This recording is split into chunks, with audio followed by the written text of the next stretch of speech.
Jeff. Hiya. Yeah, good, thanks, how are you?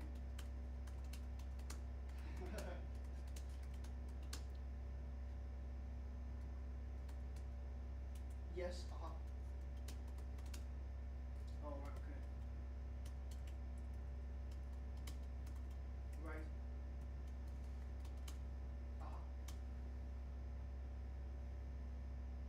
Yeah.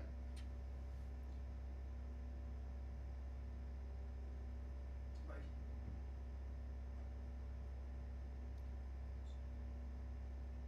Yeah, yeah. Right. Okay. Yeah. No problem. Yeah, yeah, that's fine. Not a problem at all. Yeah. No problem. Alright. Cheers, chef. See you later. Bye-bye. Bye-bye.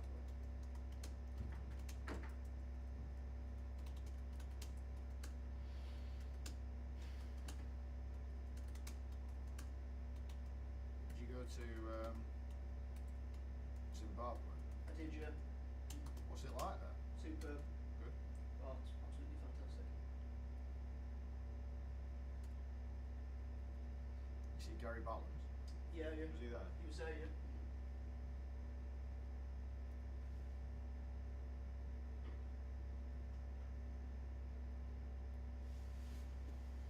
Hi Richard, alright, are you around? Yep. I'm just over in the media centre. Would you be able to go to James's computer just about this IP address? I've tried to explain to him, but he hasn't done it before, so do you know how to do it? Well, I have put it in. So I was just wondering if I don't know if you could just check if he's got any camera feed.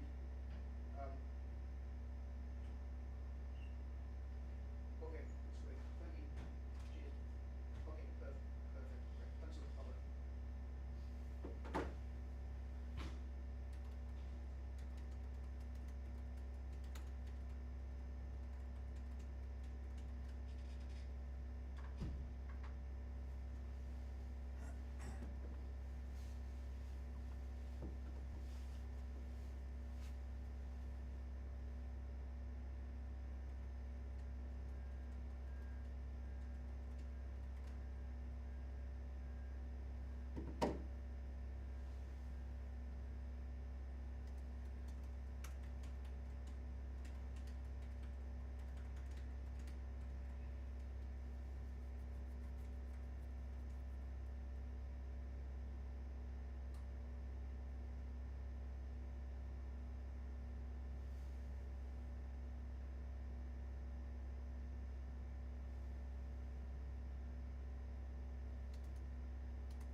days too?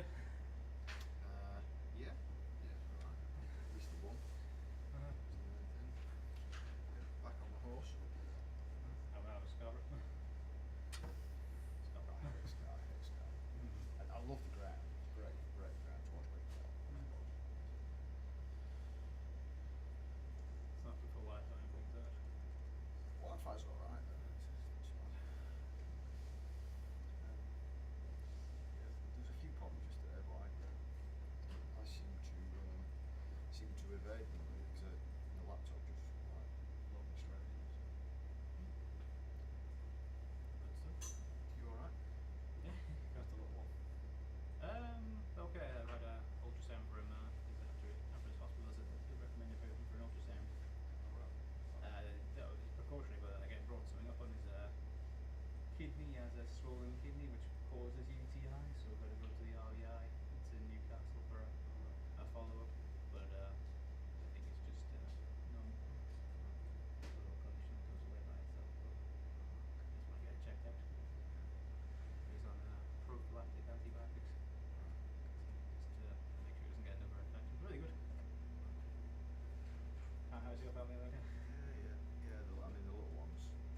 So they've got a lot of allergies, but we're kind of managing those. Hay fever as well, or just No. peanut? Yeah, peanuts the main one. Milk and egg. We've been told that the likelihood is that she will grow out of those, and she's not a million miles away from growing out of the egg one. But the peanut one's going to stay with her for life. That's something that just doesn't go away.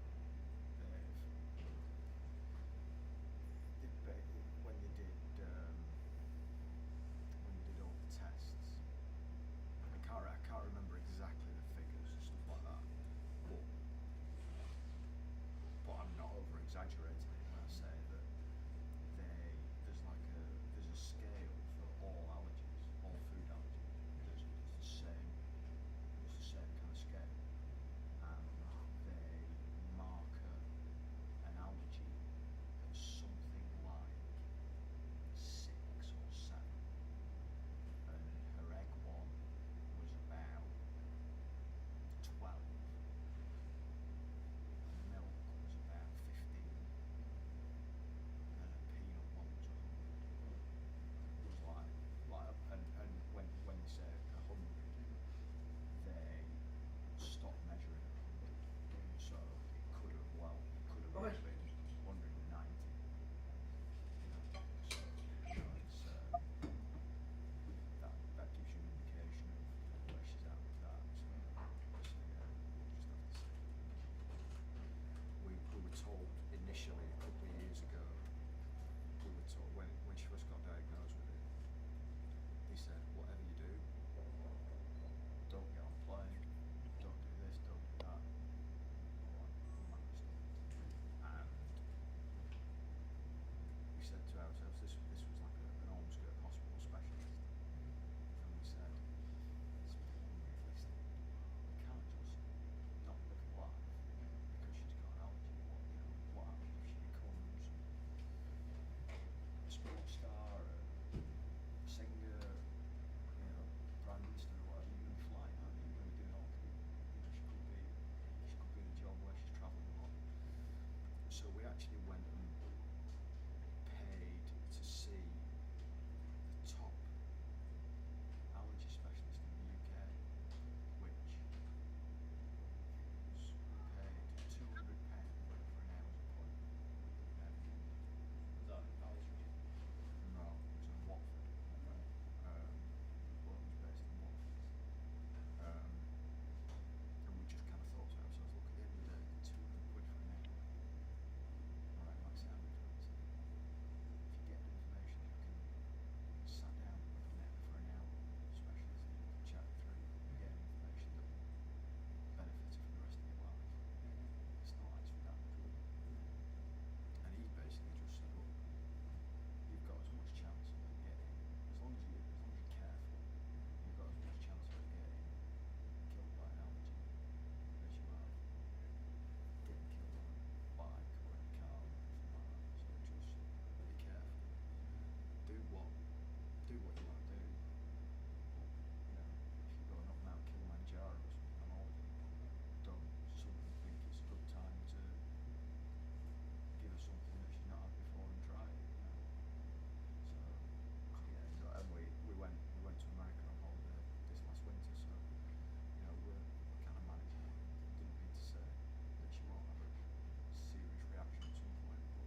You up?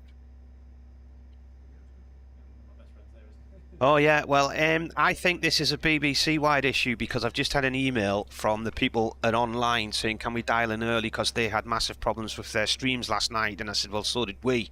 All our phones went down about 6:30, didn't they? Yeah, they were, I mean, obviously clearly wondered. Yeah, there was a big problem during Total Sport last night because they couldn't get any callers on from between about 6:30 and 7, I think it was. So it was just a long chat with Hando and Marco. And then all the streams went down last night as well in Salford, so there's obviously BBC-wide problems. And then I've just noticed that the email they sent me about which number to dial in didn't actually have a number in it, so there you go. Yeah. Right, the number is 0161 868 4376.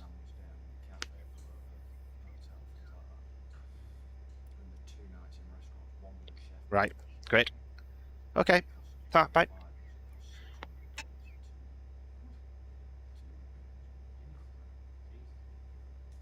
they gave him park, wasn't it? Used to go when I was a kid. We mum and dad had a timeshare. So we used to just like through RCI, you could like swap it and then just stay somewhere like nearby the parks and then like go in and just use the restaurants that are going about and like hire a car. It's Yeah, really I expensive. mean, we went at the kind of like a little bit like you really, when we was like 8 and 12 and things like that. But yeah, Jesus, I'd love to go again with that place.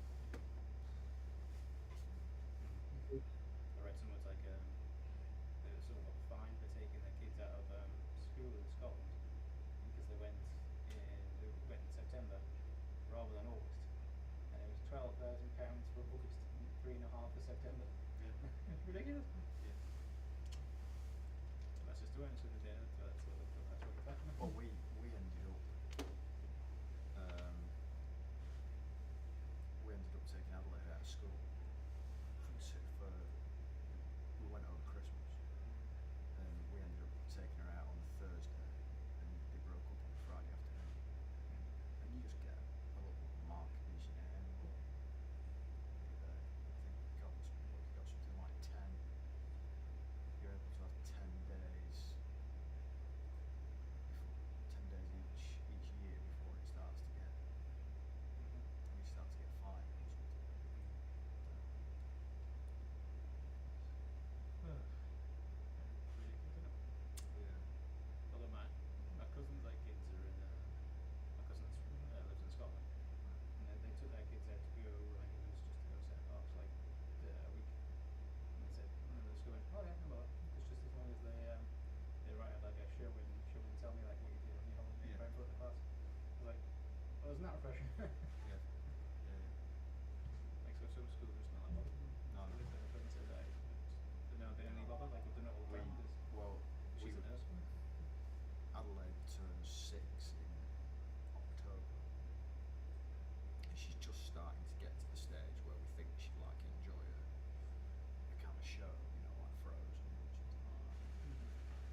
GCSE age, but at that age, she's going to learn more.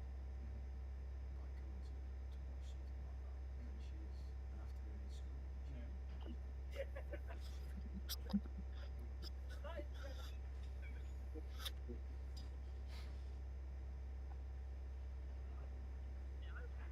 There's Chris coming. He's coming tomorrow. So I thought he was going to be in 4 days. Sam said he got moved. You should just come along so if you want to look and see. Yeah. Oh, that's what we did. Yeah.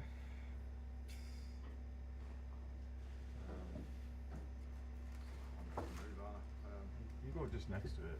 See what it's like when I get it.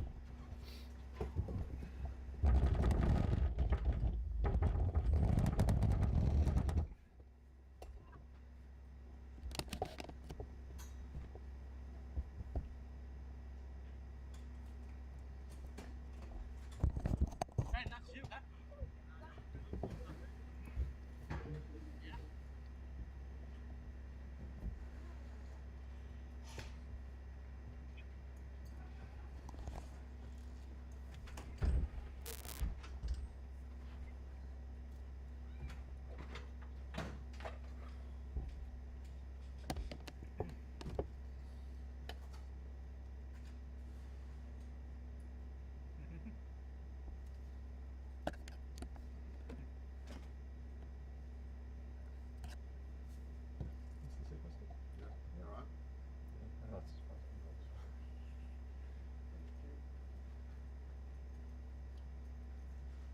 How are you anyway? All good apart from? Yeah. When you get much work? Yeah. Too much work. I'm just balancing everything out, like being here and So what else are you doing? stuff for like a company in Barcelona, like betting stuff, usual betting stuff for a company in Leeds, and then another one for a company in Watford. Just trying to just balancing out. I really come back to work after. You don't have to go out there or anything, do you? No. Quite lucky though. Good. Just let me crack on. Do it at home. Yeah. Just stay this is what we want. It's steady flow.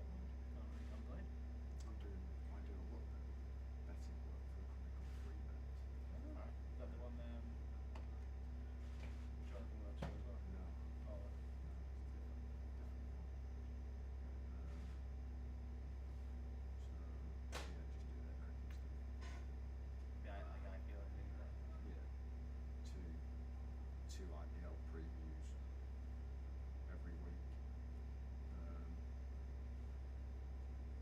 That kind of stuff. Last preview all England matches. So as part of that, we'll probably bring in about Yeah. 250, 300 pound a month. It's alright. Okay, so what's the new head of comms like at your company? You get dealings with the first time yesterday. Yeah, she doesn't know cricket. She's trying to get herself kind of up to speed with that as much as up to speed with the job. She's catching on. And Pepe. Yeah, she's good. She was She here. no, she was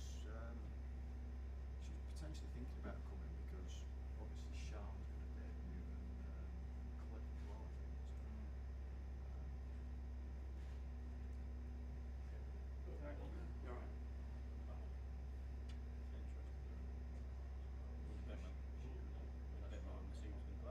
Yeah. He said, well, you get over in time, but Yeah, he was here Monday or Tuesday.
that word, but he mentioned to me he just wants to. He said, "I hate draws. Can't stand them, so I'm just gonna play aggressively and stuff." That's what killed him in the James Frank, which was so tedious. Safety first, play everything that plays. Hated him. Didn't like him.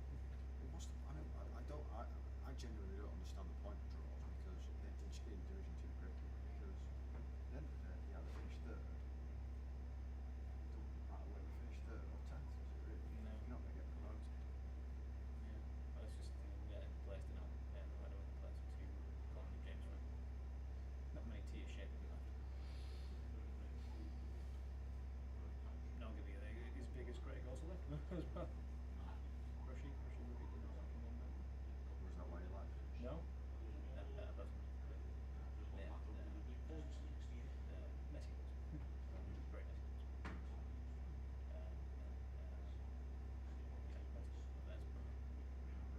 of those. So I think it just got to very acrimonious. I think he felt it was better, but just yeah. So it's going to go to like his dad used to win all the time, but he's been in good balls this year. So he just says, he's very upset when he's very upset when he can come watch, and that's why he can't come watch it. Does he not go down? He's very upset. He's had health problems as well, so it's been a tough time for him.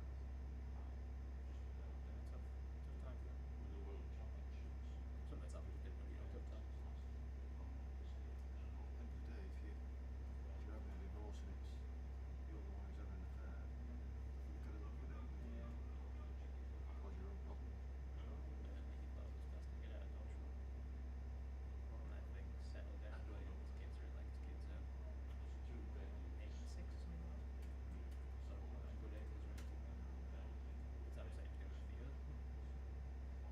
Yeah, like a flavor. But let's see.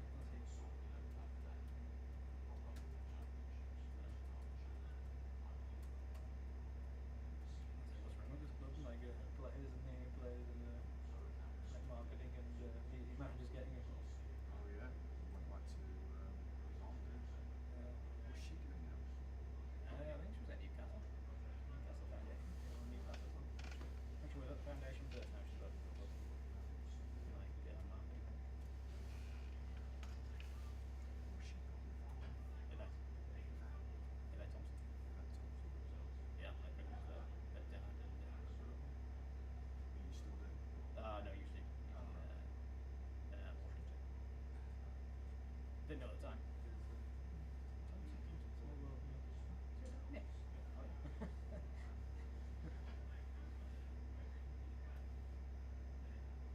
That's for Washington now. He's a coach and promoted to be a hell of that. Small world.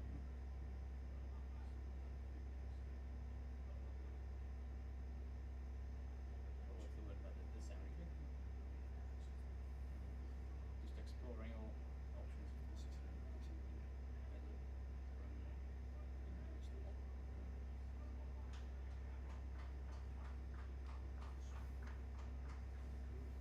I mean, Am I confident again?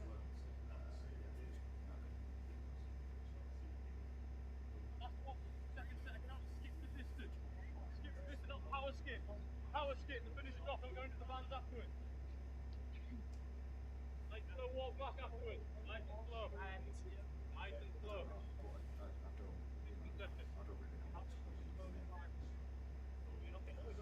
I've been told loads of stuff that's come out that hasn't happened.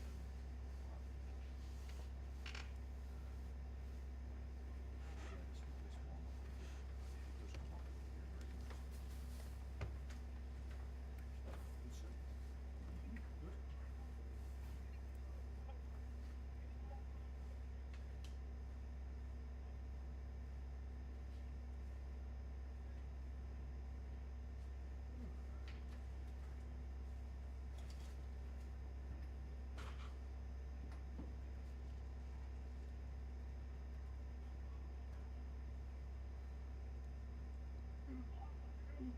See, it sounds like we both asked for the TVs to be turned on Saturday afternoon. You're over Sunderland then, are you? Yeah, I say that's Yeah, well, I've asked for Bolton. What's that? The Bolton game on? 3. Ah, so just back on 3-2. Hoping if we're gonna quick dash out here, hopefully it'll finish on time. Get the codes quickly. My man lives like 5 minutes down the road, so I was saying I was going to watch the second half of your hours. Hopefully it's not a 7 o'clock. What time is it? 5:30. So I'm hopeful. I might get it. We may well get a 3-day finish, yeah. What? What are the pitches like here? Been good. Like really good. That's in. Flat. Just like bit of both actually. A bit of like natural. I think it's carry. I think it will go flat at some stage. Like day 3, get a bit of fun. But like plenty of juiciness. It's good carry this year. So it's always like an initial. But yeah, the last game was Derbyshire. It's not gone well. Couldn't get the chance in the game. And once it was just into like one partnership and like straight on there for every ball right out. Whatever. 92 for that overnight. So well, I'll crack I will be out by 1 o'clock on the straight. 3 by the time I finished. It was like one partnership with like a 9-10 jack and it was opposite, so it's just very much not. Okay, you get Paul? this is an Is he not playing? He bowled alright, he Paul's. Oh yeah, he bowled very well, but I think they want his pace. Cars his pace. After he scored 190 odd will make him very in the style as well. He's just blasted the ball. He cleared the gym last week. Yeah, he's been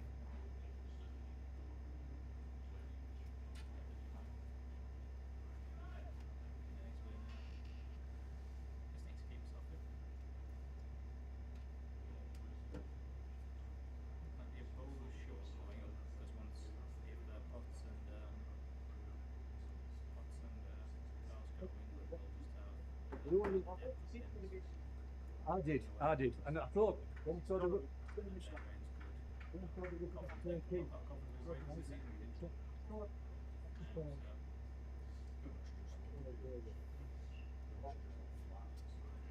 did. So, that's sort of team that's been relegated and just come down. They're like Sunderland a few years ago. Just drop to the bottom. That sort of the malaise is setting. Know the feeling. all the way around. Even Durham a few years ago, 2017. What other exits? Any more any exits planned or anything there? I can't say last season, can you? No. I can see Otis coming at some point.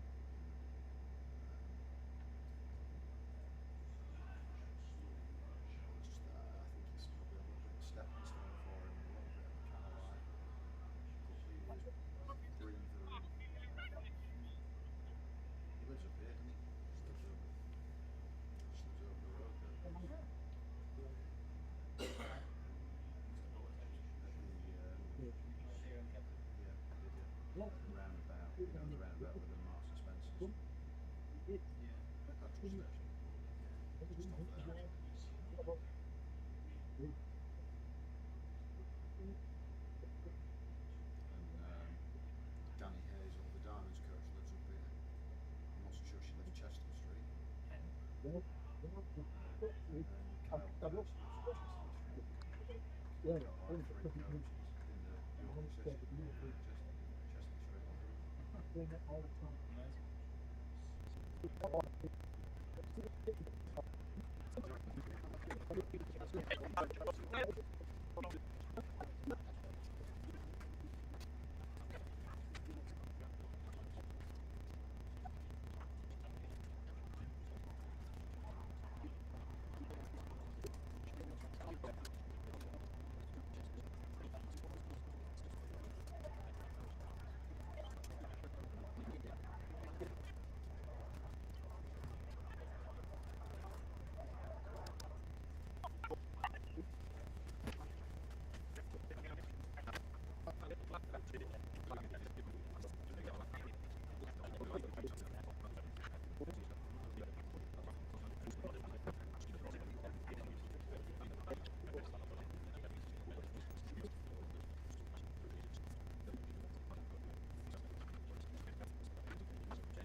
Put you away, yeah, no problem.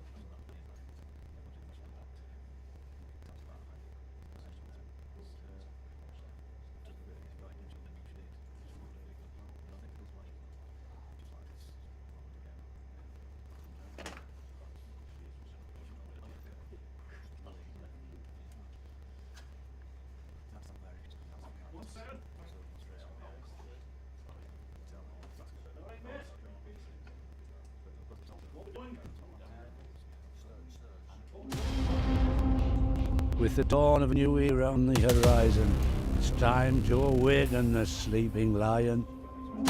Time to rise and go to war. Hear our cries now, hear us roar. A team with great prospect has now come forth, who fight for our pride and who fight for the North. Together we march, success in our sight, achieving our goals and reaching new heights. Heroes of old and heroes of new, the brave and the bold, they bind us like glue. Stars will be born out on the wicket. Now begins a new chapter at Durham Cricket. Oh, that's 6. That's a biggie. Lovely use of the feet. Excellent from Travaskis. And he's gone.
We rose from the dust of the coalfields. A dream of bringing professional cricket. 30 years later, we stand together. With many successes on and off the field. A trophy cabinet full of silverware. A professional pathway for boys. And girls in the north. And community programmes that both enhance. And transcend the sport in our region. But we want to achieve more.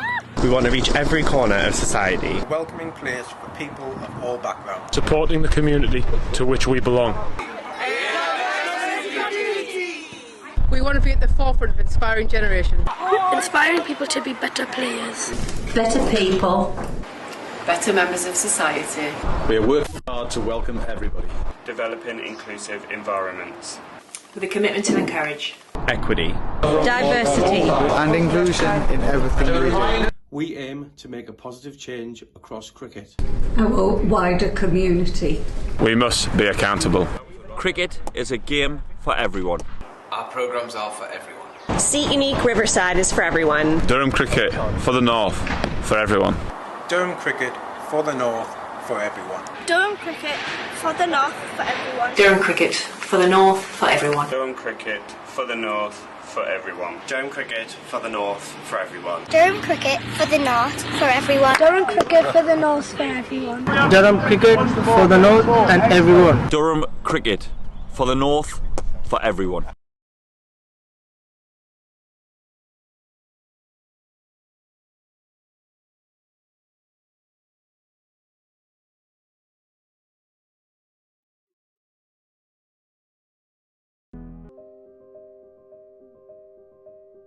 We've always been good at designing niche products for consumers. So our thinking was if we can use the same design skills on products which have got more volume, we'll be more successful. The big issue was the plan to do it. We set a figure of a capacity to make 250,000 pieces a year. That's an ambitious target, that's our figure. So we then worked with the machinery designers to make the washing machines. Number one in this product, it's got to be reliable. A washing machine has a lot of hard work to do, and it's a very important part of most households. So reliability was a big issue.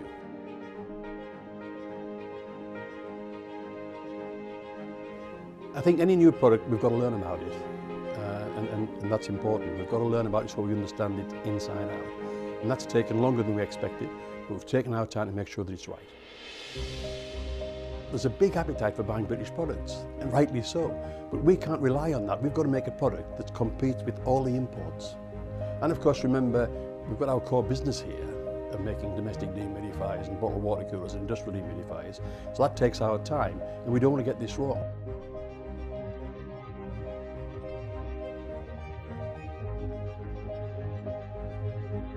We've done 120,000 hours of testing washing machines here to make sure that it's absolutely reliable and does the job.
Rod Stewart in concert.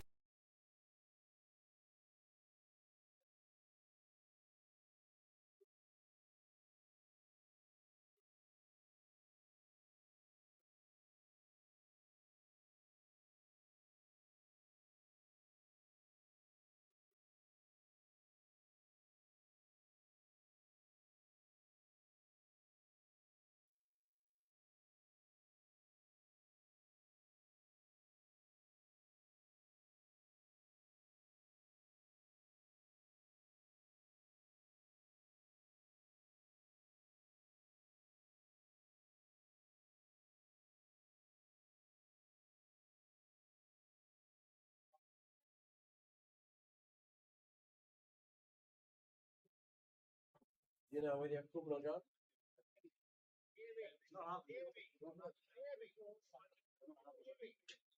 This is the man who's packed in anyway. Oh,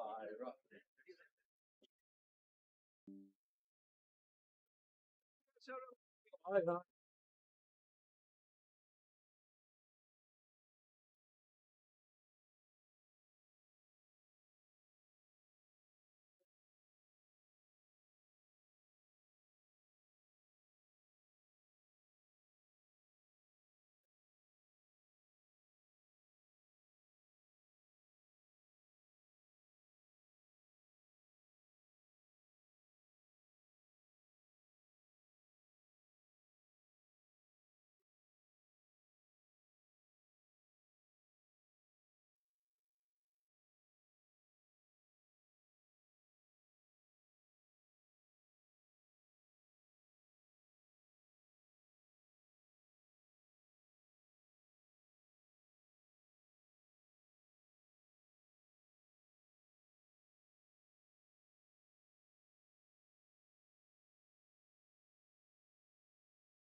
Well,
Get on the just pass tomorrow.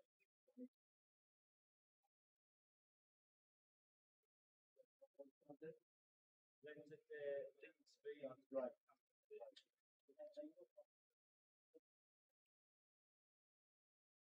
Yes, so we got to get ticket for them tomorrow. Right. Sorry? Right. Are you sitting over there, like? No, I'm giving you anything back.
You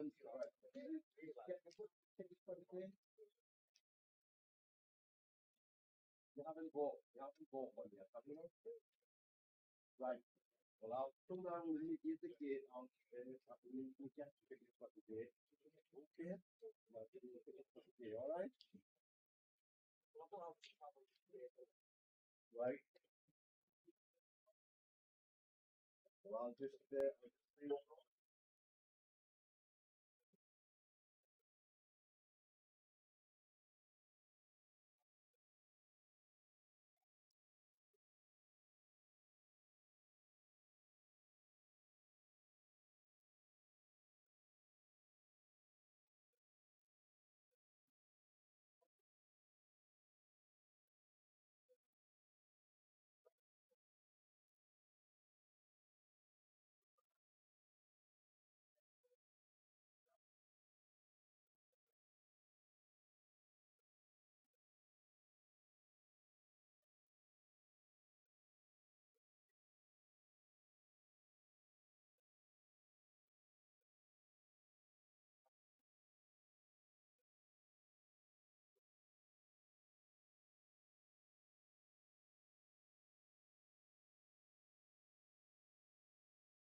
Well, good morning and welcome to Chesley Street for day one of Durham against Yorkshire in the County Championship. It's a beautiful day here, nice and warm.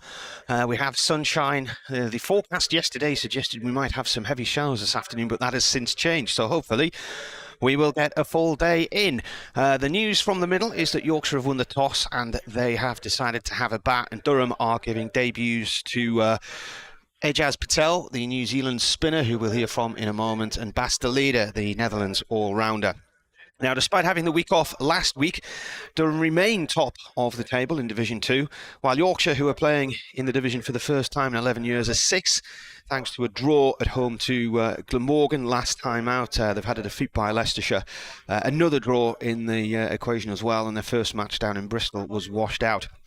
Now, Durham beat Derbyshire the last time they played. That was inside 3 days when they took to the field just under 2 weeks ago. The margin of victory in innings and 7 runs. The match featured 114 for Ollie Robinson and 108 for Bryden Carse, which was a career best total for him, following his 91 the previous week at Cardiff. Matty Potts also took 8 wickets in the game, and Ben Raines 6. Now, having signed spinner Matt Parkinson for the one match against Derbyshire, Durham have now signed Kiwi leg spinner Ejaz Patel for the next 7. He comes in as a replacement for Matt Kuhneman, who has returned to Australia following a season-ending back injury. Patel's 34 years old. He's played 14 tests for New Zealand, taking 48 wickets in those. That includes 10 for 119 in Mumbai in December 2021. In all, he has 314 wickets in first-class cricket, including 4 tenfers. He played 2 games for Yorkshire in 2019 and 4 matches for Glamorgan last season, with a best return of 5 for 68 against Derbyshire. And ahead of this one, I've been having a chat with him. Well, Ejaz, welcome to Durham. I gather this one came out of the blue. Yeah, it came pretty quickly, but you know, it's a great opportunity, and I guess it's better than sitting around or spending time in the gym. What's the last action that you were involved in? Your cricket season's come to an end back in New Zealand, so what were you more recently doing? We had an A series against Australia A down in Christchurch, which was quite a good series to be a part of, and thankfully we were playing with a Duke's ball, so it was great little kind of lead into summer here. So the same ball that they use in this country, which is helpful. What was the plan then? Just jogging and net practice and indoor nets for the winter back in New Zealand? Yeah, there's been a lot of rain back home recently, so it would have been a lot of time indoors and a lot of time in the gym, just spending that off season getting the body ready for another summer. And what are your winters like there compared to our winters? Because this feels like we're still in winter. Actually, we've had a lot of rain as well, and it's been quite miserable for quite a few months now. Yeah, just a lot of rain at the moment back home. Thankfully, it's not as cold as I imagine it is over here. But yeah, at the moment, it's just kind of being cooped up at home and warm, cosy fire. Now, I can't imagine what that phone call must be like when you suddenly get a call to say, can you come the other side of the world and come and play for Durham? What happens then? Does panic set in? How does it all take care of itself? Yeah, I wouldn't say it's panic. It's a little bit of excitement and a little bit of, I guess, going, well, what happens now? Kind of, that when do you leave? What's going to happen? How many games? And all of that kind of stuff. So, and then obviously I've got a 2-year-old at home. So the other part of it is obviously leaving family at home and being away from them. So at the same time, it's a great opportunity, and I thoroughly enjoy county cricket and coming over and playing. And so I'm really looking forward to, going out there and representing Durham. And I gather 7 matches you'll be able to play in the championship, so there's a chance maybe the family can come and join you at some point? Yeah, if I'm around for all 7, definitely. We'll probably look into that. Spending some time with the little one will be quite nice, and my wife loves coming over to the UK as well. So if she gets the opportunity, I'm sure she would love to take it.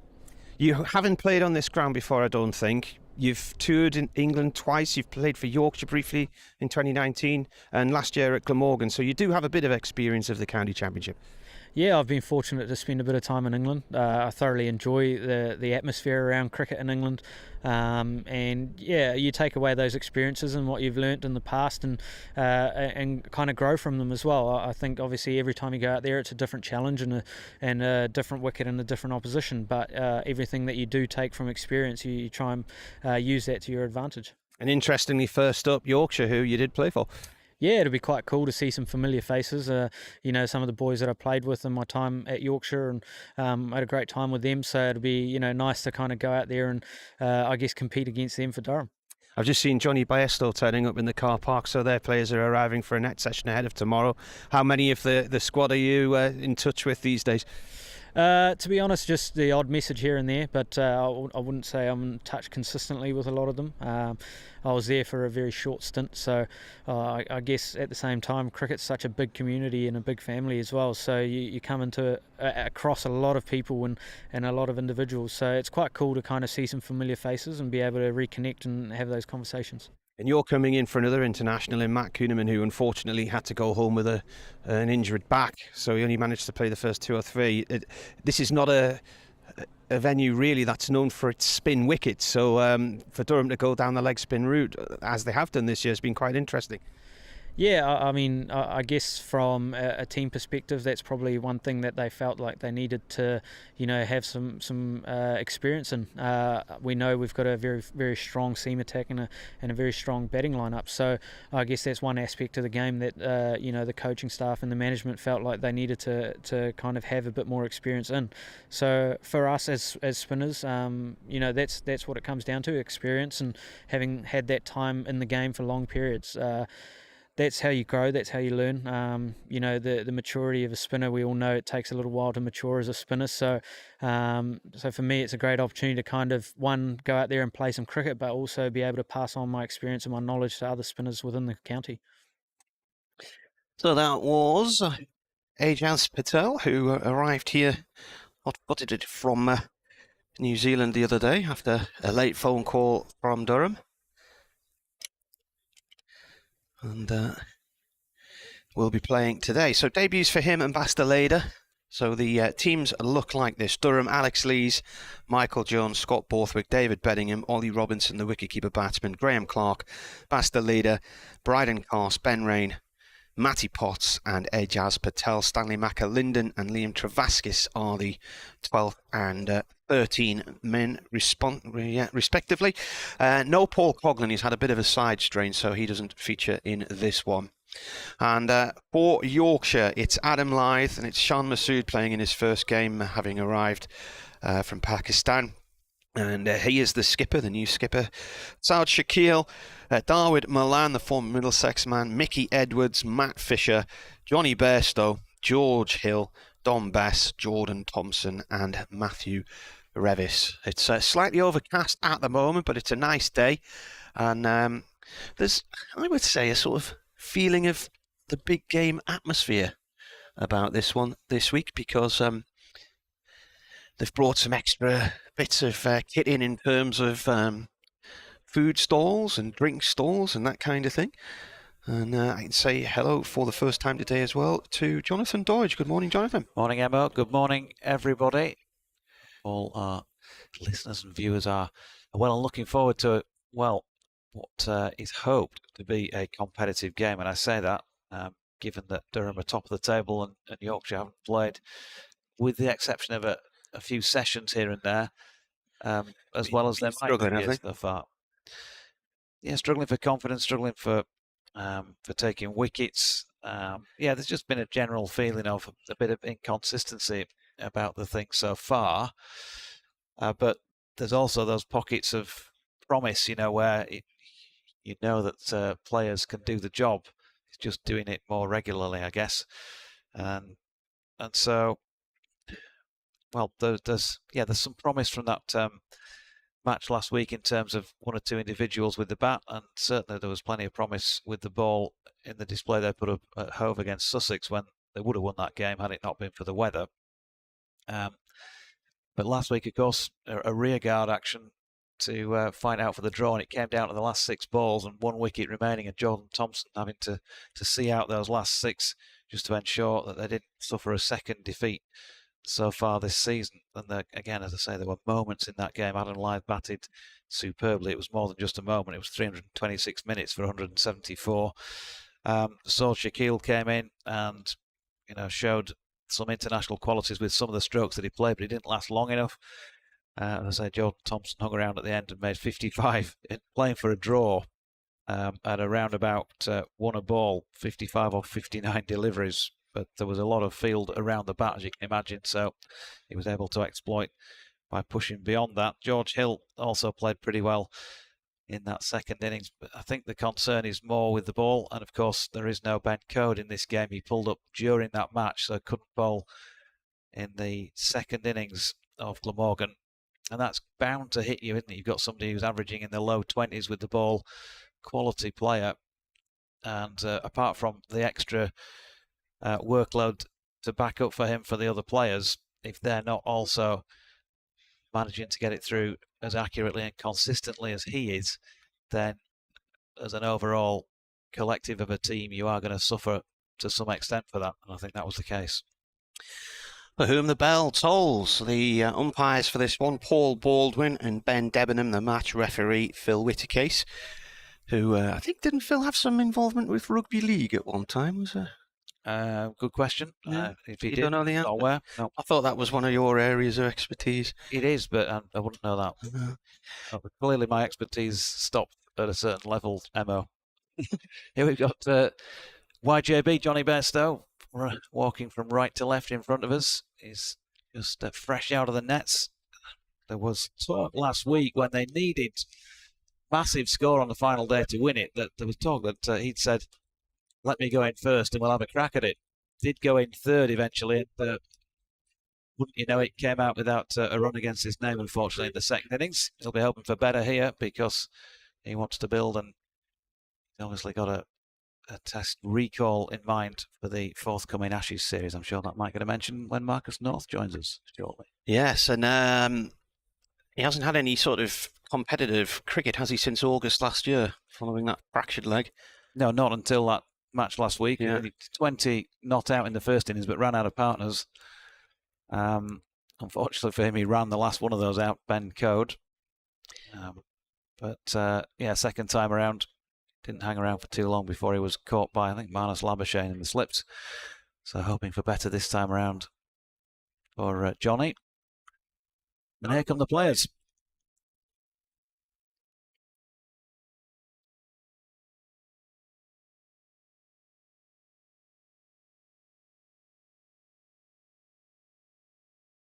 These two did play each other in the Bob Willis Trophy in 2020, which Yorkshire won here quite convincingly. It was the first game in the tournament that year in a very truncated season because of COVID.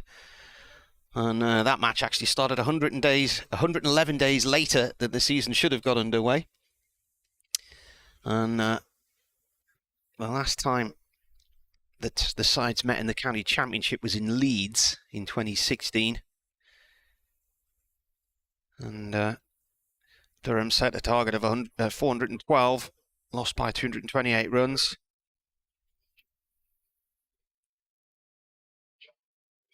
Now, the last game here in 2016 ended in a draw. So Ben Rain will open the bowling from the Lumley end here in Chesley Street. And Adam Lyth will take the first strike. He's got 300s and 450s against Durham, his highest score, 143 in Leeds. In 2014, the same week as the Tour de France was in Leeds. So that one landed handily for me that week. Made 174 in the draw with Glamorgan last time out. How did he go? In the Tour de France, he was dropped. No, you. All right. Yeah, dropped just after they left the neutral zone, around about Leeds Grammar School, I think. Something like that. See, there was a... Did I see something about a dog? Yeah. In the Giro d'Italia? Yeah. I thought I'd seen a headline. Here is then Ben Rain from the Lumley end bowling to Lyth. The first ball skips through to the keeper, who takes it in a sort of roly-poly style off towards the slip cordon. Yeah, there was a dog running around yesterday, and it took out a number of players, include a number of riders, including Remco Evenepoel, one of the favourites for the race. And then there was a crash in the sprint finish in which Mark Cavendish went down, but he crossed the line on his backside, sliding along the floor, still holding his bike, and finished 5th. Raining again to Lyth, and that one swings away. Generally been good wickets to bat on here this year, and this is the first match in 5 that Durham have actually not batted first. So Yorkshire won the toss and decided to put themselves in. But I'm just wondering, it's a little bit humid and muggy. We've had a lot of wetness. So I'm wondering if this ball will nip around a bit. Yep, and a bit of cloud cover as well to start the day. So that's going to help with that, isn't it? It's an interesting looking pitch, isn't it? There's kind of 2 straw-coloured strips at either end, and then in the middle, green. Yep. Rain comes in and bowls. And again, it's wide of off stump, and Lyth's just left all of these deliveries so far. It is strip number 13, so they're more or less bang in the middle of the square. And I think the strip one up from where they're playing now towards the pavilion is the international strip. And I'm told the boundary is 64 metres in all directions. Well, there we go.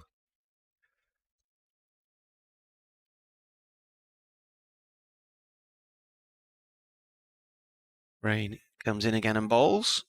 And then again, it's a leap. What time's your first bully today, then? 12:45 today. Right. To York. He says... Do you still do five updates for different stations through the day? Or not? I'm doing 7. 7 these days. It was 21 the first year. Yeah, well, it was, wasn't it? Tees don't take them live anymore now, do they? So Tees don't take any, and others have reduced. Less is not more. It's always a quiet morning session, just the one update, and then things start to pick up as we go along. I'm just looking at the clock, 2 minutes past 11 as Rain comes into bowl this final... the first ball was signalled a wide, right?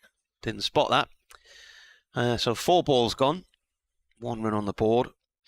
The jury have come back very quickly in the trial of the actor Stephen Tompkinson, who has been found not guilty of causing grievous bodily harm to a drunken man who was making a noise outside of his house at 5 o'clock in the morning. Now, from my years of covering Crown Court, proceedings began at 10 on the morning, so if the jury's already come back and that's been reported, that's been pretty quick. In comes Rain, and bat and pad the line outside the line of off stump, though, there from Rain. At Mardy Cricket on Twitter, at Jonathan Doidge on Twitter. weircricket@yahoo.co.uk on email. Kabir Ali, Yorkshire bowling coach, just making his way, passing our view.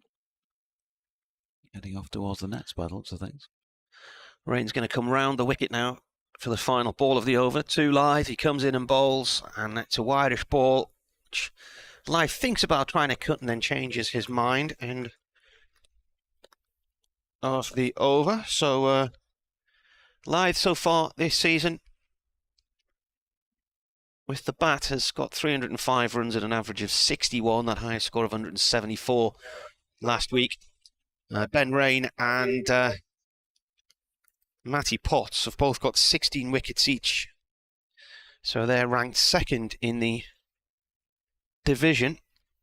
In the second division, I think Tim van der Houten has the most. Just be doing an update shortly for Radio Newcastle.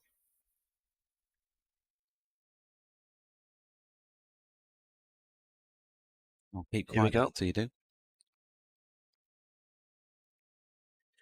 And Yorkshire, who are looking for their first win of the season after 4 matches, have won the toss and decided to bat here. It's quite a warm day, but it's overcast, so expecting to see the ball nibble around a bit. 2 debuts for Durham: Basteleda, the Netherlands all-rounder, and Ajaz Patel, the New Zealand spinner, have come in.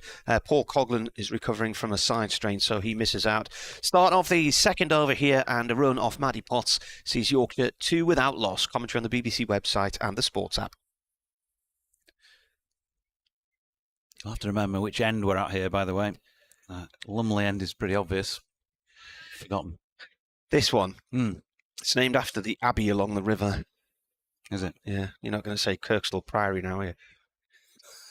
Could be Revo, Jervo. Yeah. None of those. Finkel. Ah, yes. So Matty Potts with that first delivery. Shan Masood off the mark with his first ball faced as captain of Yorkshire. Lythe pushing into extra cover where Scott Borthwick does the fielding. Adam Lythe probably relieved that he's not skipper anymore. I don't think it's a job that he's particularly comfortable with doing. It's one of those where I think he'll say, I'm honoured to do it when asked, but I don't want to do it full time. There's a lot of extra hassle with being captain, isn't there? All the other meetings and planning and everything else. It's not just going out for the toss. Now here is Potts then, right arm over the wicket. It's just short of length, and Lythe able to leave that on length. Saw a stat yesterday. Adam Lythe needs another 33 runs for 1,000 in the last calendar year. And his centuries against Durham, I mentioned he got those runs, 143 in 2014 in a draw at Headingley. Same year he made 104 here, and he got 114 not out in a Yorkshire win in Leeds in 2016. That was the last county championship match between these two. Potts again, nicely pushed again by Lythe, but can't get it either side of Borthwick, who is wideish at mid-off, but they've, to all intents and purposes, left a big gap through the covers here to try and get him on the drive. They've got 3 slips and a gully point, then the gap, then Borthwick, and then the other side of the tracks there's a mid-on. A man in front of square, squarish mid-wicket on the one, and long leg. That boundary at the Lumley end always feels, just because of the angle we're sitting at, like it's quite a lot longer than this end, and wicket. Potts has got Lythe, and Adam Lythe is gone for a duck, and he's cut one straight to points. A good diving catch out there as well, and having got that 174 last week, well, this is cricket, and Lythe has gone without scoring, and Yorkshire are 2 for 1. I wasn't sure. I was watching the action, but I wasn't sure initially if the ball had bounced. It's Graham Clark who's taken the catch, but I lost track of the line of the ball after he hit it, and I was thinking, my initial thought was that's a good stop, and then everybody cheered. So a good low catch from Clark at point. He cuts that one as diving low, snatching at it there just before it hit the ground. So Lythe out for a 10-ball duck. Yeah, disappointment for him. 8 minutes into the match, 11 balls into the contest, and Yorkshire already 1 down, having won the toss and taken first use of this, and he'll be really disappointed. Striking the ball really well last week. Can happen, can't it? Early doors, if you don't quite haven't quite got used to the pace of the pitch, and after 10 deliveries you probably haven't, and he just slightly got under that one. It was dying on Clark as he took the catch, but he did well to get down low. So 2 Pakistan test batters going to be at the crease together for Yorkshire here, because Saud Shakil makes his way out, and he'll be looking in his final match for the county to come up with something decisive. As I mentioned just before they walked out, he made 35 in the second innings of that game against Glamorgan last week, which was, well, he looked good out there, had made 19 as well in the first innings, so he's had a couple of starts, but yet to go on. This is his latest opportunity. They've got 4 slips in place now, plus point. Otherwise, it's as you were. Shaquille just taking his guard. Umpires today, by the way, Ben Debenham and Paul Baldwin. Neither of whom I can see close enough up to tell you which is at which. The taller one is Debenham. So he's at our end. This end, yeah. So Shaquille composing himself. Some early joy for the home support, and there's quite a good number in today as well. Just feels like it's brightening up slightly out there, but still a little bit of leaden colour underneath those clouds overhead as Shaquille gets solidly behind this one and drops it down at his feet to complete the second over then. And first blood going to the home side and to England's Matty Potts, Yorkshire 2 for 1.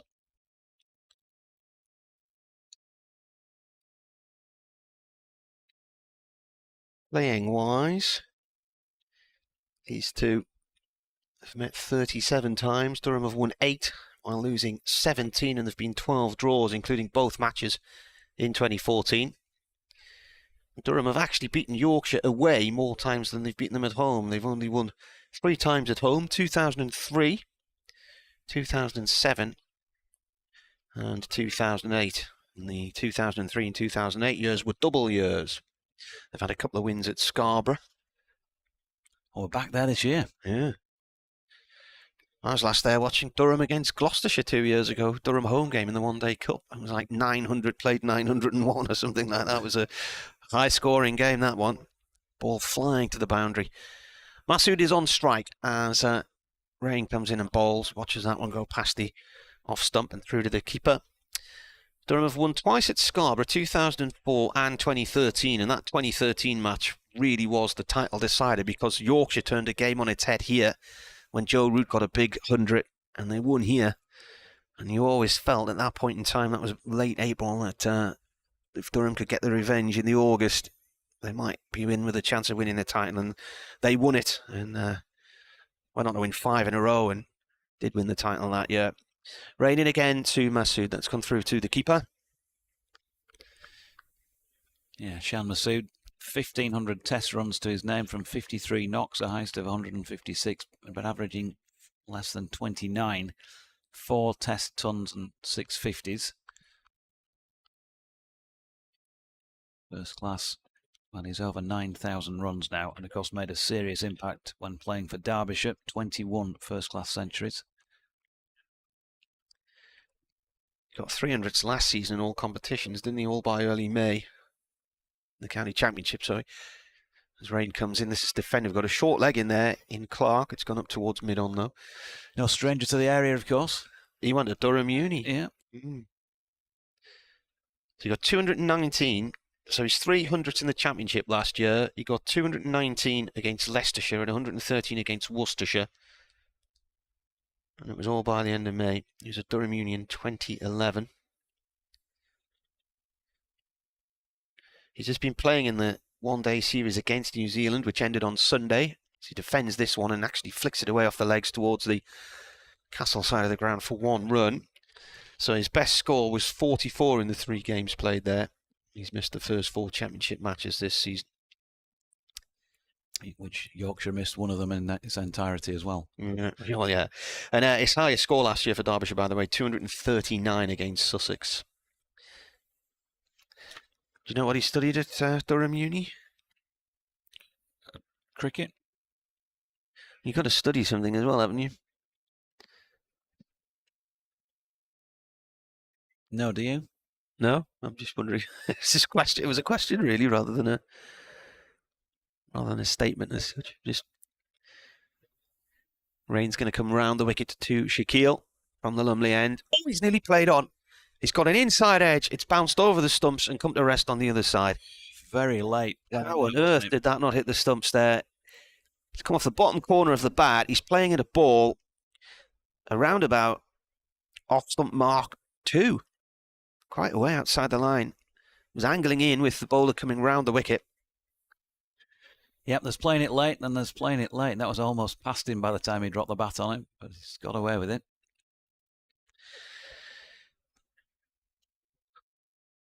David Collickett has tweeted as Rain comes in again and bowls. This is pushed off towards the covers, no run there. He says, I'm listening in from sunny Los Angeles. And I'm thinking, hang on a minute, time difference there. It's probably still the middle of the night. He said, actually, it's 3 a.m, so it's quite dark. Hoping Yorkshire will get the win and Johnny Bairstow will bat himself back into England form. End of the over, 3 for 1. Yeah, well, when you're a player of that quality, you don't have to play too many knocks before your next score comes along. So Yorkshire, I suppose, will be hoping that that sort of law of averages, 20 and a 0 in his return match, that he'll trump that significantly this time around. Potts to continue. All slip still in place. Michael Jones at first, David Bedingham at second, Alex Lees is at third, as Potts fades his first delivery down the leg side, and that is a really good diving take there by Ollie Robinson, who I think is a cracking signing, I've got to say. When Durham impressed me. Yeah, you thought to yourself, that's a good shout. He can bat. He's very tidy with the gloves. It was unfortunate, wasn't he, at Kent, that he bumped into Billings. Yeah. But that's not to say he's not a quality player in his own right, and I think he's made a good start, hasn't he, for the county. Looked good in the warm-up game down at Headingley a few weeks ago. Potts in again, and Masood works that to the leg side of straight. When was that? 28th of March, something like that. You covered it, didn't we? Yeah, I was down there watching, doing a couple of interviews. Didn't actually do any updates on the game, but watched him bat. And he looks a well-organised player, keeps things ticking, puts the bad ball away, the sort of thing that good players do. Potts here, wide of off stump, and Masood thinks about it, but then draws the bat out of the way. He got a century in the last match against Derbyshire. 118 off the top of my head. Yeah, not a surprise. His glove work's excellent as well. 114 it was. I gave him 4 more runs than he deserved. That will never do. Here's Potts leaving us behind from the Finkel end, and Masood again shouldering arms. Looks a composed player, Shan Masood, on the occasions I've seen him. Played against Yorkshire. I think the only match I can recall was in a T20 game at Queen's Park last year. Derbyshire always have us down at Queen's Park, and it didn't look like, I think it was borne out in the way he played in the World Cup for Pakistan, that it looked like the longer formats were, or he was better suited to the longer formats than the shorter one. Flicks this off his legs. Square for a single. It's not to say he can't do a job in T20 cricket. It's been like the Joe Root principle. Joe doesn't go in there all guns blazing, smashing the ball to all parts. But if he bats, if you get him in early enough, you can build a T20 innings around him. Surprised he's not played a single match out there. He did get in, didn't he, for the most recent match? And then got subbed or something? Yeah, got subbed out. I never watched the IPL. I never have the time. Don't get to see much of the Big Bash either, because normally on the school run in the morning. And yeah, but if Rooty gets in early enough in T20s, then you can kind of go with him, bat round him. He'll come out with a 60-65. Morning to Marcus, who's just joining us. Matty Potts then. Just leaving our commentary position behind once again. And Shaquille shouldering arms to this one to complete the 4th over of the morning so far. It's been so far so good for the home side. That wicket of Adam Lyth caught by Graham Clark off Matty Potts without scoring. And in the context of a county cricket innings, notwithstanding there are international players of the likes of Shan Masood, Saud Shakil and Johnny Bairstow in the Yorkshire lineup, but Adam Lyth, Marcus, still represents a big county wicket. He does. and always nice to get one where it's cut to point. Obviously, day one there's a little bit of movement there, which is obviously good to see. Since we're bowling first, but yeah, look, he's been in good form. He obviously had a great innings last week against Glamorgan at Headingley, so it's nice to see the back of him quite early from a Durham perspective. Here's Rain, right arm over from the Lumley end, and that one nips in low and it's played down into the ground, and that bounces over the stumps as well. So a scare now for Masood, and in the previous over it was Shaquille who played into the ground and over the stumps. So he's bowling that nagging little grippy length here, Ben Rain. He's causing a few problems.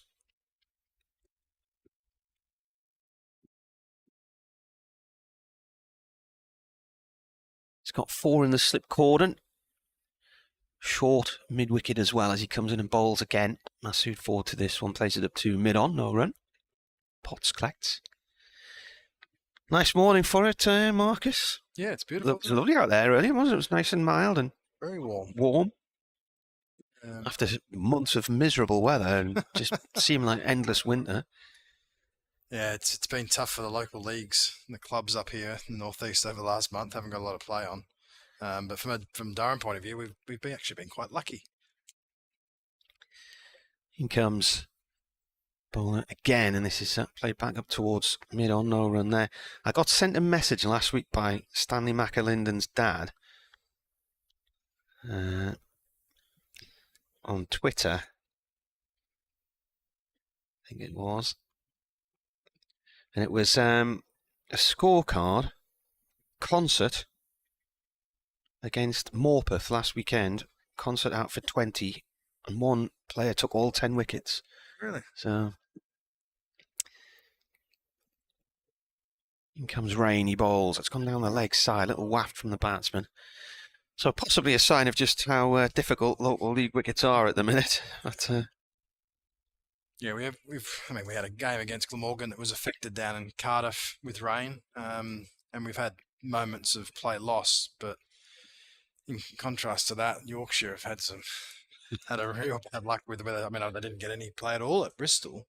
No, you could have said that before, but you could call that one off before the first ball on the first day, sort of thing. Yeah. Rain in again. 4 for 1 the score. When a plane and miss to a ball that cuts away and angles past the stumps to the keeper. That had quite a bit of swing on it, that one. And then down at Sussex, you guys are on top too. I think you're only needing 60 odd to win, weren't you? Yeah. That was one of those where you think, should they go all out to get these? Because the forecast for the first couple of days was the Sunday is going to be wet, the Sunday is going to be wet. And there was a lot of criticism that they didn't go for it. But if they'd have lost 2 or 3 quick wickets and the forecast had changed. Yeah.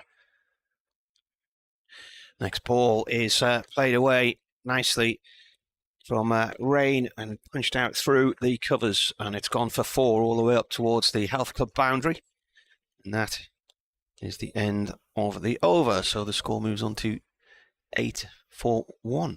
Yeah, Ben Rain looks to be getting it right up there, trying to get the ball to swing, and he's certainly achieving that so far. Just got it a little bit too far, didn't he, for Masood, who's able to just step into that and push it nicely. Yeah, I mean, he's a class player, isn't he? Great addition for you guys this week, but if a bowler's going to urge on being too short or too full on day one, you want them to be driven. So, it's not.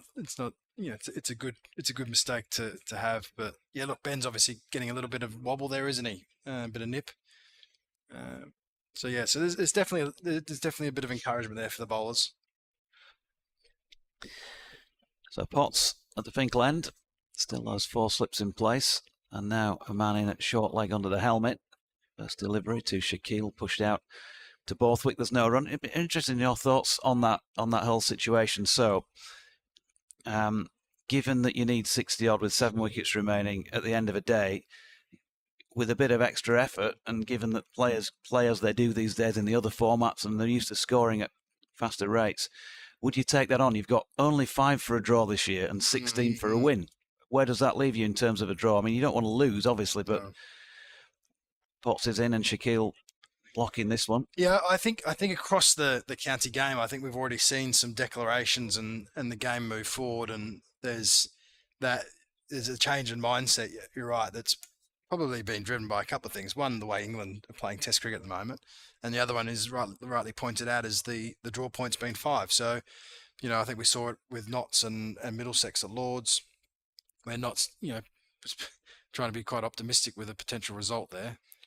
Here's Potts again. Oh, good delivery this time across the left-handed Shaquille, which has the beating of him. So it'll seem like teams are probably going to be more looking to take a gamble, if that's the right term to use, and because the risk of 5 points, I don't think it's going to be a massive outcome at the end of the season. You would have thought. I think the way that the point structure is now, compared to previous years, it's about winning.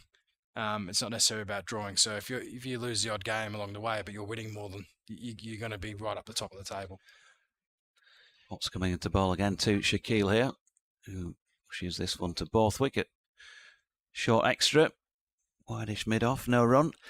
That's interesting to hear you say that, and it's heartening to hear you say that as well, because I think, at the end of the day, people are coming in here paying money to watch cricket, that they want to see their team at least trying to win, and I think a lot of people would accept losing a game maybe an odd time in an attempt to win it, rather than just the sort of ball draw approach. Yeah, 100%. And I think that's, we've been very fortunate that. Here's Potts again. Shaquille chooses to leave. Good diving stop as well. I think we've been really fortunate in this, in the last 12 months, with Ben Stokes and Brendan McCullum. It's been well documented the style of cricket that England are playing now has challenged and stimulated how we think about red ball cricket at test level, international level, but also domestically. And I think it's been great to see it influence it in a positive way. I think we've seen that across the whole country this year in the first month and a half, where the scoring rates are up, we're seeing good declarations, and we're seeing results, and if there isn't results, there's teams trying to get them. Yeah, here's Potts with that first wicket to his name, but Shaquille not drawn into a shot once again, 8 for 1 at the end of the 6th. And we're seeing better cricket, more entertaining cricket, and we've heard it. You steal the quote off many people. The reality is it's a sport. We're here to entertain, and I think sometimes you can kind of lose that. But I feel Ben and Brendan and the England team have brought that back to life, and we're seeing that in county cricket. Certainly Ryan Campbell, our head coach, is very much. We're out there, play positive. We're out to entertain. There's people who come to watch us. Let's express ourselves and play positively to the full to our potential and look to win every game. Yeah, there may be interference on sound from Mo, who's messing about with the effects mic out of the window at the moment as Ben Rain's first delivery is pushed through the covers by Shan Masood. Quickly back for a second. Yorkshire into double figures.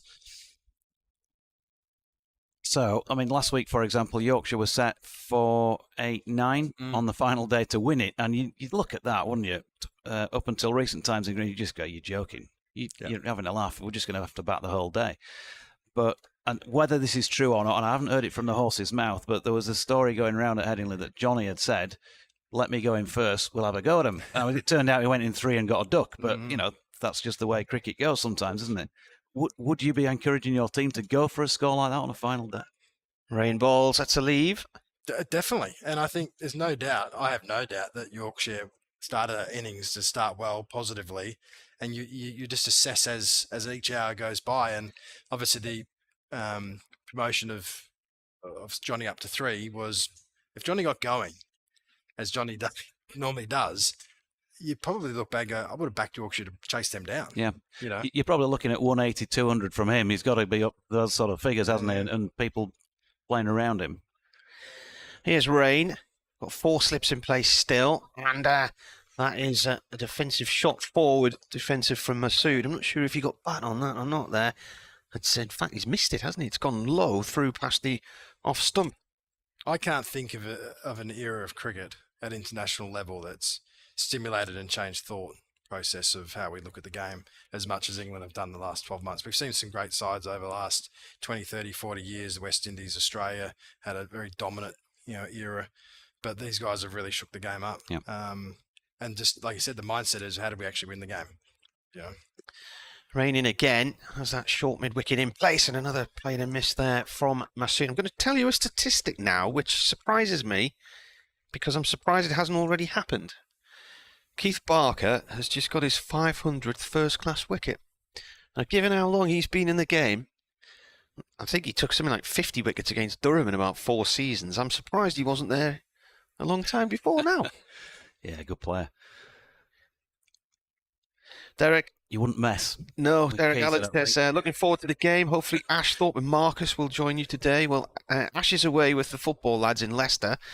So this is played to short mid-wicket by Masood. So he'll be with us tomorrow, but Marcus alongside us at the moment, Durham's Director of Cricket.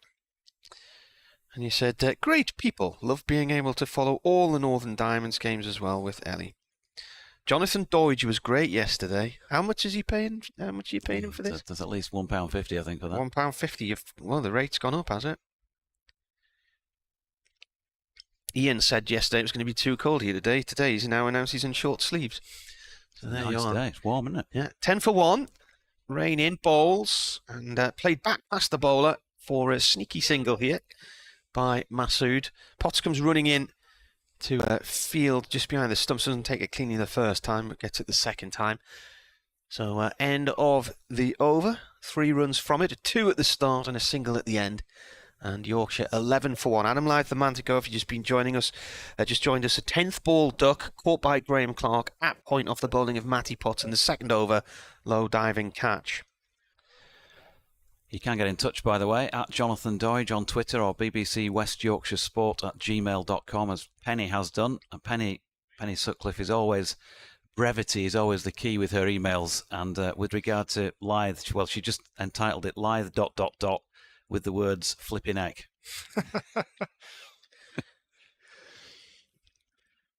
Why waste words? It's a Yorkshire thing, isn't it? Why waste words? Potts in and bowling to Masood, who gets one wide of off stump and chooses to leave. Is that a proper saying? I've never heard that saying before. Is that a thing? What? Why waste words? No, but we just don't like to waste anything, do we? Down the road. Down the road, we don't like to waste nout. Well, my wife's from Skipton. Best before dates and use by dates. Don't exist. Yeah, we have plenty of debate around our fridge, let me tell you. So. Yeah, be right. Here's Potts in again, and Masood solidly behind it. No runner. They have those debates as well over the years. It's just there's sort of a sell by, a use by date, and then best you before. might die after this date. Yeah, yeah. You should have an extra date on there, really, shouldn't you? I was listening to Craig Charles on Six Music yesterday, and I didn't know this, but here's one for you. The best before date on a packet of crisps is always a Saturday. Why? It's something to do with production techniques. Potts bowling to Masood, who pushes this defensively into the offside for Borthwick to field. No run. So they work during the week manufacturing the crisps, and then Saturday's the day when production comes to an end for the week and they clean all the kit, and then they start again on the Monday. So I mentioned this to my daughters last night, and they went into the petrol station at the top of our street and they had their calendar out, and every packet of crisps in there was best before on a Saturday. So there you go. Potts turns, leaves us behind at the Finkel end. The sun just starting to break through as Masood leaves this one. Edward Harland has emailed in as well. Says, JD, you're probably aware today is Jonathan Coop's last programme after 34 years with the BBC, having been told to reapply for his job or take redundancy under the new local radio shake-up. No, I wasn't, but thanks for letting me know, Edward. He says he'll be sadly missed and might be a bit emotional. I am multitasking listening to you both. What was Adam Lyth doing? Losing some very good colleagues at the moment, sadly. This one's through to the keeper. I found that scorecard that Mark McAlind had sent me. He said, when you play cricket, you have many more bad days than good, but then just occasionally, once in a lifetime, as a mate said, there are days like this. And of the 5 runs conceded, only 2 were off the bat. So this was Concert Cricket Club. They were all out for 20. Oof. In 21.4 overs. Taking a while then. Yeah, you might be asking some questions there as a skipper and the coach. Wouldn't you? What's going on? There were 5 extras, 2 leg byes, and a no ball. 1 wide and a no ball. Quick game's a good game, as they say. Here's Potts in again to Masood. 4 slips waiting for an opportunity. Not with this delivery, but it's a good nut from Potts. So he's getting the ball just to nipple away a little bit. Difficult to tell from me from here whether or not there's much in the way of shape on it, but it looks more like off the pitch, whereas Ben Rain definitely through the air. Yeah, there's a little bit of nip. I mean, Potsy will tend to go across the left-hander, which anyone watching the stream will see that. But you hope to get a little bit of assistance in the first hour or two. But I'm sure Yorkshire batting first, and we would have done the same. That we expect a good cricket pitch here over the next 4 days. I looked at the bowling figures, and my eye was drawn to 2 no balls and a wide, and I thought, what, really? And a score of 20? But then I should have looked further along the column, because the next column said wickets 10. So Alex Senior 10.4 overs, 10 wickets. New ball, new over from Rain here, bowling in to Shaquille. That's gone through to the keeper. So he bowled 10.4 overs, and he took 10 for 5, including 6 maidens, but he bowled a wide and 2 no balls. But what a scorecard. Talking of Skipton, got an event coming up there at Coniston Hotel near it next month with a certain Jason Dizzy Gillespie. Oh, is he coming over, is he? He's doing a couple of events with me during the week between the first and second tests. In comes Rain and bowls. This has gone off towards mid-off, picked up by Borthwick. He's a great lad, Dizzy. He came to the Thursday night with us at the Harbour View, and quite a few of the lads who I drink with in there complain about cricket, and they say it's dull, la-di-da-di-da, and don't know anything about it. And the night he walked in, every one of them was over to say hello, and I was like, I thought you lot didn't like cricket. And then there was the night at Callie's pub in Wetherby when we came last in the pub quiz. Rain's going to come around the wicket now to Shaquille. Shaquille looks to play this one out through the offside, and it trickles across towards Borthwick at short extra cover. I think, as I understand it, DT is his driver. Is he? Went up from the Midlands on the morning of that event, which the one at the Coniston is the 21st of June, a Wednesday night. Right. I think we'll be together that week as well. I think we've got a T20 game on something like the Friday night. We have. Not sure if he's going to be there for that, but as I understand it, he and DT are going to go pay their respects to Callie during the few days in between the two events, because I've got another one with him on the Saturday the 24th. Rain in, and that's clubbed away nicely. Lovely drive through the covers there by Shaquille for 4. Half volley outside the off stump. Is it 4 years now for Callie? 2018. March 2018. 5 years now. Yeah. That was a shock just before the cricket season began. Dave Callahan, lovely, lovely man. Died while he was getting the shopping out the car, wasn't he? And his outside his flat in Wetherby. Church was absolutely packed for his funeral. All the Yorkshire players were there as well. Yeah. Sad day. Top man. We remember him regularly on the commentaries. 4 off this over so far. 2 balls left, and that's an interesting shot. He's gone down on one knee to drive this one, Shaquille, and now he's slipped over at the bowler's end. He will only get 2 instead of possibly 3. Throw comes back in to the keeper. He's looking at his gloves to see if he's made a mess of them. You wouldn't want that, would you? The shortest legs in the team, and you've slipped at one end, and your mate's halfway back already. You've got to go, sort of thing. But so, yeah, Dizzy's coming over to talk Ashes. Right. The Coniston Hotel event is with Hoggy. Where is that hotel? Where's that? It's on the bang on the A65, country hotel and estate, about 3-4 miles out of Skipton, northwest of it. Right. And then the other one's at my cricket club, Rawdon. We're talking of all 10. The great Headley Verity played. Yeah. Yeah. Rain comes in. Right arm over again. He's changed his angle of approach this time. That's left alone. Goes through to the keeper. End of the over. Rawdon's. Is that near Leeds Bradford Airport? Yeah, it's about a mile from Leeds Bradford Airport. I think I drove through there because I surprised the kids last year. Durham's one-day cup campaign was coming to an end, and so I missed the last match at Leicester and flew out to Menorca and flew from Leeds Bradford Airport at 6 in the morning and hid in the back of a van. And my wife pulled up on the drive at this house that they were staying in Menorca and said to the girls, can you go and get the shopping out the back of the van? And when they opened the door, there I was hiding in the back of the van and got the fright of their lives. I was going to say, she must have she needed counselling. Yeah. Here's Potts bowling to Masood. Played that nicely, just stroked it through the covers. It's not going to have the legs to make it to the boundary. 64 metres apparently, according to my colleague, out that way. Or always from the middle, but they've got back for 2. Masood on to 12 with Shaquille on 6. It's 19 for 1.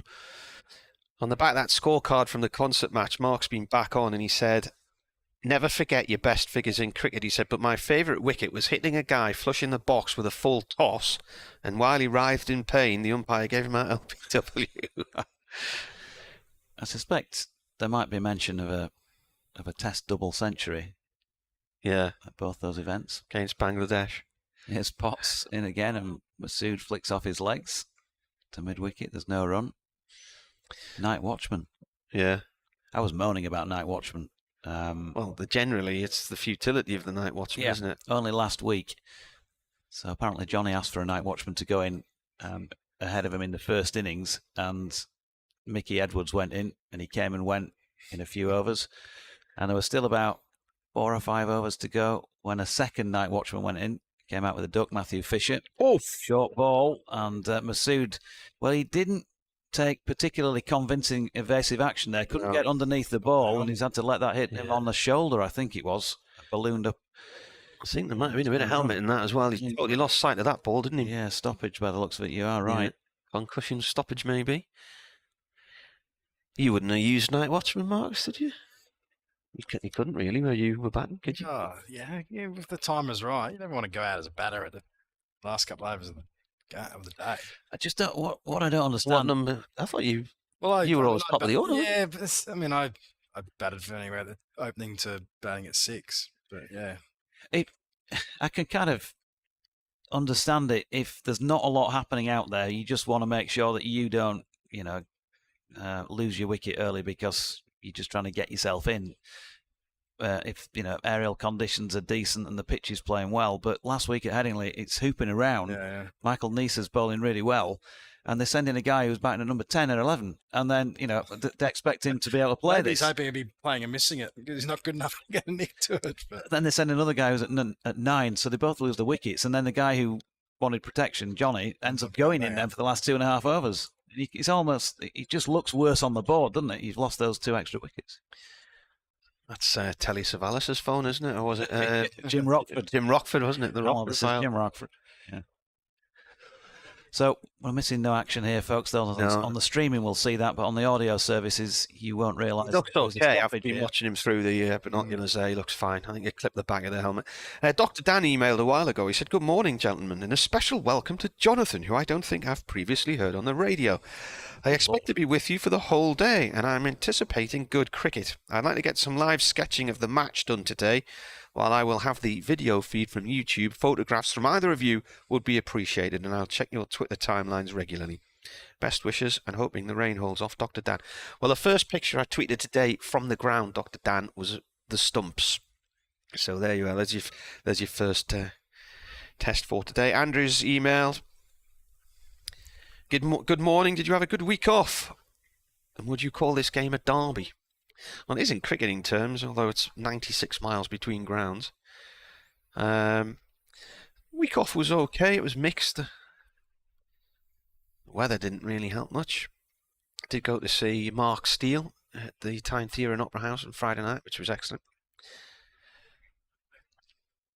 Paul's emailed to say he'll be here, but I have actually already spotted him in the ground, so this delay for this change of helmet continues.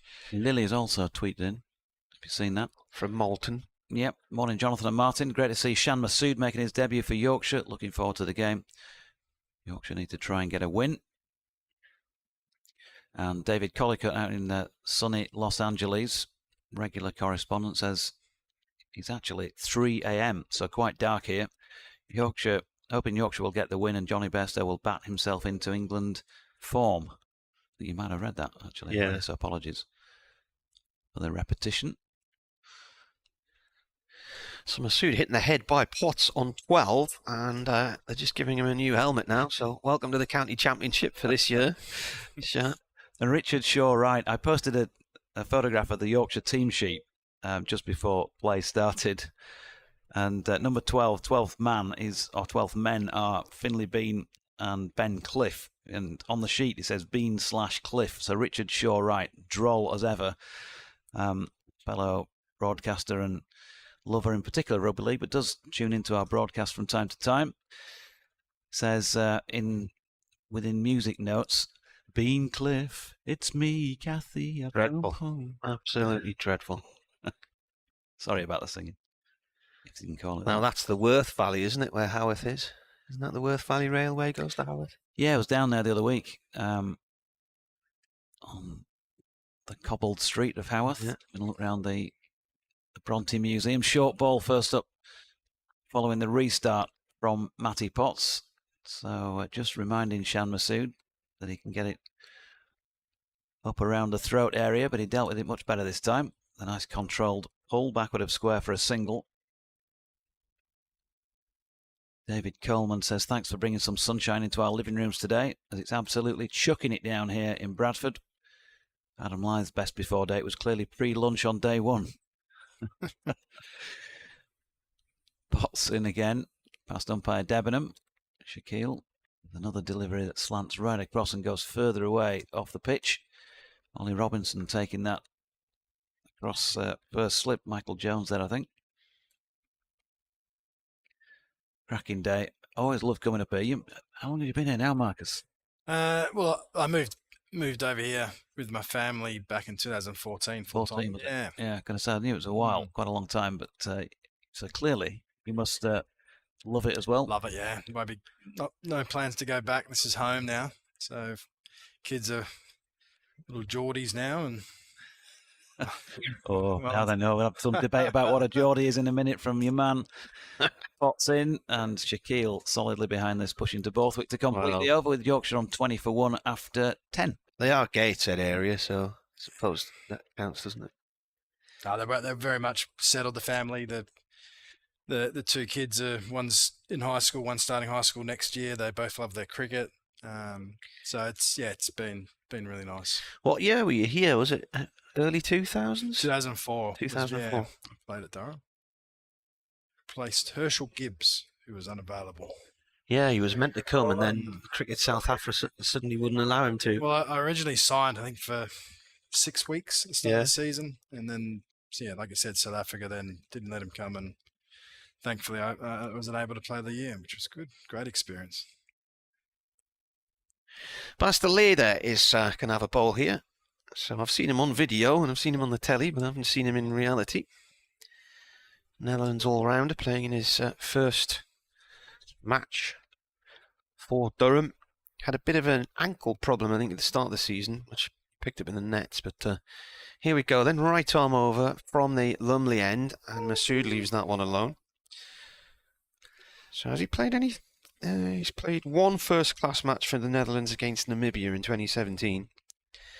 Played for the MCC Young Cricketers in 2019. He's played 31 T20 internationals for the Netherlands, and he was at the World Cup in Australia back end of last year as well. So he's a right-hander. He's bowling to Masood. That's wide of off stump, taken by the keeper in front of Jones at first slip. Tell us about him then. He's obviously Ryan Campbell's man, isn't he? Ryan's coached him at the Netherlands. Look, without throwing too much of a tag on him, I think he's one of the most exciting all-rounders in associate cricket over the last 12 to 24 months. He hasn't, like I said, he's only played one first-class game, so he's very much new in terms of experience to this level. Bowls again, and this is turned off down towards backward square leg for 1 run. But no, we're really excited about how he's progressed since he's joined us. He's obviously, like you said, he had a bit of an ankle niggle that he picked up in our pre-season tour, so he's fully over that now. But equally, he's an exciting attacking batter as well. We've seen him bat in the top order in the World Cup previous to Christmas with the Netherlands, and he'll play a key part in our white ball team too. So really excited to see how he goes.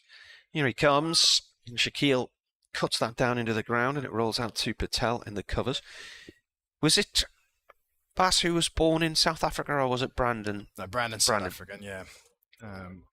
Bass is born and bred in Holland, so and hence why he hasn't played. Hasn't had that exposure to first class cricket. The likes of Brandon, who's based in, I think brought up in Cape Town and played a bit of cricket over there. Toledo in and balls, and this is turned down towards fine leg. Might go for 4. Carter's going to try and come around and cut it off. In fact, it slows right down below our commentary position, so they'll get 2.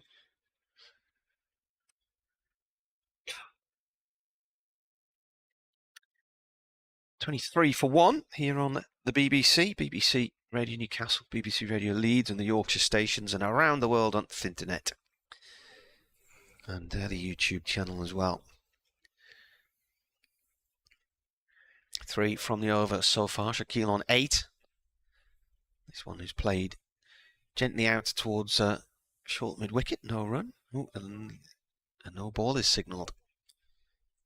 Bass kind of bucks the trend a little bit. You've got, I guess there's a lot of discussion now where a lot of players are gravitating towards franchise cricket, T20 cricket, and they're kind of, this perception they're turning their back on the traditional format, where this guy's learnt his trade the other way around in franchise cricket, in T20 cricket.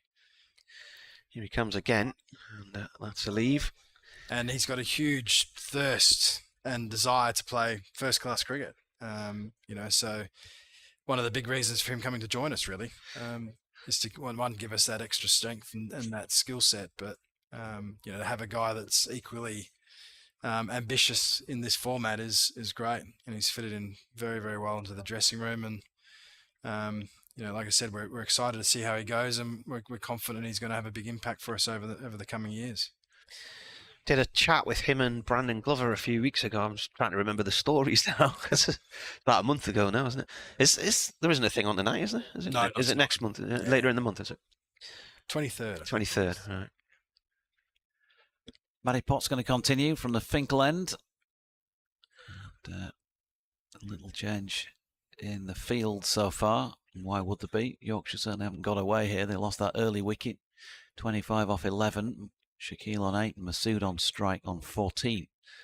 He's seen off 35 deliveries so far, and make that 36 as he pushes one to Borthwick once again in the offside. It's interesting you're saying all that about the various formats, because in the eyes of the players, for that sort of credibility of the cricketer, they still want to be seen as being able to play red ball cricket, even if that's not going to bring them the riches beyond compare of some of the white ball stuff around the world.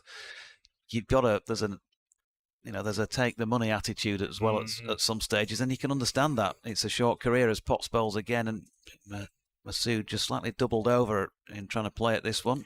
Look, I think people, if you look at some of the best, if not the greatest T20 players that have played the game in franchise cricket, IPL, other franchise tournaments around the world, internationally, majority of them, and a really high proportion of them, have been brilliant at test level too. I guess our memory will think, well, Chris Gale was a T20 specialist. He played over 100 test matches. Yep. Potts again. Masood has a flick at this one, slanted across him, and not so far away. First real sign of a little bit of loss of concentration. Got away with it. Chris Gale made a 100 in a test match. So a lot of these guys are brilliant, brilliant test players in their own right. And I think it's easily forgotten that they learn their skills and their basics. And I think Ryan Campbell, we had a chat the other day, and he talked about Dan Christian, who's one of the most successful players. I think he's won more tournaments with different teams around the world. Yeah. Potts to Masood again. This time plays it more confidently to Cars. Mid-on, no run. And he openly credits he learnt his trade in first-class cricket. Without that kind of breeding ground or that development of playing first-class cricket, he wouldn't have been half the T20 player he was. So, yes, look, there'll be a couple that come through, and they are going to be white ball specialists because that's the next generation. But still now, you're looking at some of the great players, the very good players that are coming in. They've all got good first-class experience, if not international test experience. Potts in again, past umpire Debenham. Masood this time shouldering arms. Yeah, what was I going to say? The skills that players in more recent times have been learning in white ball cricket are obviously, as you've been talking about, with Bazball earlier, now being brought to bear on the Test game, which is changing that game in terms of what visually you see. When I first went and watched Test cricket at Headingley in 1977, the Ashes, there'd have been no way, Geoffrey Boycott and Graham Root would have been playing those sort of strokes as Masood flicks one into the leg side, takes on Carson, gets there. Shaquille running to the danger end. 26 for 1 at the end of the 12th. But what we see is still entertaining. I think as purists, those of us of a certain age, yeah, we love to see that. We also still want to feel that when it gets tough, you can go out there and grind, and you can play one of those old-fashioned sessions, if you like, as they might be seen these days, of not a lot happening for a couple of hours, while the batters try and get back and stick their spoke in on what the opposition's bowling attack might be doing to them. So you still want to see a bit of that as well. While it's great to see entertaining and attacking cricket, there's still entertainment in other ways of getting to the end of the day. I agree, and look, I'm in my 40s, so the way I see the game in terms of the way it was played when I played is different to the way these guys see it now. The leader in from the Lumley end, worth a shout. He's playing right across the line there. The finger of doom remains down. Masood on strike. Now then, why is that not given? That looks plumb to me. Looks pretty out for me. It's low and it's hitting middle and leg from what I'm looking at there. But Paul Baldwin says no. Do we get replays on the stream? Yep. Look forward to seeing that then in a moment. I hope they're turned on. They weren't turned on the last time, so I went along and then it's just a button which can be turned on or off depending, but that looked out to me. On 15 on the ball, struck his pads. The leader in again and bowls. Oh, and a one-handed drive at this one. And he's played and missed that as well. That's gone between the inside edge of the bat and the off stump. Yeah, it's slanted across him, just looking at the stream, and it's just held its line off the seam, and he's playing for the original line. So yeah, just past the inside edge. Again, credit to Ollie Robinson, because he'd have been going left. Yeah. Right arm over, he bowls again. Oh, that's a sharp delivery, really in low, almost Yorker length, and he gets on it late and plays it away. And toward the bat there. Suddenly, this looks like a rather troublesome over for Masood. The only thing I can think in that not being given out was maybe he got a bit of bat on it but looking at it again on the stream, it didn't look like there was. But it looked to me, it was low, and it seemed to be in front of leg and middle stump. He's on 15 from 44 balls as Deleda bowls again, and that's an inside edge which has gone off towards backward square leg for 1 run. Now then, Shaquille's just hobbling, having got himself down to the striking end here, having taken that run. He's not moving well at all. He's calling for some assistance here, so we're going to have another break. Not sure if he's maybe gone over on his ankle while, because Masood called him back for a second, didn't he? And he screamed no. We've had just shy of an hour play here, and I think one thing that comes across, Marcus, is that although they've not ripped the top order apart, they've taken a wicket and they've been there or thereabouts throughout, and I don't think any of the 3 Yorkshire batters so far have looked totally comfortable, and you couldn't really say anybody feels like they're absolutely in yet. No, I think you're right. The balance is well, Durham. I'm no doubt that the guys out in the field will feel, that they've really put the pressure on. They're going to continue that, and we're probably at a bit of a stage in the first session where who's going to break first.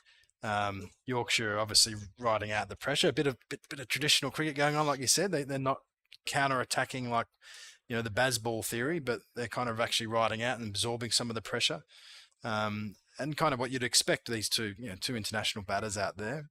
But for us, the messaging from Borthwick, the captain, will be, we just got to keep on this. We'll get the rewards. Felt probably we could have had one there in the start of that over, but look, the next hour is continue to maintain that pressure and see if we can create a couple more chances. To go into lunch with Yorkshire being maybe 2 or 3 down. I think that would be a pretty good even first session. Did you think that was missing leg, missing off, and knocking middle out? Thought it was. I'd say, I mean, we're behind, to be honest, here in the commentary box, and you've seen enough cricket to get an instinct where it's pretty close, and live that looked good from here.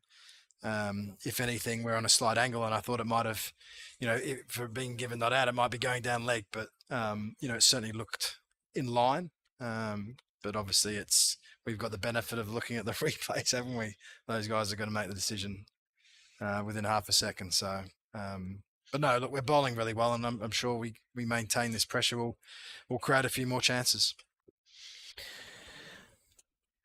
Do you think he's twisted his ankle rather than been hitting the foot?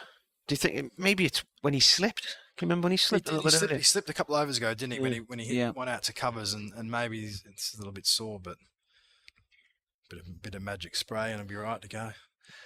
It's Your Boy has tweeted, supporting Durham from a rainy May day in Shizuoka in Japan. I hope I've pronounced that correctly, but I'm sure you'll correct me if I haven't. 8 p.m. over there, settled in for the night. Might be interesting to know, he says, Japan NT playing against an emerging Sri Lanka 11.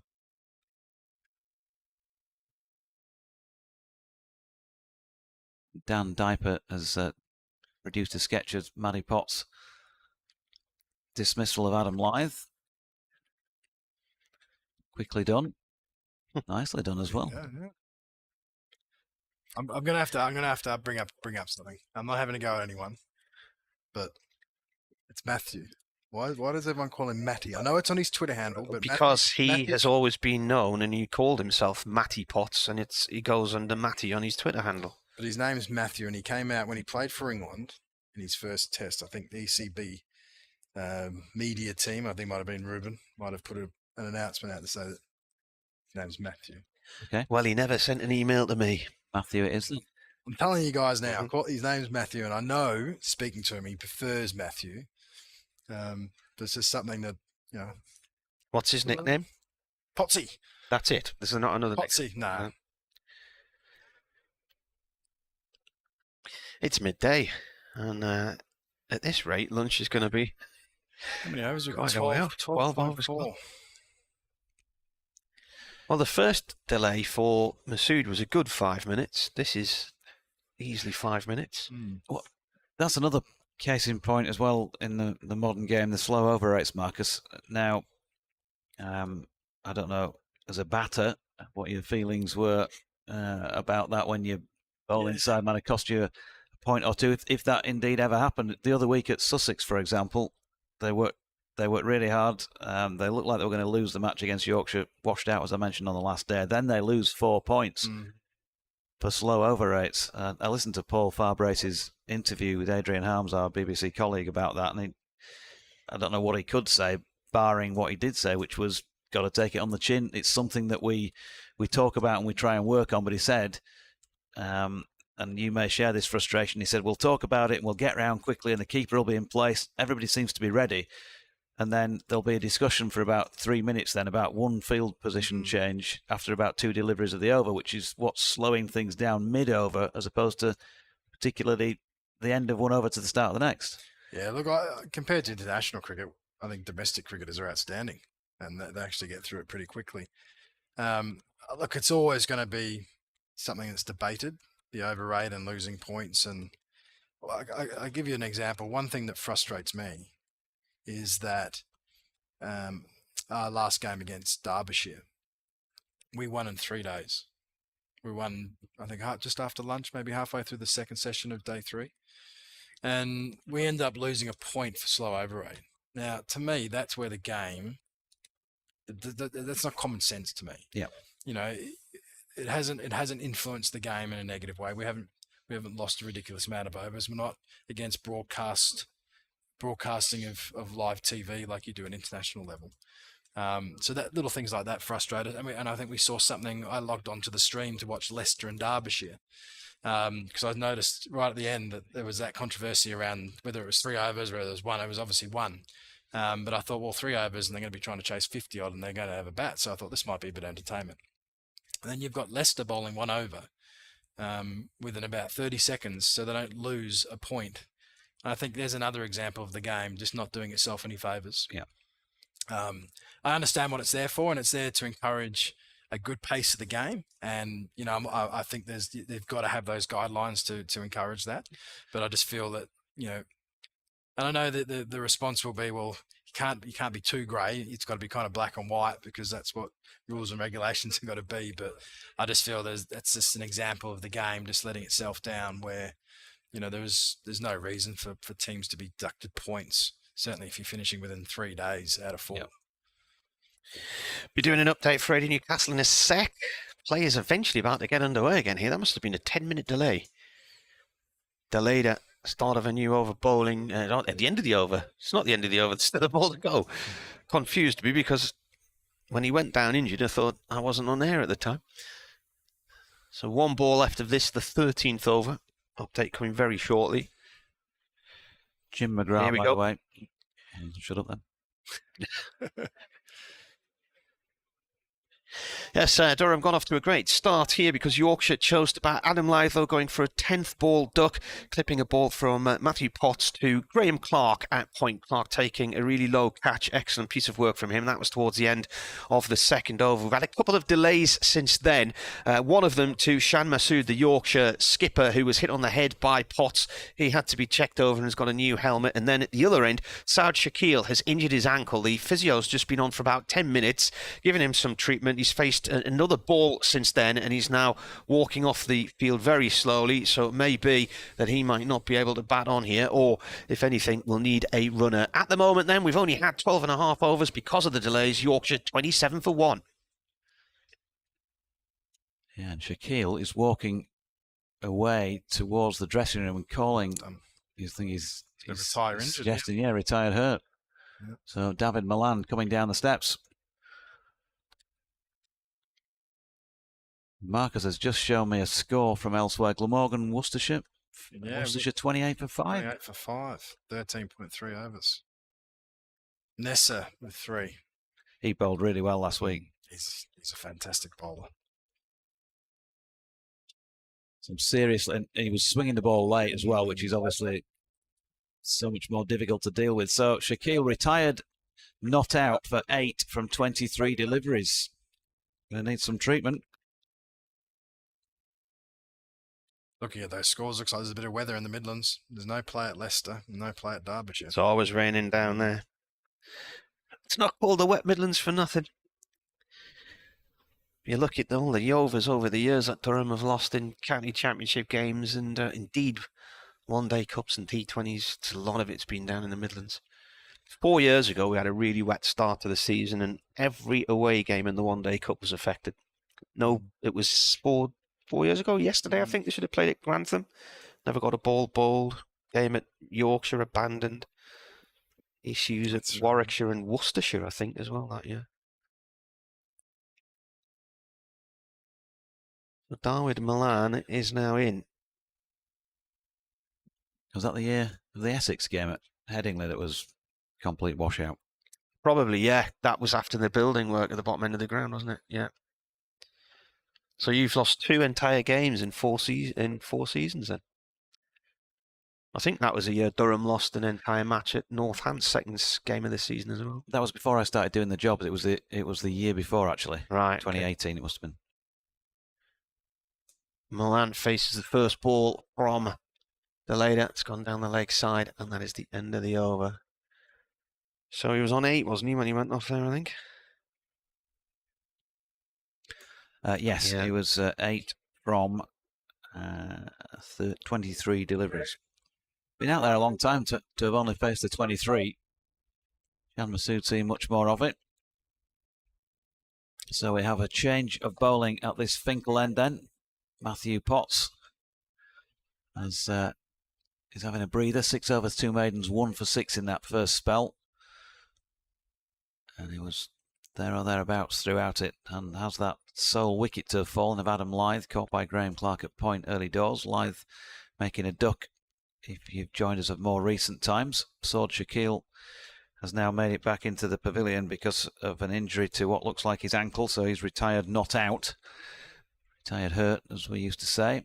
And Cars from this Finkel end, Bryden Cars' first delivery wide of Masood's off stump.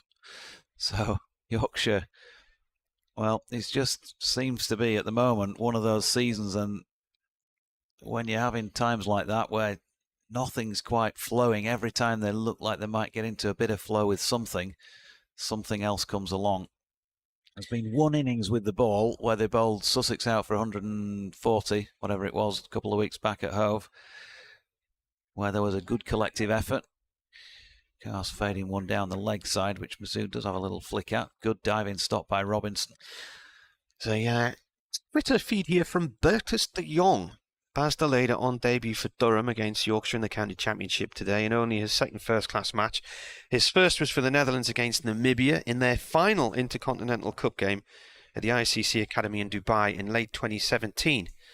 The Intercontinental Cup, the Associates' first-class competition and pathway to Test cricket, was then scrapped in 2017 on the grounds of cost.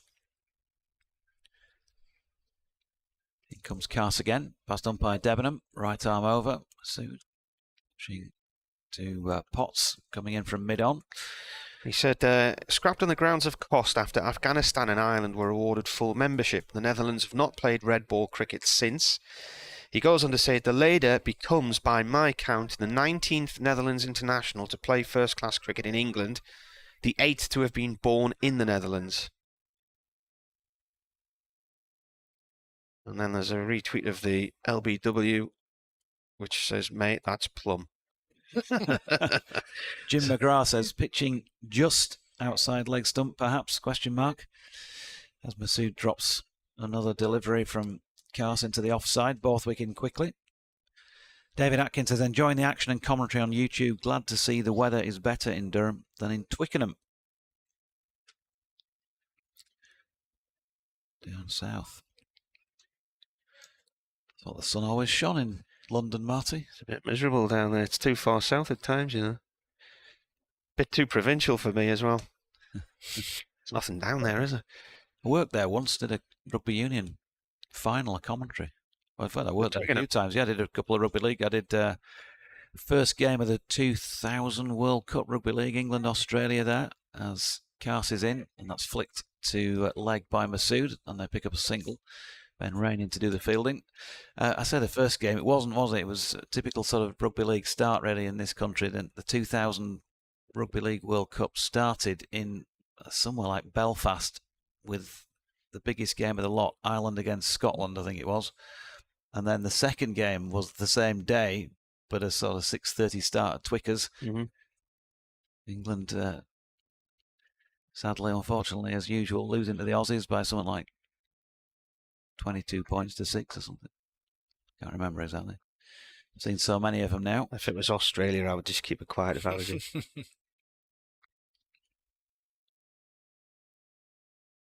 One test match out of 3. What we seem to win for quite a long time. Cars in and a flick at that one from Milan. Trying to play expansively square on the offside, but misses out. End of the 14th, 28 for 1. Rugby League fan, Marcus? Nah, not really. No. Nah, AFL? Do they have a team in Perth? Nah, they used to have the Western Reds. It's the league's more the East Coast. No, AFL was my winter sport in Australia. Don't mind a bit of international rugby union, but no, never really got into I like the State of Origins when they're on. Yeah. When they used to belt Who the living do you daylights support out then of when them. you're from the West? Whoever was winning. Right. Whoever that's a typical Aussie thing. Yeah, there you go. Typical Aussie. winning. Whoever had the biggest guys. Because back when I watched it in the 90s and 2000s, he used to have all the balls and stuff. It was the good old days back then. Yeah. Balmaninga. Oh, yeah, that's what a player. Ash Thorpe, who's also from the Perth area, is a massive he's a Canberra rugby Raiders league fan, fan, isn't he? I think he's a Raiders fan. Well, of course, Mal used to play there back in the day.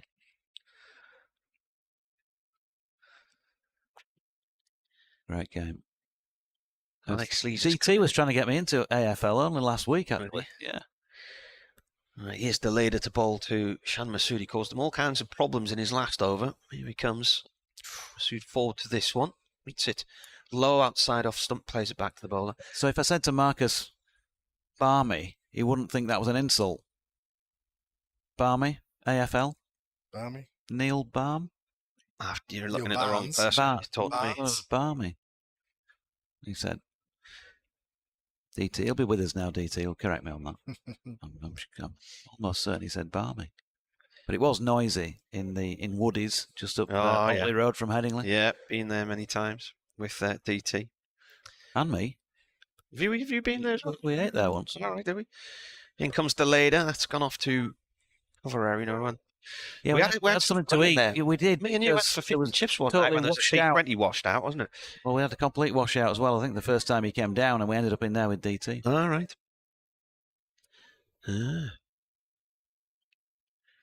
I think, I was driving that night, so I just had to pop. So I had to get back up the Thirsk, go back up here. 28 for 1. 2-dot ball so far in this over from the lady. Comes in and bowls again, and this has gone off towards square leg, and there will be 1 run. Potts throws himself at the ball and lands heavily and awkwardly corner of the square. Thought for a minute he wasn't going to pick himself up to start with there, but he's up. He's walking away. Yeah, Neil Balme. Balme. Born in 1952, age 71. So is that the AFL's the sort of rugby where they play on cricket grounds and have 4 posts or something? Is that the one, isn't it? Apparently this guy was as hard as nails. Delayed her in. That's cut down into the ground and goes off to 4th slip. Is that is AFL rugby league or? AFL is Australia. Aussie rules. Yeah, so that's what I said. Yeah, they nearly always play on cricket grounds, don't they? He was born in Perth as well. Was he? Yeah. Played for Melbourne. Subiaco, who was Richmond and Norwood. Richmond mainly, 159 appearances. Delayed to Milan, who's yet to get off the mark. That's gone down the leg side. 4th ball he's faced. I think he was coach at Melbourne for a while. Yeah, that's right. Elizabeth emailed a bit earlier. She says, hopefully the rain will stay away. Saturday the 29th of April, we were in Gisborne to celebrate my aunt's 93rd birthday. Travelling home, it was great to follow the match and the fall of wickets, but disappointing the game finished before we got actually to the ground. She thanks a member of staff who helped her get a yearbook because everything was closed by the time she got here. Hoping to get on the ground this afternoon, she says. In comes Delayed, and this is played out into the covers, and a good stop by Patel on the bounce. Awkward one, which could easily clip the chin. Good afternoon to you, Phil Dix. Known, to, of course, to both Durham and Yorkshire folk alike. And now Phil had links to Gateshead Fell, didn't he? I tell you, Phil's got his new career, Phil. He's head grounds. What, at the Fell? Is he? All right. It looks like Lords. Yeah, he was telling me all about it. I went up for the Rugby League World Cup first game at St James's Park in October and had a beer with him, and he was taking that very seriously. He's a great asset to us. Yeah, he was the first guy that I ever met when I came to the UK. Really? Top man. Here is Bryden Cast, meanwhile, bowling to David Milan. To Shamus. So did he come pick you up at the airport? Yeah, so 1999 I signed for Gateshead Fell to play in the Durham Senior League. And Dixie was working, I think, for Sport England back in those days. And he picked me up at Heathrow, took me out for an Italian meal that night, and then we got the train back up on the Friday. I think I stayed on a little, those little springy, dodgy beds in his hotel in London, and we got the train back up. But yeah, so we've known each other for quite a while. Cast to Masood again, who flicks this nicely along the deck through mid-wicket. Ben Rains round to field in the big white floppy, and they're back for a comfortable 2. Masood up to 20, 31. Is he doing any of the data analysis stuff anymore or not? I think he's got some stuff. I don't think it's within cricket, but it's certainly within that field of expertise. But no, he's been fantastic for Gateshead Fell. The ground's looking great. Obviously, the weather's been a nightmare. Intelligent cricket, the commentator's companion. No, that's what you You're use. not privy to that. 20. Yeah. Red ball as well now. Right. Ooh. Playing a miss there from Masood off Cars. Bernard says, Dear Marty, did you only have 1 week off broadcasting? Yeah, I had last week off. Catch up on all the loo days that had accrued already. He says, there's no surprise to see Yorkshire batting after the way the Chesley Street Square has played this season.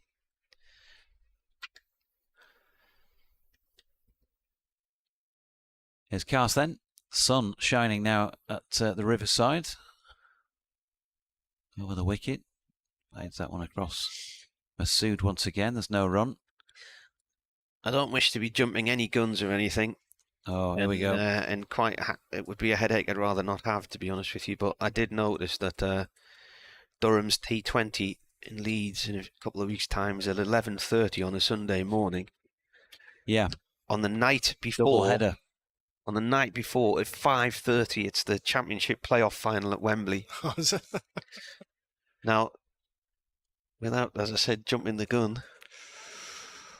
Thin ice there, Marty, as short ball here from Cass. Not really got hold of it as he might have done Shan Masood, but he's got it along the deck once again to Ben Rain for a single.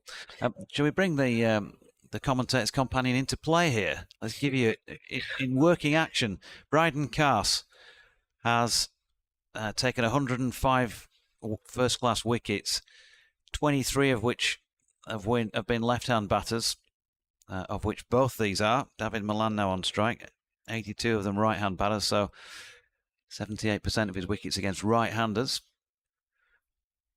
Averaging 30.4 with a strike rate of 47.4 as Milan plays this one into the deck and out towards Clark at point. There's no run. Does it tell you Bryden Cass's dad's name? It doesn't. No. Doesn't tell you anything as exciting as that. But he's taken the predominance of his wickets between overs 31 and 60 in his first-class career so far. How about that? Okay. There you go. Marcus is writing all this down. This is Nixie's program, is it? Yep. Very good. I've got him down as 108 wickets. Oh. Only played in 2 games last season because he had to have a knee op after a little tear while with the Lions in Australia, and so he didn't come back till halfway through the season. And then there was a toe problem which saw him end his season early. He's now fit. The leader to start his 4th over, none for 7 so far. Bowling here to Masood, who lets that one go past the off stump and through to the keeper. Did you know that Bryden Cass's most dismissed opponents are Liam Norwell, that great batter, and Hassan Azad? Right. Well, when he first came to the attention of Durham, he was playing for Burnmoor in the North East Premier League, just up the hill. And his dad played for Northants. The later, right arm over Lumley end. Masood turns this to short mid-wicket. Potts is in there. No run. Now, Rupert, by the way, says, given the bowling cupboard at Yorkshire is rather bare, what would Marcus do if he were Yorkshire's Director of Cricket at the moment? Right. There's Bertus de Jong's been back on. This is the frame before the ball pitches. In the next frame, it's already hitting his pad. Pitch is pretty much dead on leg, in my opinion, he says there. In comes delayed, and that's gone down the leg side. Where's Ben Mike? Is he injured as well, or Ben Mike? No, he's fit. He was given that sort of, never really took it seriously from Otis last week in his post-match interview, but he ticked the box of saying Ben Mike's been playing well in 2s and he'll come into the equation, but he didn't get named in the 13-man squad, I don't think. And apologies if I'm wrong there. Can't remember seeing his name on that. Oh, I haven't seen him here today. No. Next ball is played towards square leg, and Cass has to come up from fine leg to field. There'll be 2 runs there for Masood. Otis has got a real desire to have pace in the ranks with the ball. He's talked about that a lot to me in his interviews, and there's no doubt that Ben Mike has got that. Would you fancy pace over accuracy? You know, you think of a Ben Code bowling it at 70 and getting wickets at 20, 21. Next ball is defended by Masood off the leader. I think we're always striving for is that balance, isn't it? And you know, someone like Code is an outstanding bowler and has got an outstanding record. It's enabling having a couple of guys like that in your team, but with someone that can, you know, push up to mid 80s to high 80s, and then you get a good balanced attack. And I think we see that with Durham, with the likes of Cass that brings that extra pace for us, that complements Potsy and Rainey very well. The later bowls. Oh, that squirts away past the slip cord along the floor and away for 4 down to vacant 3rd man. The pub is open for the first time today. And Masood gets a boundary to his name. it's a tough call sometimes, isn't it? Because, you know, you're trying to build pressure and all of that. If you've got one bowler who's nagging, but not necessarily getting through, and then your other guy's got the pace, but he's going for fours. I'd always tolerate someone going for 4 or 5 and over if they're picking up 2, 3, 4 wickets every innings. You think in Test cricket going back for England, somebody like a Devon Malcolm who had, you know, searing pace when he got it right, and it was so difficult to play, but there would be, you know, quite a few going off the edges. And that one came off the edge of the bat. He's played right inside the line there. So the weather is causing problems in the Midlands. No play between Warwickshire and Essex so far today. Meanwhile, here's Bryden Carse bowling to David Milan, who pushes to Borthwick, no run. Nor Derbyshire, Gloucestershire, nor Leicestershire against Sussex. Yeah, they've gone off for the weather in Canterbury as well, with Kent 56 for 4 against Hampshire. Somerset 42 for 3 against Lancashire in Manchester. Middlesex are 78 for 1 against Surrey at the Oval. Carse in again. Milan drops that out to point, no run. The wicket to fall for that one was Mark Stoneman, bowled by Kemar Roach for 8 in the 3rd over. I think he lost his... sorry, 4.5 overs, lost his off stump. So Somerset 46 for 3 against Lancashire in Manchester. Northants are playing Notts in Northampton and a 49 for 2. TKC got 100, didn't he, last week for Somerset? Tom Collar Cadmore. Yes, cast to Milan, solidly behind it. And again, no run yet. The first ton for Somerset. He was on, I think I'm right in saying 94, 95, something like that, and they'd had a break in play. He went back out and smacked the first ball for 6 on the restart to bring up his 100. Good effort. Bill Kelso says, for your information, the Durham YouTube stream has no sound, but Yorkshire's has. Weird. Thanks, Bill. I'll check that out. And here is Carse again. Opening the face and running it out to point. David Milan has faced 10 deliveries so far, yet to get a run to his name. Shan Masood 26 off 64. So 38 for 1 approaching the hour and a half mark of play. They've only bowled 17.4, but let's not forget there was a sizable stoppage for that injury to South Shaquille, and then another one for a couple of minutes when he hobbled off, decided he wasn't fit to continue, for the moment at least. Carse, now then, that's short of length and it's a good delivery. That's pretty nasty to deal with for Milan, who lifted his head. I think he thought it might have been somewhere chest or bottom of the chin height, and in the end, got something on it. Another day, that's deflected onto his stumps, isn't it? That was close. I mean, that just bounced really sharply and actually nipped back in towards Milan, and I think it might have just hit the forearm of his left arm. But you're right, there's a few times you see that chop on, but fortunate for Milan, it rolled out towards the slips. Yeah, it's Carse again. And once more, Milan uncomfortable in playing that, so he's looking a little bit ruffled here. David Milan hasn't yet got himself in. Such a dangerous player when he does. It's a good battle, this, isn't it? The last hour, it's just feel that every couple of overs, there's enough there, there's something happening. Bryden and Bass have started this little partnership they've got here the last kind of 3 or 4 overs and starting to get a bit of rhythm. Yeah, Robert Heath's not impressed with the commentary so far, so stop blathering and discuss the match. I feel sorry for anyone who hasn't got the live stream going on because they don't have a clue what's going on. Well, Marty's left now. Should be okay. So, Basteleda from the Lumley end, and Masood plays that top of the bounce. Nice little flick into the leg side. Potts giving chase. And they're back for a couple. It is a good battle out there because you've got to be pleased with the way that the bowlers are shaping up. There have been no freebies really of anything, any sort of note, have there? No, there hasn't. Boundaries have been at a premium.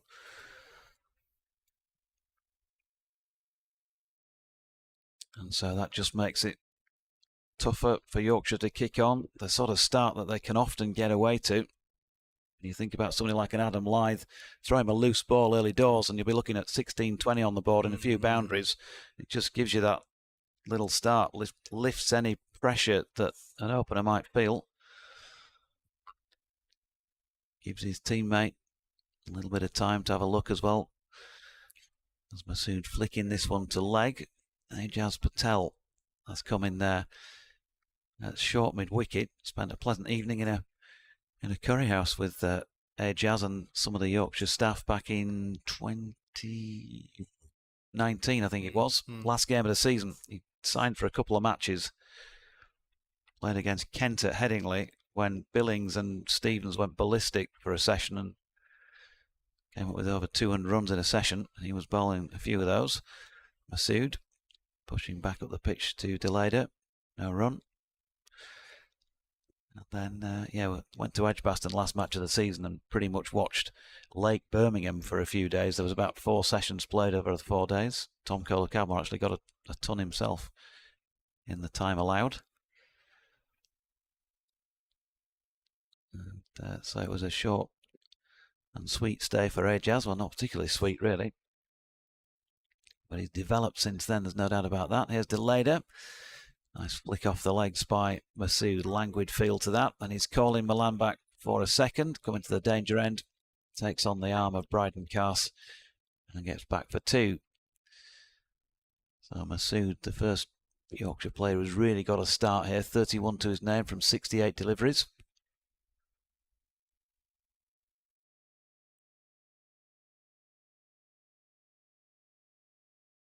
I'll ask you in a minute when he's delivered this next ball. Question on the technical front. As Deleda is in, and Masood just easing his way to the offside to open up that area backwards. Square through fine leg. He's flipped it nicely away for 4 runs, so well into the 30s now. So from a coach's point of view, you've been watching Shan Masood for 90 minutes here. If we stop the game now and you're going to have a word with the bowlers, what are you saying? Oh, look, I think we've bowled really well to him. I think what we've seen here is Bass is getting a little bit of shape into the left-hander, and he's being encouraged by that, and we nearly had that dismissal. But what we've seen Durham do now with Scott Borthwick has put a short catching mid-wicket in. He's got a square leg. He's got a fine leg. So he's got 4 on the leg side, which is he's tended to bowl a little bit straighter now, and he's already been worked for 4 down to fine leg and a couple into square leg. Here he is again, roundabout leg stump once more, clipped away down to Carse at long leg.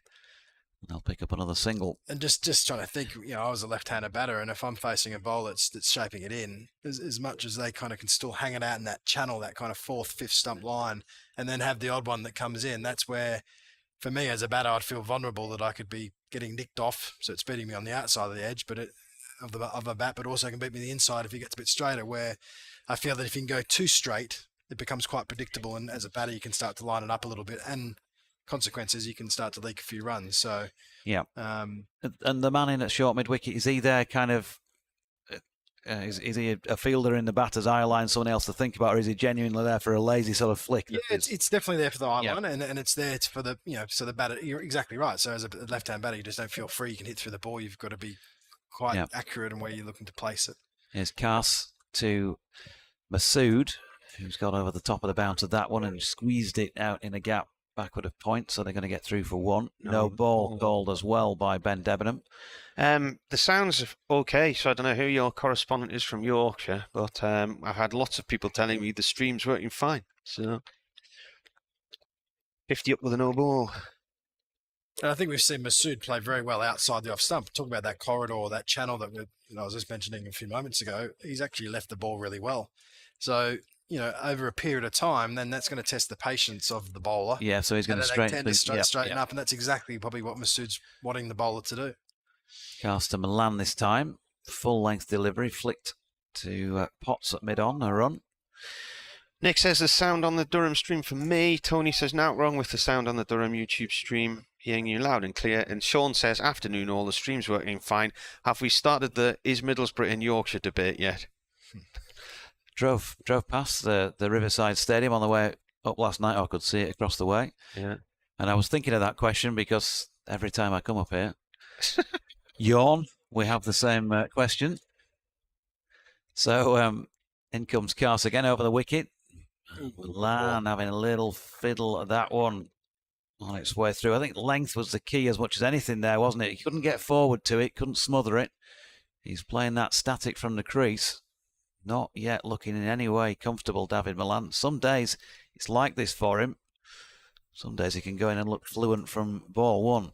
The sound's definitely working in Perth, Good. Australia. My mum has just WhatsApped me, said we're watching Durham and they have the sound on. Excellent. What time of night is it there then? Oh, what are they, about 7 hours ahead, are they? Oh, more than that, aren't they? About 10, is it? No, that's the East Coast you're thinking of there. Good evening, Mrs. N. As good delivery again from Cast, just slanted across. Milan, who will say he played inside the line there. Got to be more than 7, surely. It's a long way. It's 7:34 in the evening. So what's that? It is 7. Wow. See, there you go. I always thought it was a lot longer than that. With the, 8 hours in the winter and 10 hours to the East Coast, isn't it? So, is this the time of day for the doctor? Doctor, gee, what time of the year it is? It might be a bit chilly. Okay. Doctor comes in during the summer. Does it get chilly in Perth? Oh, yeah. Here's Caster Milan, tries to flick one off his legs this time, but misses out. And then again, a good diving stop, very tidy. Back of the stumps, Ollie Robinson so far. Swam in the Indian Ocean there, is it? Scarborough Beach? Or Scarborough Beach, yeah. And I was surprised by how cold that was. It is cold. And then when you get the other side, at Sydney, I was plodging on at Manly Beach there, and it's really warm, the water there. It just shows you the vast size of the continent, doesn't it, really?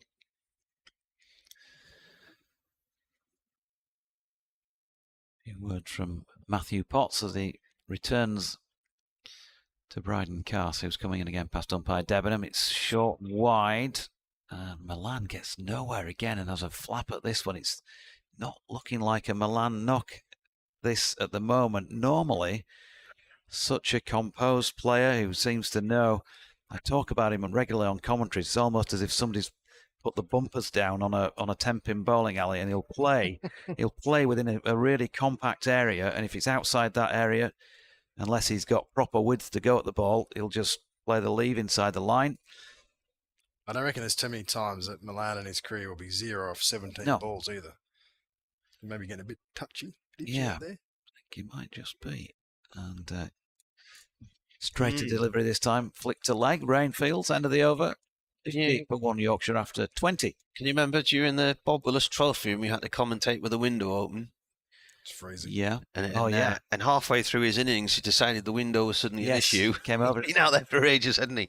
And the previous match he'd played against Durham a few months earlier in the September at Lords, there was lorries going backwards and forwards with flashing lights, sirens, a bulldozer demolishing the stand at one end. It never bothered him at all.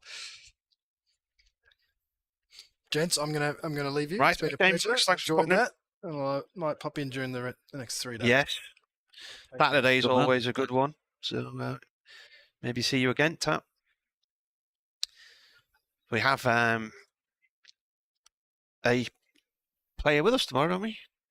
We have Katie Levick on board tomorrow, Northern Diamonds. They played here last week and were all out for 60, I think it was, in a 50-over game, inside 20 overs, and nearly won. Yeah, you saw the first question, you look at that, and 16 wickets fell for 120-odd runs, and so the first question I asked her yesterday at Scarborough was, what was the pitch like? And she said, nothing wrong with it. Ben Rain back into the attack, coming round the wicket to have a go at Shan Masood, who's on 37, and he turns up a short square leg, no run there. Masood survived a very good shout for LBW on 15 off past the later. Still confused as to why it wasn't given. Owens just tweeted to say it was a horrible decision, but it was given not out. If you want to get in touch, at Marty Cricket on Twitter, at Jonathan Doidge on Twitter, wearecricket@yahoo.co.uk on email, or what was your email? Do you have an email? BBC West Yorkshire Sport @gmail.com. Nice and short, that one. Then comes Rain again, played up to mid-off. I don't create them. Somebody else created that in the Cali days. And yeah, well, yeah.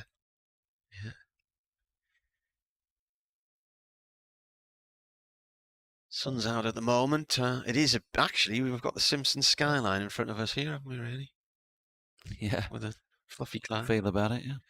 Little fluffy clouds, or the song by the Orb.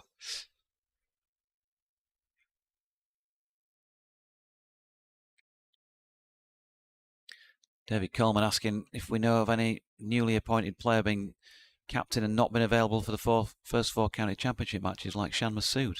In comes Rain, and this is guided round the slip cord and down towards vacant third man at 4-2. It happens, doesn't it? I think that's all you can say these days, yeah. It does. It's frustrating, and you understand the anguish of the supporters, but that is the way that the game is now, and you kind of got to get your head around that ultimately, because it's not going to change, is it? The days of signing a player for the entire season, yeah, it might happen on some occasions. It's not totally dead, but certainly few and far between now because of franchise cricket.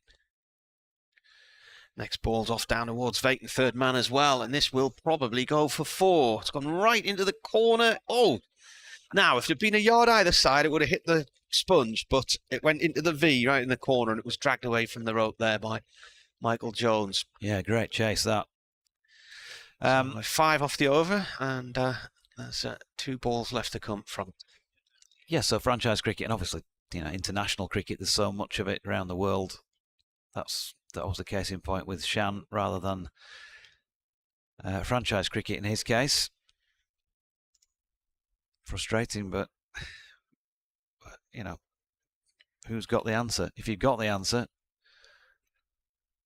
then send it on a postcard to Martin Emerson, the commentary box, Riverside, Chester Street, Durham. Because I'll have gone by the time it arrives. And I'll be somewhere else like, Birmingham next week. Rain around the wicket, and Milan leaves that one. Birmingham a week on Saturday, isn't it? For the blast off. Yorkshire's first game, playing against Birmingham. I think it's a double header, isn't it, that day? Derbyshire are there as well or something, aren't they? In the same day. Maybe we should sort of put the commentators' hats in and draw them out. Well, yeah, that would make it a bit more interesting. Might commentate on a different game. Rain round the wicket bowls, and again, Milan just leaves it alone.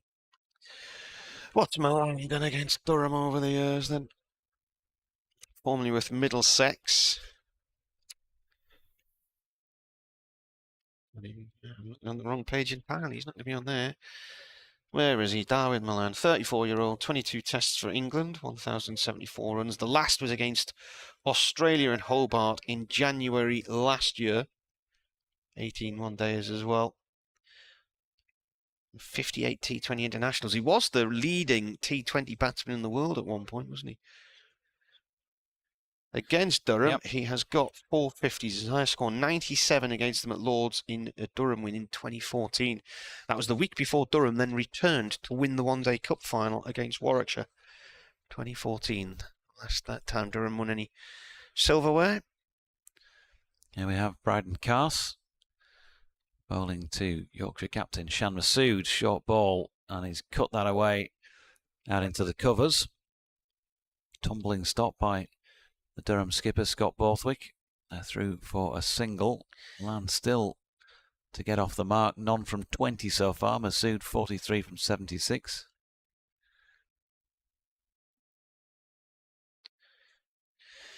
Nick says, nice to see the sun out at Chesley Street. I have conclusive proof Middlesbrough is not in Yorkshire. I live in Nunthorpe in Middlesbrough, and it's not raining here, but I've just been a mile down the road to Great Ayton, which is in Yorkshire, and it was raining. Yorkshire is too far south. Came up past Great Ayton last night. Yeah. Rosebery topping and all that. Ball, which is again just short of length, and Milan is finally off the mark here, and he timed that well, to be fair to him. Got it away through sort of square cover area.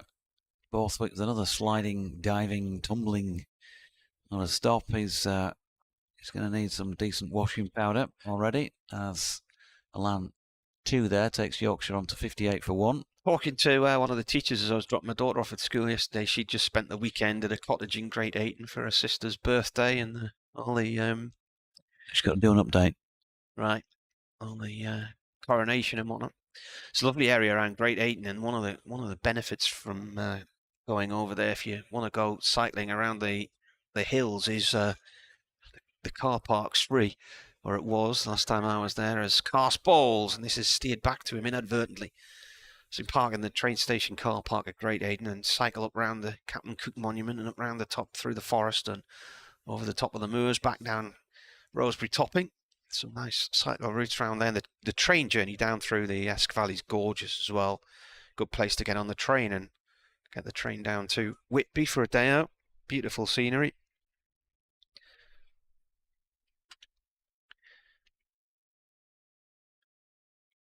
Milan on 2 from 22. Whereas at the other end, Masood is on 43 from 76. Carson and balls. It's gone down the leg side. Milan has a little waft at it. Playing a miss.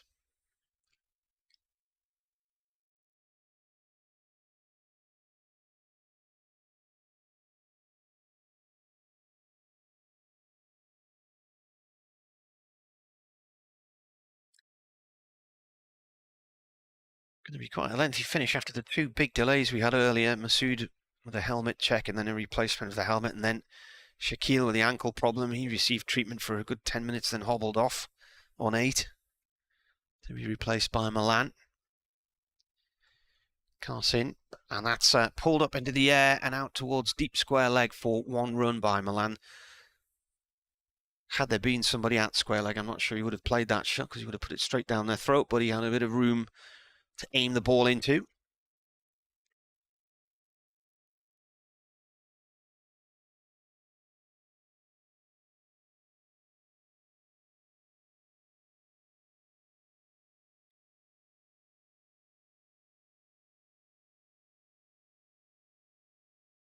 Last ball of the 22nd over here on the BBC. Yorkshire put themselves in this morning. We're 2 for 1 in the second over as Lyth went for a 10-ball duck. And this one is off down as buys down the leg side for 4. The keeper couldn't get across to it. So at the end of that over, they are now 63 for 1. Cars, 5 overs, none for 11. Rain, 6 overs, none for 20. Potts got the wicket of Lyth, caught by the diving Graham Clark at point.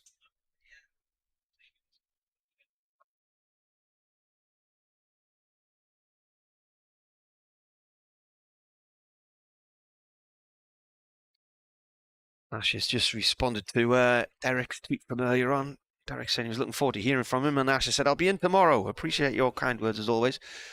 Yeah, I think Ash is with one of the Parkview Academy, who the sports side of things, the local school, sixth form and whatnot, they're based here now, so they've got the football, the rugby, and the cricket teams all based here.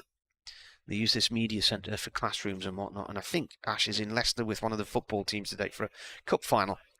As Rain comes round the wicket and bowls to Milan, it's played back along the ground to the bowler. Dot ball.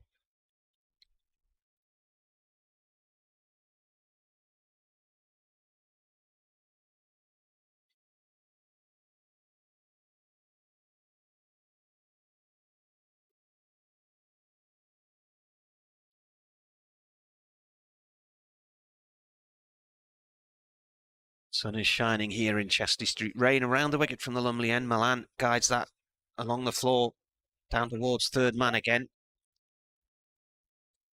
And Paul Coghlan comes on and fields as a 12th man. Now, I was told he had a side strain and wasn't able to play in this game, but there he is.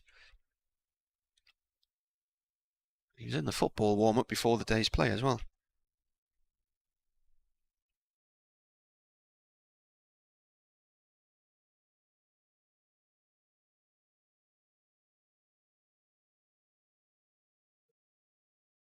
Tactical conversation now going on between Bride and Carse, Scott Borthwick and Ben Rain. And is going to come over the wicket to Milan, the left-hander.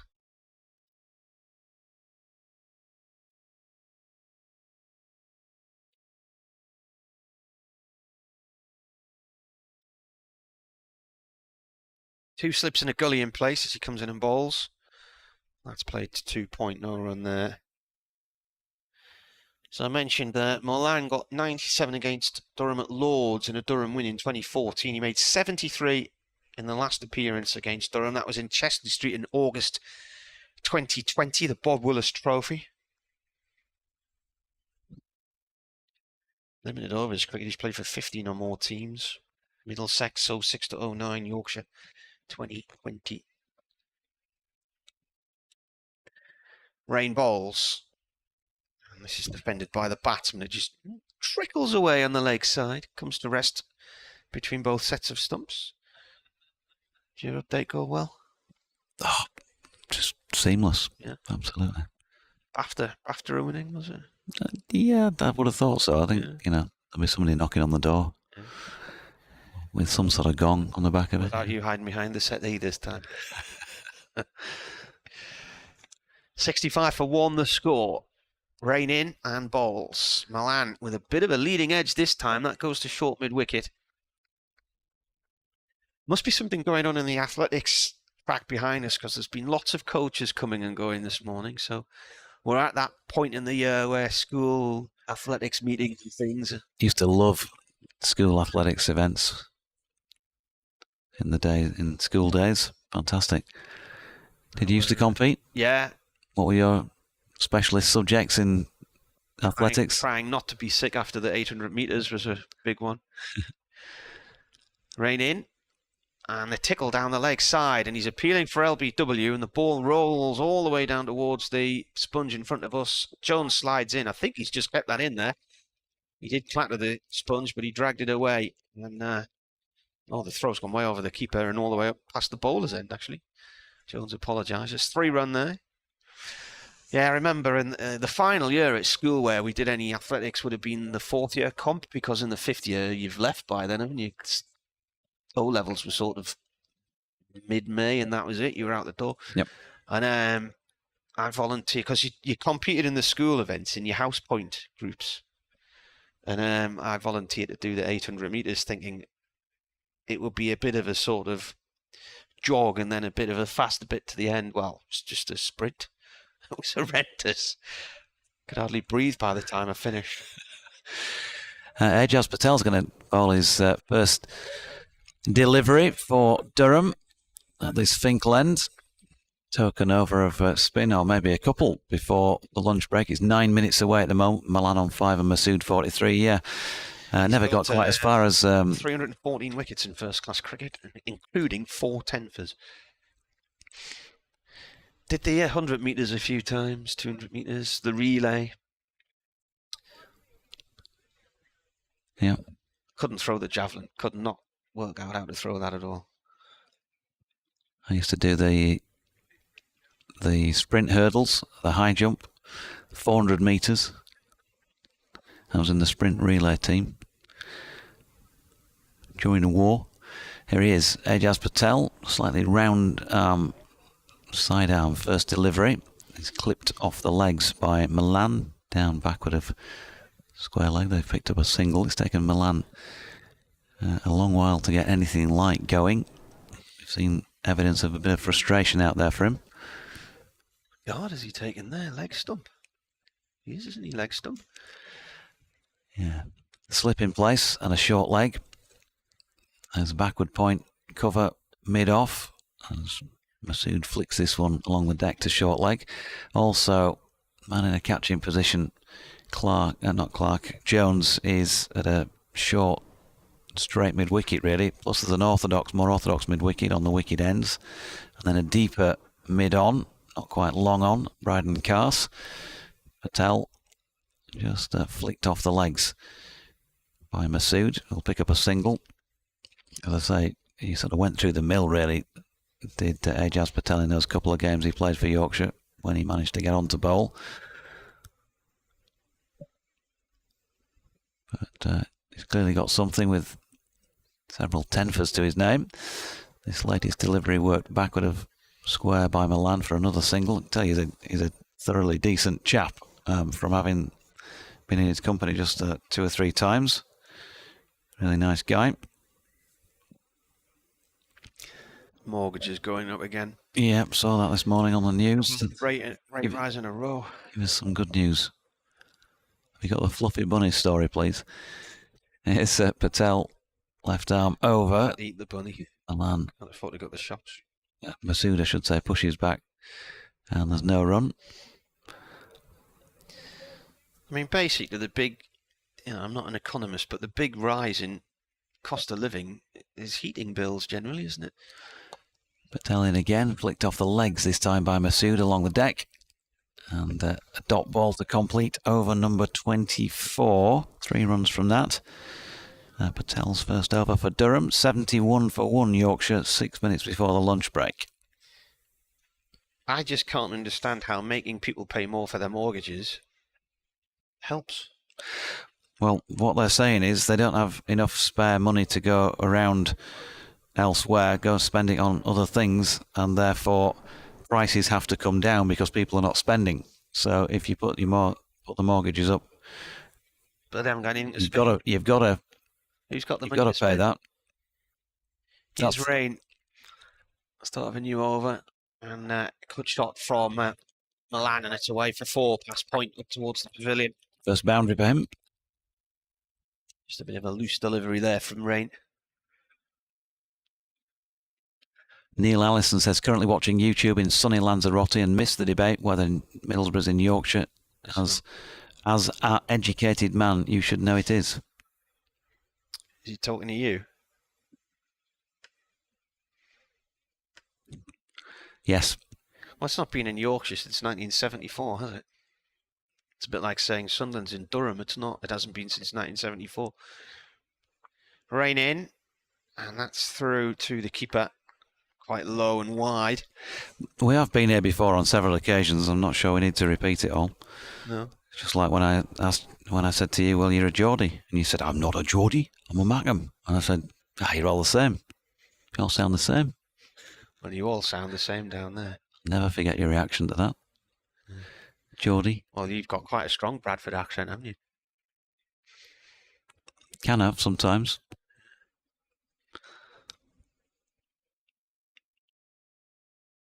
Rain again, bowls, and that's cut away, and another 4 for Milan behind point of the ball, slowing right down at the air, right on the rope there, didn't quite make it all the way. Clark's chased it, and he'll run 3, but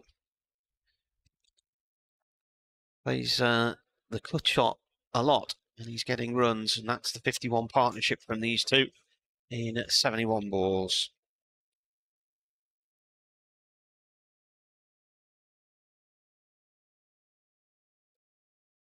James Coney says he's not really sure what the debate is about this.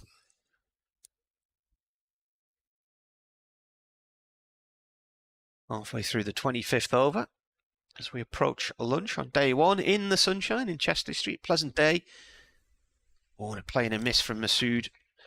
That's been the best ball of the over because it's just been a little short and wide up until that delivery.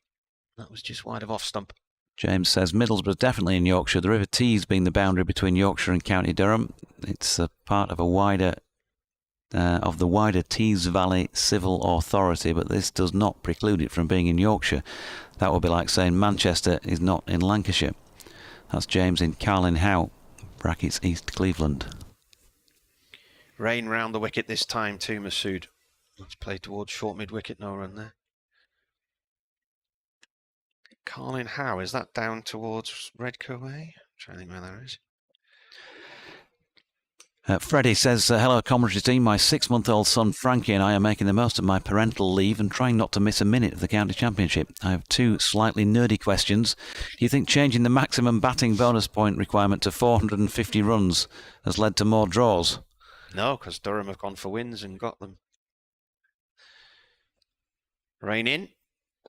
Oh, chopped down into the stumps. Oh, nearly under the stumps. He's hit it onto his back foot there, and he had absolutely no idea. It's got jammed between both feet, and panic there for Masood, who's turning around and pirouetting, looking for the ball, and it just rolled across the front of the stumps and missed them. Yeah, there have been a few moments like that during the couple of hours on another day. Masood might have been thinking about that back in the changing room. He's had just that little bit of fortune on his side on a couple of occasions. I've got to say, Freddie, my answer to that question would be I haven't really studied the scores from with that perspective in mind around the grounds. You concentrate on your own game. You look at a score. You're not really thinking too much about whether they're thinking about a 450-ish declaration. as Milan strokes his first ball from Patel. A Finkel end out into the covers, no run. Here he is again, Patel, left arm over, flicked off the legs comfortably by Milan for a single backward of square. The other question he came up with was that it seems on paper that Yorkshire have an international batting lineup and a village bowling attack, but in reality our bowlers seem to be out playing the batting unit. What's going on? All the best from Berlin, where there's a real lack of first-class cricket. I think that's a bit harsh. Village bowling attack. As Patel is in and Masood pushing back to him.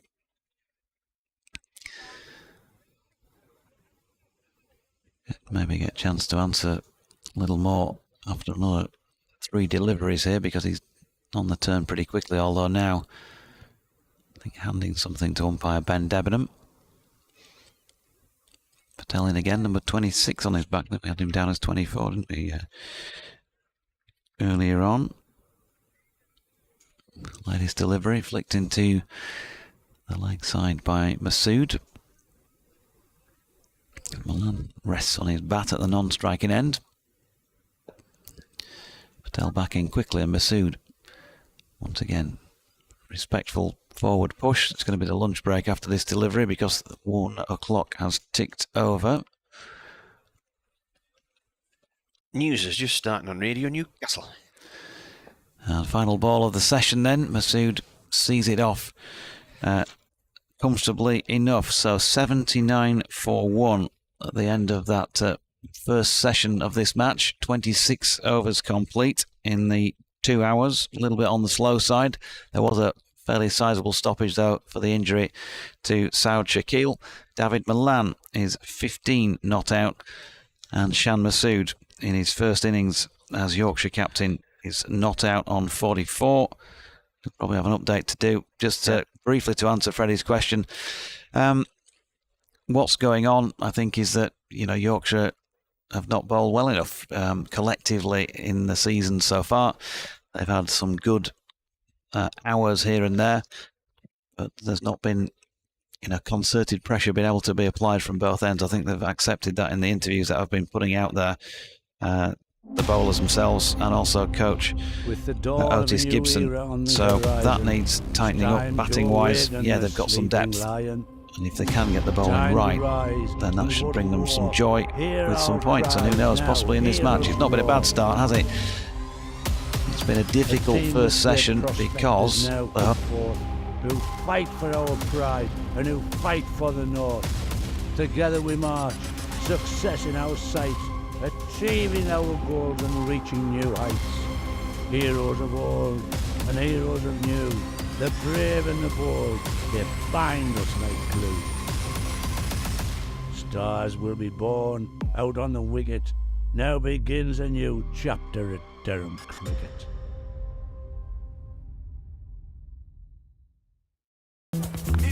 Oh, that's 6. That's a biggie. Lovely use of the feet. Excellent from Travaskis. And he's gone.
We rose from the dust of the coalfields.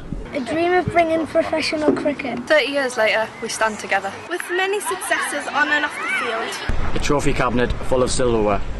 a professional pathway for boys. And girls in the north. And community programmes that both enhance and transcend the sport in our region. But we want to achieve more. We want to reach every corner of society. Welcoming players for people of all backgrounds. Supporting the community to which we belong. We want to be at the forefront of inspiring generation. Inspiring people to be better players. Better people. Better members of society. We are working hard to welcome everybody. Developing inclusive environments. With a commitment to encourage Equity. Diversity. And inclusion in everything we do. We aim to make a positive change across cricket. Our wider community. We must be accountable. Cricket is a game for everyone. Our programmes are for everyone. Seat Unique Riverside is for everyone. Durham Cricket for the North, for everyone. Durham Cricket for the North, for everyone. Durham Cricket for the north for everyone. Durham Cricket for the north for everyone. Durham Cricket for the North for everyone. Durham Cricket for the North for everyone. Yes, Durham Yorkshire won the Cricket toss for the and decided north to bat for this everyone. morning. Durham Cricket for the Live north for a for 10th ball. everyone. Durham Cricket for the north and everyone. Durham Cricket Cricket diving for the catch. North, Since then, Shan for Massoud, who everyone. survived a massive appeal for LBW on 15, has gone on to make 44. Darwin Milan, who's come in and replaced Saad Shakil, who suffered an ankle problem, he's on 15. Their partnership's 52, and at lunch Yorkshire 79 for 1. We've always been good at designing niche products for consumers. So our thinking was if we can use the same design skills on products which have got more volume, we'll be more successful. The big issue was the plan to do it. We set a figure of a capacity to make 250,000 pieces a year. That's an ambitious target, that's our figure. So we then worked with the machinery designers to make the washing machines. Number one in this product, it's got to be reliable. A washing machine has a lot of hard work to do, and it's a very important part of most households. So reliability was a big issue.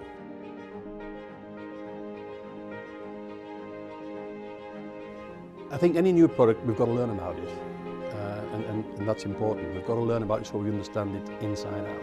And that's taken longer than we expected, but we've taken our time to make sure that it's right. There's a big appetite for buying British products, and rightly so, but we can't rely on that. We've got to make a product that competes with all the imports. And of course, remember, we've got our core business here of making domestic dehumidifiers and bottled water coolers and industrial dehumidifiers. So that takes our time, and we don't want to get this wrong.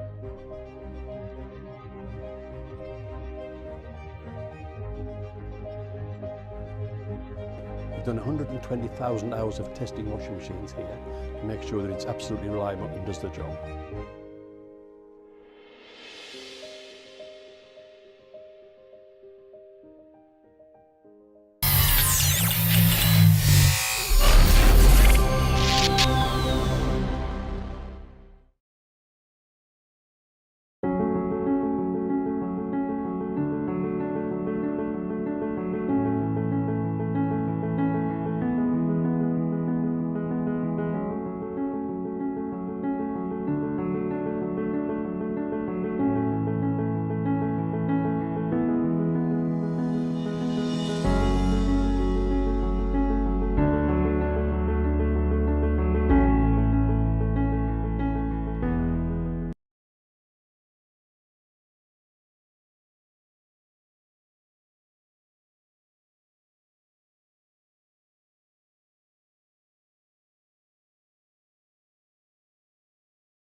Rod Stewart.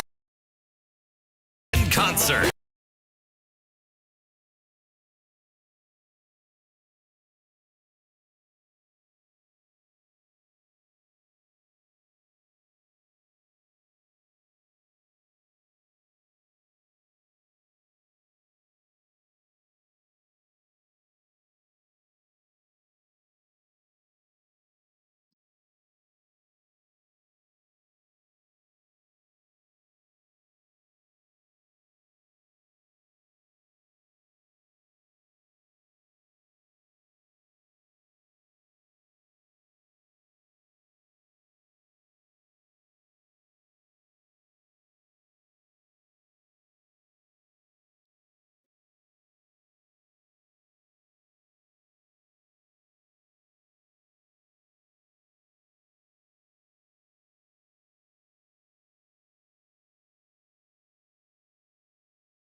Welcome back to Chesley Street for the afternoon session. Looks like good batting conditions now. The sun's out.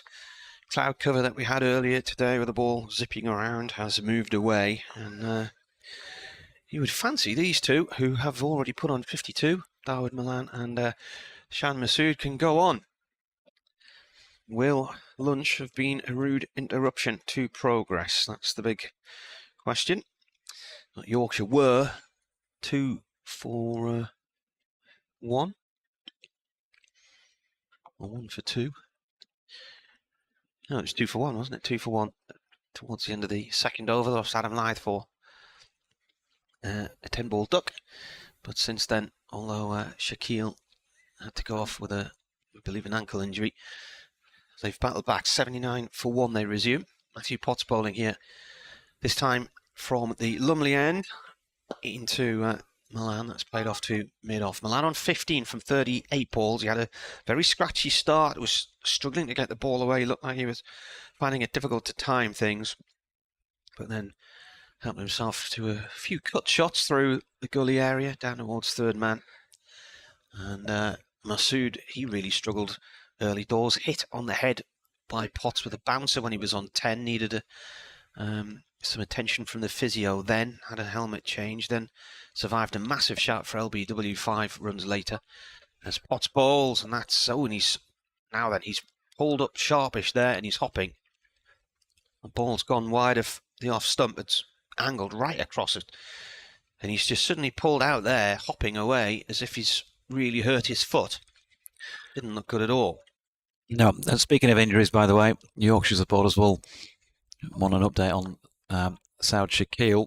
Haven't spoken to anybody directly myself, haven't been able to, but Graham Hardcastle, who writes the Yorkshire website, did have a word with Otis Gibson. He said he caught him at lunchtime, and Otis says that it's not that bad, and I think they're hopeful that he can go back in and bat again when needed.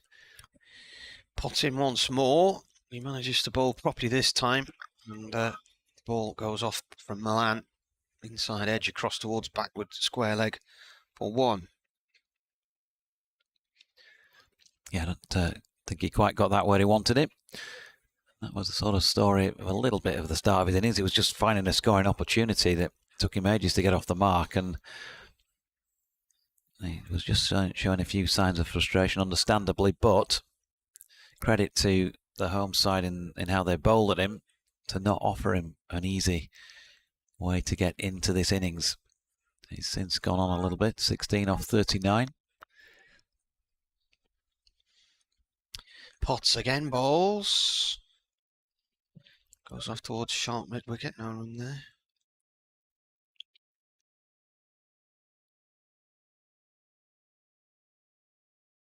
James Coney, by the way, after that Middlesbrough and Yorkshire question, said he can't believe that you do not know where Carlin Howe is. He's between Broughton and Skinnygrove. Oh, of course. I said it was in the red card area. Potts once more. Oh, a leave by Masood, and he nearly bounced his bat back down on that as he was trying to let it go by.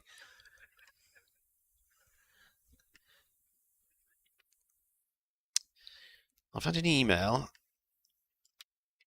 from Matthew Fulks. What happened to Asher Hart? Highly rated at Durham, moved to Hampshire, then disappeared after a couple of seasons, having not played a great deal. Really cannot remember that name, to be honest with you. But looking on here, he started his cricketing career with Cumbria under-13s. As this is edged, is it not? Oh, it's moved then. It's moved a long way. It looked to me as if Masood had edged that to the keeper. He's pushed at it, and that is swung an awful long way as it passes the edge of the bat and goes through towards first and second slip.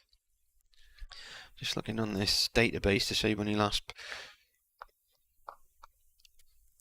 Looks like he's playing for Penrith these days in the Northern Premier Cricket League, where he was last year. What's... Oh, he's got him! He's chopped on! Well, there you are. It would appear that lunch was a rude interrupter to progress from Yorkshire's point of view, because Masood there has looked at 6s and 7s in that over. Thought he'd edged the previous ball to the keeper. His off stumps out the ground, and he has gone for 44. And The score is 81. So 79 added by these two. And that was the end of the 27th over as well. Yeah, disappointment for Masood and for Yorkshire supporters. It had been a debut effort where he'd been building throughout that first session, and maybe that's just a bit of reward really for the Durham bowling. They took just the 1 wicket in that first session, but they were there or thereabouts throughout, and they did have 1 or 2 moments where they didn't have luck on their side. Ball just passing over the top of the stumps with 1 or 2 where the Yorkshire players dropped on it late. And that's a reward for Potts. One of those deliveries that wouldn't have hit any of the stumps had Masood left it. It was just directed wide of off stump, wasn't it? But so often it's tight around about 4th, 4.5 stumps. Batters tempted to play. And as Marty called it, chopped down on it. Bryden Cart is going to open the afternoon session at the Finkel end, and a certain Jonathan Bairstow making his way out for Yorkshire then at number 5. They've only lost the 2 wickets because of that injury to Shaquille, who's clearly not feeling well enough to come in at this stage. But by the sounds of things, we're expecting to see him at some point during what remains of the Yorkshire innings.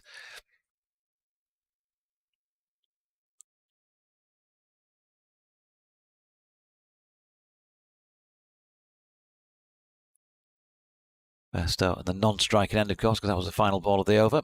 So cast a bowl to Milan. Just the 2 slips in place now. Milan just holds his bat inside the line of that first delivery of the over. Beautiful sunny afternoon. The Simpsons skyline has diminished to some extent. There's more blue poking through. Miserable in Northampton. Still raining there. It was raining across the Midlands, wasn't it? And my weather forecast today is suggesting thunderstorms, so it's got me in Hammersmith and Fulham for some strange reason. Here's Cass again.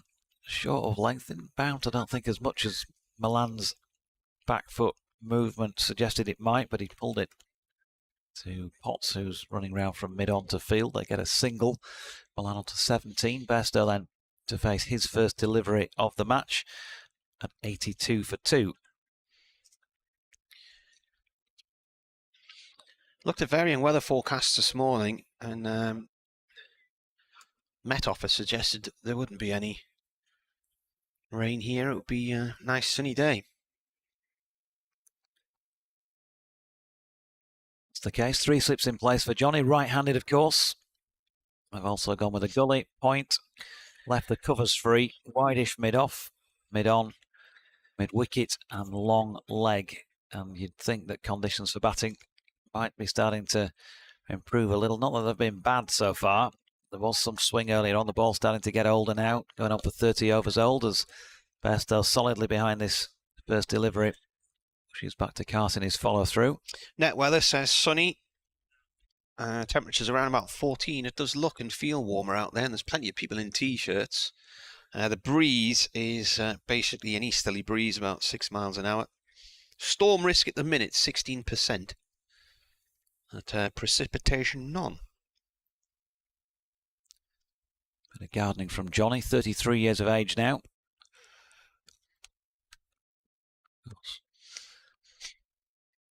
Nothing tall here. That's flicked square on the leg side. Picked up by Graham Clark at mid-wicket. There's no run. As I say, 33 years of age. Famous father, of course, David, who first had that nickname Bluey. I think all 3 of the cricket players do. Not only Johnny, but also brother Andrew, who's still playing the game. Here's Cass. And a good Yorker length delivery. It's a lot of bat on that. Yeah, a lot of bat on that. There's an appeal, a lone appeal really from Bryden Cass. Johnny didn't look in any way concerned about it as he chopped down on Yorker length delivery and fielded by Patel at gully. If I thought he hadn't got bat on that, I might have been saying, "Oh, Johnny, Johnny, Johnny." Dear me. You name the band? Yep. Go on then. Prefab Sprout. Yeah, well done. From round these parts, Langley Park, just over the hill from Chesty Street. Langley Park to Memphis. Yeah. Oh, that's got to be wide. Wide of off stump. Is that not a wide? Best happy to watch it go by. As I say, Andrew's still playing. He's playing actually from the first club I played for, Horsforth Hall Park, back down in Leeds. You go to school in Horsforth? I did. That's where my wife's originally from. I went to primary school in Horsforth at a place called Newlaths, and then I went to high school just up the road in Rawdon at Benton Park, where, disgracefully, I saw a fight yesterday that was videoed, which has made the national, I think it was in the Daily Mail this morning, 2 dads having a fight. I don't think it was on the school grounds, but it involved a lot of, presumably one of the school children videoed it, as they can do these days. Shocker. Yeah, well, my wife and her brother first went to school in Horsforth, and then the family moved to Skipton when she was about 8 years old. Here's Potts bowling to Milan. That's left alone. And this is a little bit off-putting because Jones is fielding at first slip, and he's got blue sunglasses on the back of his hat, and they're flashing at us. They're reflecting the sunlight, and it's really annoying. It's like a laser beam coming our way every few seconds. Where did she go to school in Horsforth? I presume the one you went to. I don't know. Is it? It's not a big place, Horsforth, is it? Yeah. Is it? Yeah, I think I'm right in saying it was the second largest village in England, behind another village at the time, Rothwell, south side of Leeds. Oh, little flash of the bat there. I'll have to message her. That was prior to the 1974 that we've been talking about with reference to Middlesbrough. And then it became part of Leeds. Scotland. Yep. Yeah.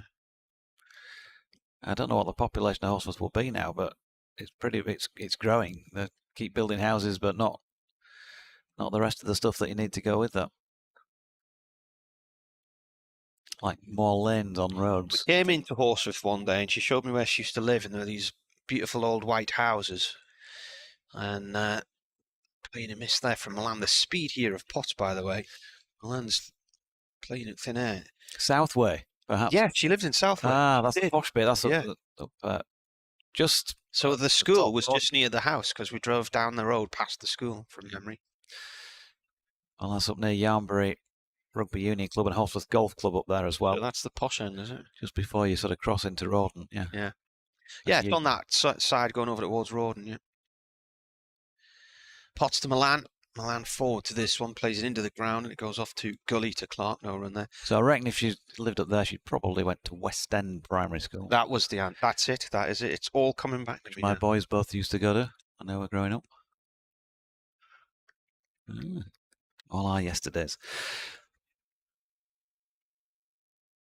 Yeah, it's quite a nice leafy street. A little sort of cul-de-sac U-shaped type thing from memory. By the way, the Norwegian weather app has the possibility of showers this afternoon. As Milan plays this out towards Patel. Short extra cover. What, in Oslo? Well, yr.no.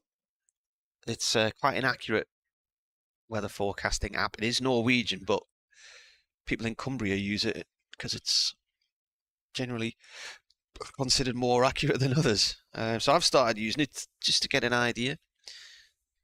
Generally, I find between Net Weather and the Met Office, you've got an idea of what's coming. Potts balls. Milan could be out here. There's a big appeal. It's not given. Paul Baldwin says no for the second time today. Now, looking at that on this monitor, that looked absolutely plumb again. Really can't understand how that hasn't been given unless there's some bat involved, because that looks like it's hit both pads in front of middle stump. They don't seem to have a replay on that I've seen yet, so I'll wait for it to come back. I've skipped backwards on the stream to get a closer look. Of course, he's got his back to us, so very difficult for me to see. I'm kind of down at fine leg. It looks a good. I reckon if he's not given that for anything in particular, height is an issue for me in terms of where it hits him and where it might be going on. I wasn't thinking actually too much about where it actually pitched. It might have been questionable as well. leg stump or just outside. As Cars is in, and Bairstow pushing back up the pitch, but I felt like the other one earlier on Masood felt like a closer shout than that one, but I can see that's well worth a shout, don't get me wrong, not saying it's not. Well, for me, I think he went back into his crease there, which didn't help him, but I don't know why there wasn't an action replay. I saw it in real time, then I watched it seconds later on the screen, and it looked like a very good shot. Here's Cars then to Bairstow, covers that fourth stump, off stump with his front pad, shoulders, arms. Now then, how the wonderful world of PR works. Tim DeLader, who's the father of Bas DeLader, is here and sent a photograph of Bas's first ball in the county championship to the Netherlands cricket press officer, who then got back in touch with Sam, the Durham press officer, to say Tim's in the ground. So Tim's going to come and join us for commentary. Excellent. That's Cars's latest delivery, but Johnny Bairstow just thinking about flicking that to leg. Got there a little bit too soon and it pushed it out to Scott Borthwick, who's fielding wideish at mid-off, or you might want to say extra cover, that sort of position. So Tim played in 3 World Cups for the Netherlands.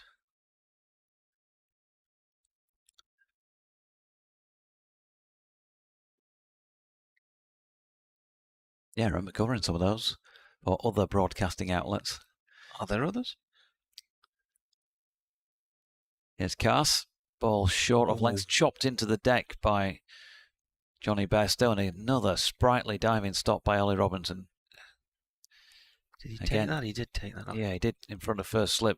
Probably 1.5 slips by the time he got his glove on it. What a name. Timotheus Bernardus Maria DeLader. I'm looking forward to asking him. Or commonly known as Tim. All about that. Had a long one-day international career of 11 years for the Dutch national side. Wonder if he's got the Norwegian app on his phone. Played at the 96, 2003 and 2007 World Cups. Here's Cars again. Bairstow slightly squared up, drops it into the offside, calls Milan and gets through for a single. He's off the mark. Johnny? Didn't Johnny have that record stand here with Tim Bresnan? Yep. Daft amount of runs, wasn't it? Adding 366 with Tim Bresnan for the 7th wicket at Chester Street in 2015. He got 219 in the first innings of 557. Bresnan made 169. It was the highest 7th wicket standing count in championship history. I think they had been something like 191 for 6 around about tea. And it looked like they weren't long for this world, and then those two just put this massive partnership on. Took the game away from Durham.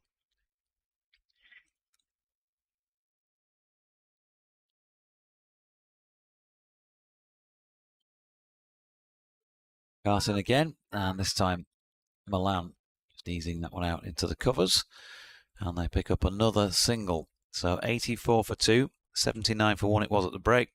Adam Lyth out for a duck early doors, second over of the day, 11th ball of the day to be precise. Shan Masood saw it through to lunch on 44, but then didn't add to that score himself before chopping one from Matty Potts onto his stumps. The last ball at the 27th over, the first over back. So 81 for 2 at that stage. 3 further runs added. Milan 18, Bairstow on 1. Potts has 8 overs, 3 maidens, 2 for 8 against his name and Cars. 7 overs, 1 maiden, none for 14.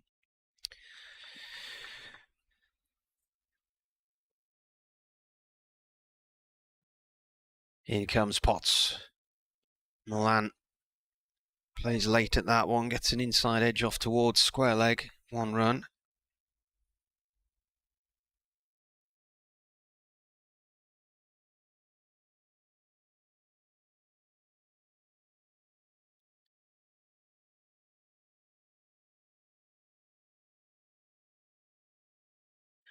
What's the run rate at the minute? 2.8.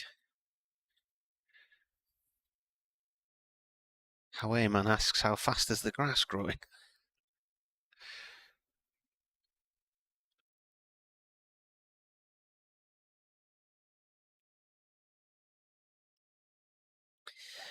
3 slips here for Bairstow.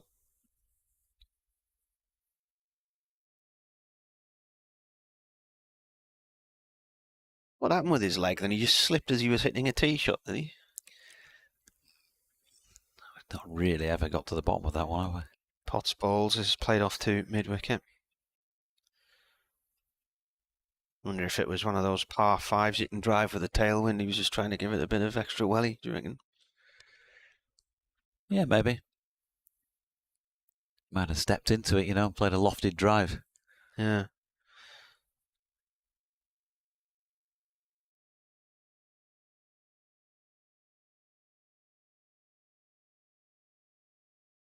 Potts comes in and bowls. Oh, and that swings an awful long way after it's past the off stump. That's taken miles down the leg side there by the keeper. It's doing a lot after it's past the stumps at the moment. Of course, Potts was in the England team last year, wasn't he, with Bairstow, when he made his debut for New Zealand, against New Zealand. Yep. 89 tests for Bairstow, nearly 5,500 runs, 95 one-dayers, 66 T20 internationals, and this is his 204th first-class game. He's got 13,000 runs in first-class cricket as well. Plays this off towards Rain. No run there. Yeah, he is one of those players who, when he drops back to play county cricket from international stuff, he has tended to dominate if you let him get in. He's got 15 centuries for Yorkshire. He's got 654 runs against Durham at an average of 46.7. And the century I mentioned a few minutes ago. Potts balls. Oh, and he's trying to throw the kitchen sink at that and half the farmyard, I think. Big wild wahoo there, playing a miss. Yeah, looked like he'd been down the Magnet showroom. Confirmation from the missus. The kitchen suppliers are available. West End Lane. There we go. So you didn't go there, though? I didn't, but my boys did. Lived close by to it at the time.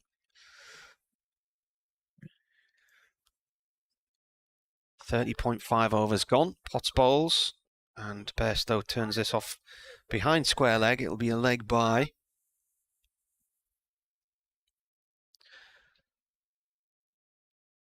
End of the over then. One from the bat and one from the leg by. 86 for 2. You've got an update? 2:30. Next one. All right. Junior bowling. Ben Rain is going to bowl for the first time from the Finkland. Having opened and bowled well. Had the ball swinging around a bit, particularly in his first spell, but I think both spells so far. Yet to take a wicket. 8 overs for 29. Hasn't been expensive. He's just moving his long leg squarer to more like a deep backward square position. He's going with 3 slips a point, a cover, a mid-off, mid-on, and a mid-wicket. And he's bowling to the right-handed Johnny Bairstow.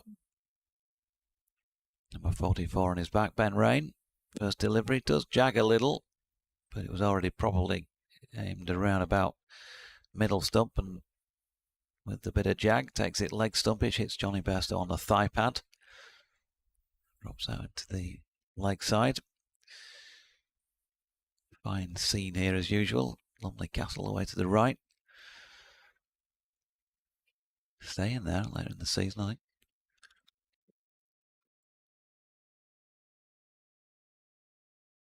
Right, precise foot placement, and then pushes off and comes in again. That's short of length, wide of off stump, and dispatched by Johnny Bairstow for his first boundary.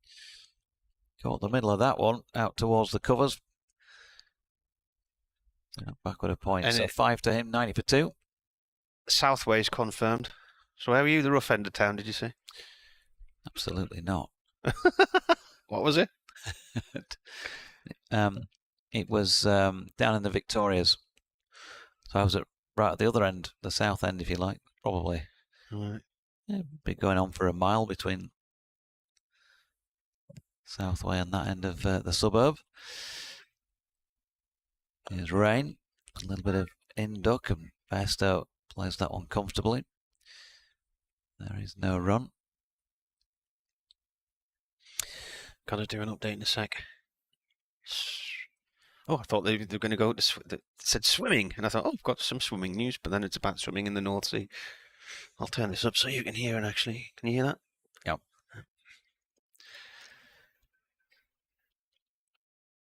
Rain then coming in again. And Bairstow, elbow up, punches that one away, squarish on the offside. Potts will field. They're thinking about a second, but going to settle on 1. Bairstow moving on to 6, and Yorkshire to 91 for 2. It will mean a change in the field. Milan coming back on strike, left-handed. Here we go. Yorkshire elected to bat this morning. At lunch, they were 79 for 1 with Adam Lyth going for a duck. 10 balls he faced before he was caught by Graham Clark at point off the bowling of Matty Potts. But then a recovery, a partnership of 79 for the second wicket before Shan Masood went just after lunch, bowled by Matty Potts on 44, chopping on to his off stump. Yorkshire currently 91 for 2. Dawood Milan has 19. Johnny Bairstow, the England player, is on 6. Commentary on the BBC website and the sports app. And Rain's latest delivery, the only one you missed there was a dot, which Milan, there was an arm in the air from Rain, but nobody else appealed. Ball looked pretty clearly like it was going down leg. It's toying it down at Wantage Road. There's been a cloud burst. Pictures from Andrew Rad on Twitter. Rain round the wicket to the left-handed Milan, who flicks off his legs. He's going to pick up 4 runs here down through the vacant fine leg area. Ben Rain just straying, and so goes for 2 boundaries during the over. One off the bat of Bairstow, the other off Milan. 9 runs from it, productive for Yorkshire. Probably about the best over they've had in the match so far. Bairstow 6, Milan 23, Yorkshire 95 for 2.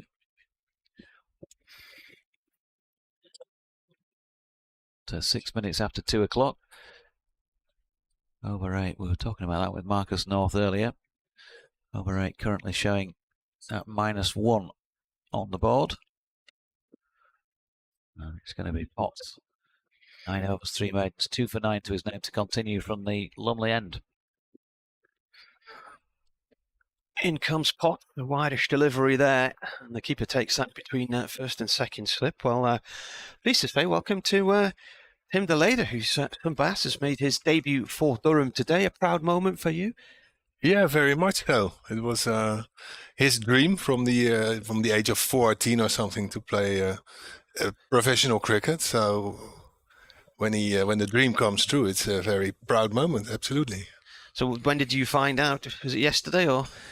Potts comes in and bowls here, and that's an edge, a thick edge, wide of the slip corner and down to third man for 4. There's nobody down there. Bairstow on strike.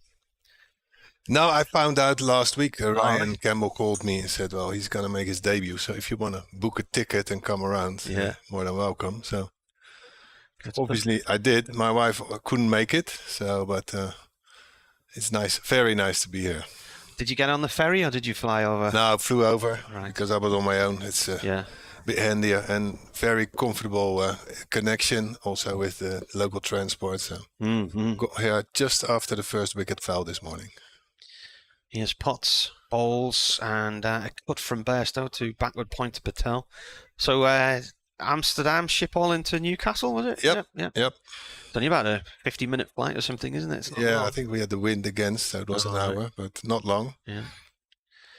Very good. So a proud moment then seeing him bowling as well. Yeah, almost got a wicket, I think. Yeah. Maybe just should have had a wicket. We can't understand why it wasn't given, but it looked a very good shout at the time. Potts once more bowling to Bairstow. Oh, that one nips in sharply. Bairstow turns it to square leg. No run there. Umpires just conferring with each other that there are 2 balls left of the over. 4 runs from it so far. 99 for 2 Yorkshire. Yeah, I'm lucky that Yorkshire is the opponent because watching Johnny Bairstow, I think it's his first time back, or played last week, didn't he? Okay. Did he get 23 last week? Was it? He got 20 not out and 0. Yeah. Potts in And Bairstow guides that to Patel. Dot ball. Yeah, so you got Bairstow just back from injury. Potts obviously played for England last year. Patel's been playing for New Zealand. Who else is out there? Milan. Larson, yeah, for England. Masood. Shaquille. Yeah, Pakistan, those two. Brendan Carse, England, yeah. So, Lots of international players. Had the feel of a big day this today, I thought. These two sides going head to head. As that one comes off, I think Bairstow's thigh pad, possibly. Going to be a leg bicycle here. It's gone off towards mid-wicket. That didn't have thumping. That's the 100 up with that as well. So 100 for 2 in 33 overs. Also, Matthew Fisher and, of course, Don Bess have both played international cricket. In the Yorkshire bowling ranks. Adam Light, maybe? Yep. Yeah, Adam played, yeah, for England. So you're from it's a bit of a cricketing dynasty, your family, then, isn't it? You played in 3 World Cups. Yeah. Back in the day. Both my mother and my father played, and my mother was a keen cricket lover for some strange reason. So, right, in the Netherlands, that is. Yeah.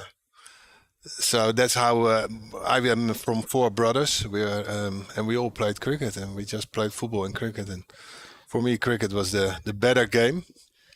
Here's Rain, the delivery down the leg side of Bairstow, which he misses out on. So you're from the southern Holland, is that right? Yeah, southern west. Yeah, we're near the coast, The Hague. Oh, I've been there. Been to Dunrell. Dunrell. Yeah. Lucky you. Had a week there about 4 years ago.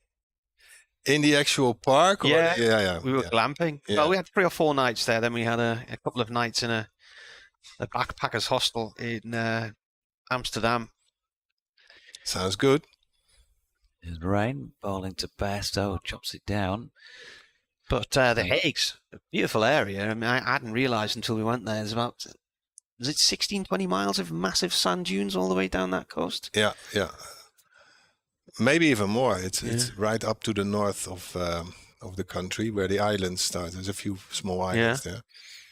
No, it's not always sunny weather, but it's always nice to be near the beach. Yeah. It's always get some fresh air through the head. Here's Rain to Bairstow again, solidly behind it. No run. You can buy tickets for your trip to the Netherlands from where? Continue the commercial. I don't know. Yeah, well, you get the ferry out the Tyne it goes into IJmuiden. Yeah. Do you say I or E? IJmuiden. And then that's about a half-hour transfer into Amsterdam from there.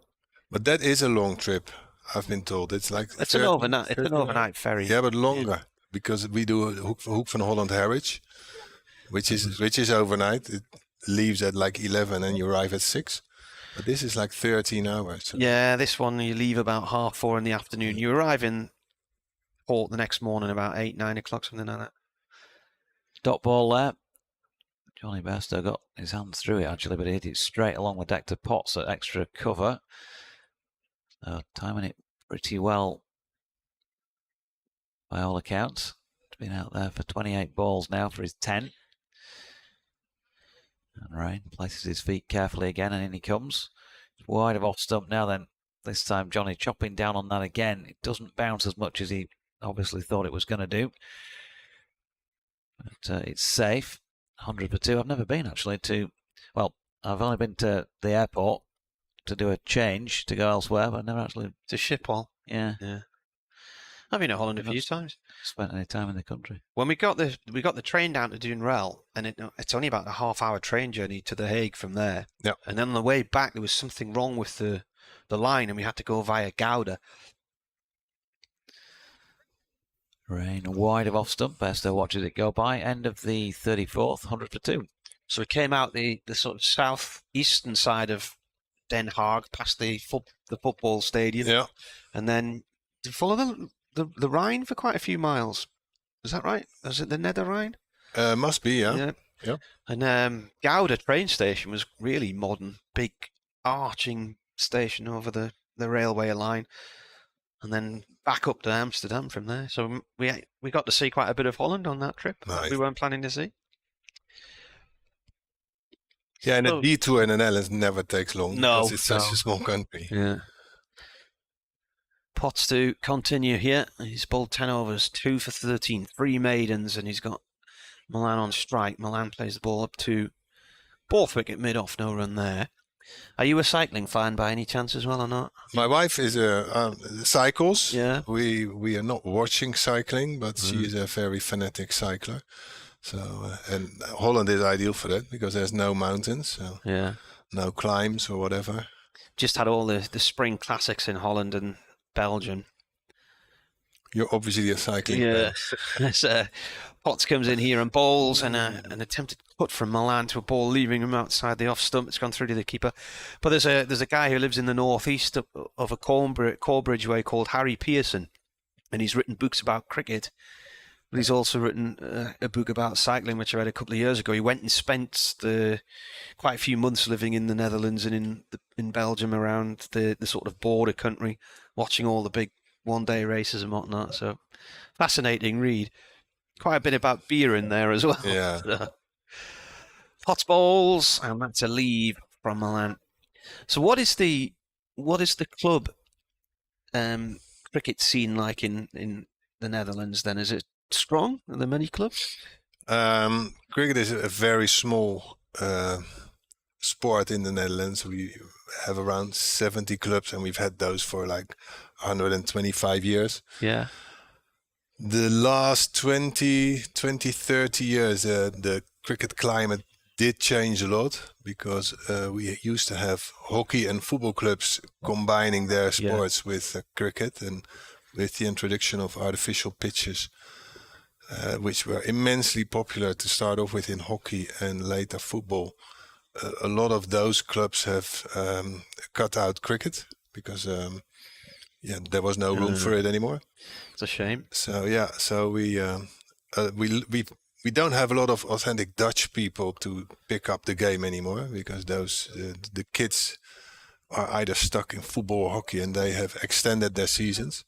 But we have a lot of Asians playing the game now. So, right, expats. The number is still around 6,000 players, but the people who play have changed. Last 2 deliveries, dot balls from Potts bowling to Milan, who's still on 23. So it's, from what I gather in Canada and in America as well, it's the expat, Pakistan, India, Bangladeshi communities who are largely in the thick of it with the cricket over there. That's a half volley outside off stump, dispatched to the boundary in front of the pavilion for 4 by Milan. Just spoilers over there with that loosish delivery at the end, Maddie Potts. And Yorkshire 104 for 2. I watched a cricket match in the harbour in Vancouver years ago. It was a beautiful cricket ground there with the cruise liner terminal just in the background. Well, they tell me a lot is going to happen in the US in the next 10 years with all the Indians investing in the T20 and T10 tournaments. So they're building a cricket stadium. It is actually a baseball stadium that they're going to rebuild into a cricket stadium. So who knows? Yeah, the American T20 gets going this July, I think. MLC. I was talking to Peter Miller down at Glamorgan a couple of weeks ago, and I think he's going to be involved in the PR side of things. Here's Ben Rain at the Finkel end to Bairstow. Another ball that he plays over the top of, so maybe the bounce not quite there from this end, or maybe it's just from Ben Rain. Didn't really notice that so much early on. Yeah, the Major League Cricket. Yeah. Way to go, man. You sound right, like you right on. You sound like you're from Alaska there. I don't think we'll be playing in Alaska. You rock. 104 for 2. Here's Rain again. Bairstow waits. Pushes out into the offside. Potts fielding. His toes there, no run. You can imagine, can't you? I wonder if and he's hit that way over long on, and that's a home run. That's huge. Yeah, you'll have people in the crowd saying, "Get in the hole," and have to, while being ejected from the ground, be told that this is not golf. But you shouldn't be shouting that at golf anyway. Surely it's time for a timeout now. It's laid three overs out there. You're all over the world here, aren't you, with this accent that keeps disappearing? I feel there's somebody else in the room as well. Here's Rain. Bairstow pushing through on his stroke, this time aiming through the covers. A little bit of nip from Rain.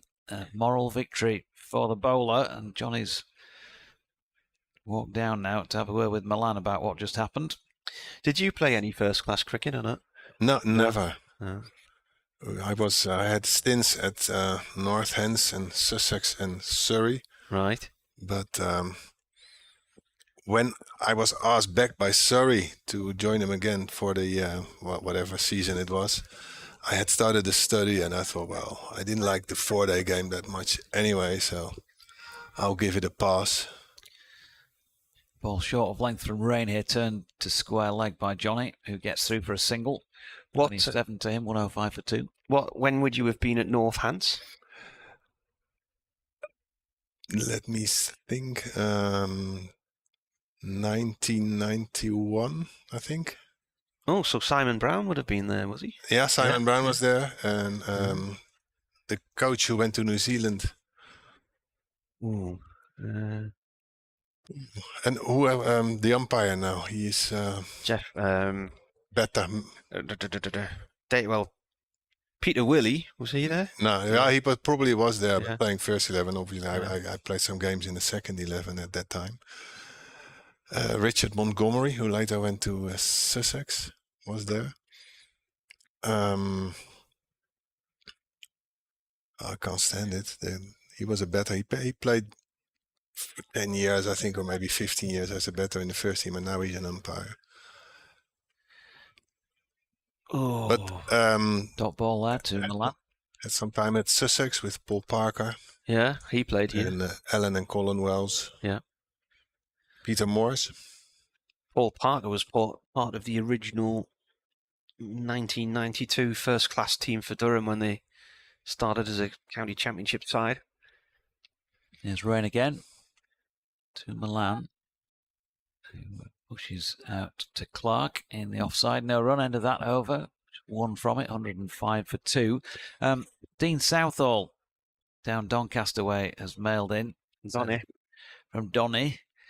Now he says, please say to Tim, and I must admit, my Dutch is a little worse. Non-existent. Worse than your American. Yeah. So he says, Een heel, good middag. Goedemiddag, yeah. Midday. Right? Yeah. Okay. Good afternoon. Okay, there we go. Nice. He says he lived in the Netherlands, in The Hague, for 20 years. He does speak fluent Dutch, which clearly I don't, and managed to see the Dutch play twice, once against Afghanistan and once against the UAE. The Netherlands beat Durham in a cup tie years ago in Amstelveen. Yes. About 1994. David Boone was not impressed. Yeah, about 94, I think it was. Yeah, David Boone was playing in that team. Yeah. Did he sink a few cans just to compensate? Yeah. No doubt. Bryden Carse back into the attack, and he is going to bowl to Bairstow, who's on 11. 105 for 2, the score here on the BBC. This is played into the covers, no run there. Martin Emerson with you, Jonathan Doidge, and Tim the Lader, whose son Bass has made his debut for Durham today.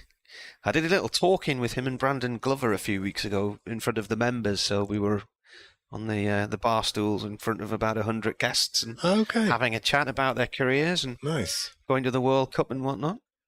Yeah, it's amazing what these guys have already gone through. So a lot of World Cups and fantastic experiences, and obviously this winter they had that fantastic success in Australia. Carse balls, and this is played by Bairstow out through the covers for 2. Now there was a little bit of hesitation between him and Milan on the return there.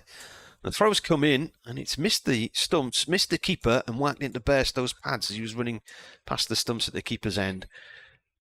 Yeah, I mean, was it South Africa did they beat? Who did they beat? Yeah, they beat South Africa to get through to the Super 8. And that's qualified them for the next World Cup. Great qualification, so amazing things. And then they played in front of 40,000 Indians in Sydney against India, which was a fantastic experience. Carson, Lumley end. Oh, what a ball! And that has gone right through Johnny Bairstow. It spattered him, and he's ended up pulling the bottom hand off the bat handle here, and it's gone between bat and iPad and over the off-stump bail. That was a ripper.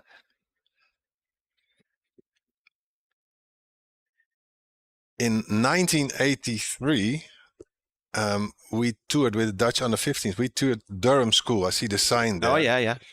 And we had a coach there, Mike Hirsch. Yeah, he's still involved. He's still involved. Yeah. And he asked me to stay around for the North England Championships to play for Durham under-15s. Ball by Carsten, a play and a miss from Bairstow. He's not going to do a bit of gardening. So you wanted to play for the North East under-15s? Yeah, whatever, Durham. What year did you say? 93? 83. 83. Yeah, I'm older than that, 93. Yeah. Well, I went to the Cricket World Cup in Australia in 1992, and we were in Perth, and we had a night out with Hershey in Perth.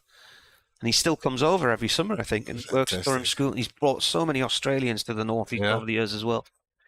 Pass again, bowls, and it's gone straight through Beddingham's hands at second slip and away for 4. Cars was trying to York Bairstow here, and he jabbed the ball in towards the ground, and I think, that's come off the corner of the bat and not actually gone into the ground, and I think that's a drop. Bairstow put down on 14 by Beddingham. Are you sure? I don't think he's played that into the ground there. Here's the replay. Does he play it after the bounce? Yeah. Good luck to the umpires. Yeah.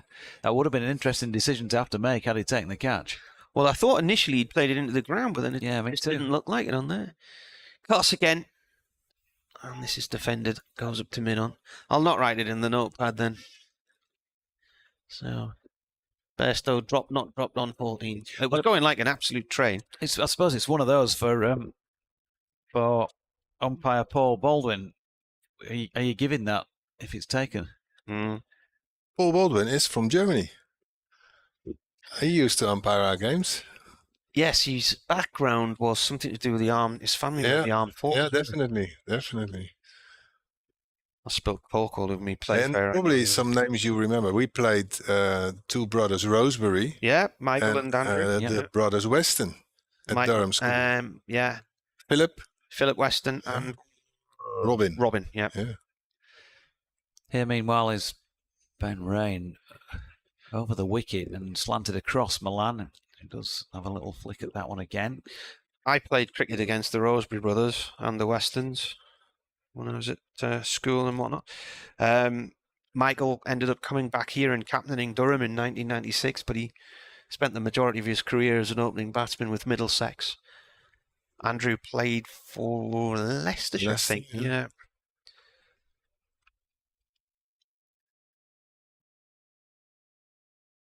Here's Rain coming in again to bowl to Milan, who punches out to Clark in the offside. No run, took a good catch.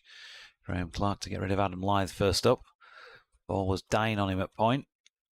Did well to get his hands underneath it. Harry's sent in a graphic of the stream and says, any idea why the pitch resembles a zebra crossing? Does it explain the variable bounce of short balls but allow full ones to be dispatched?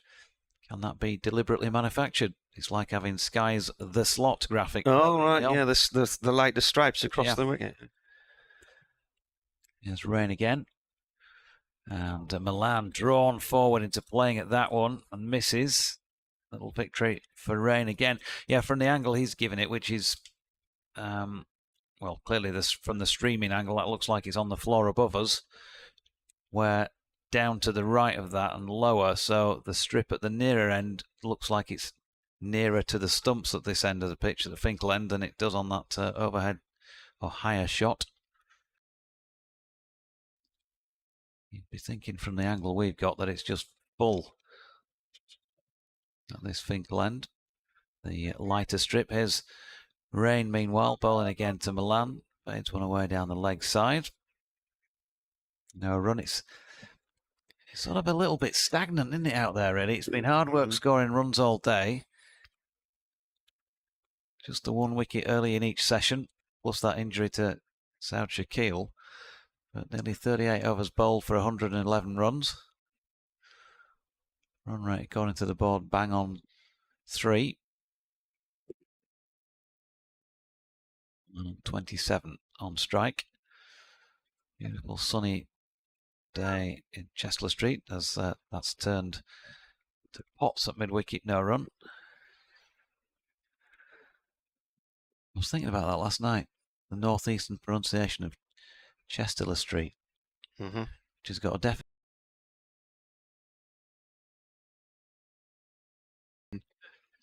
I used to work with a guy from your neck of the woods, Sunderland. He used to say Chester Street. It's like all one word.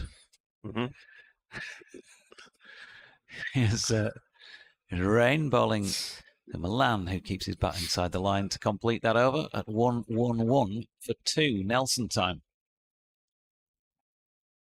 Superstitions, Tim? Holton. No, not really. You're not hopping around at this stage? No. Holtonley Spring, Hettonley Hall. Hetton's also known as Hetton the Nars, young'un. If you're from that neck of the woods. Davy McCall. I passed the whole of Hawcombe last night. Yeah, that's lovely. That's good mountain biking country around there. So that's just up above Thorntonley Dale. Yep. Yeah. Lovely up there. Was it a nice drive across the moors? Beautiful drive across the moors last night. Martin from the Lumley end. Bairstow plays it back to him. David McCall says, afternoon, missed the resumption of commentary after lunch, so you probably mentioned this, but did you catch the jet formation that looked like it wasn't too far from the riverside before? According to my flight app, they were US Air Force, and they've just flown past Edinburgh. I didn't. I heard a noise, but didn't look up. Missed some drama in the skies then. It's very much the Simpsons sky at the moment. Little white fluffy clouds and pastel blue shades. It's cast balls. Bairstow leaves that one alone. So the World Cups you played in, where were they? 96 was India, Pakistan, and some part in Sri Lanka, but we weren't there. And then we played in 2003 in South Africa. And 2007 West Indies. Was 2003, was it the bowler who played here? The Pakistan fast bowler was clocked at 100 miles an hour. So Carlos comes in and bowls. This is away out through past square leg, and Bairstow's probably going to get 2 runs there. Who was it? Shoaib Akhtar. The Rawalpindi Express, yeah. Yes. 113 for 2. So the Netherlands, somebody tweeted us this morning to say the Netherlands haven't played first-class cricket since 2017. Yeah. Bob Woolmer introduced a 4-day competition because he felt that, batting long would help you in your shorter version of the game as well. Yeah. So it was called the Intercontinental Cup. This is an edge from Bairstow down towards third man for 2, off course. And we played some games. I didn't play anymore because I thought, well, I'll give my spot to the younger guys. But they played games, obviously till 2017, and then that competition was killed. Yeah. And at the moment, I think it's not a bad thing to only play 50 overs and T20s. Caster Bairstow plays this upfield, and it's missed by Rain, diving across from mid-on to try and stop it. It runs all the way up towards the far end of the ground. Borthwick chases it. There'll be 2 runs there for Bairstow.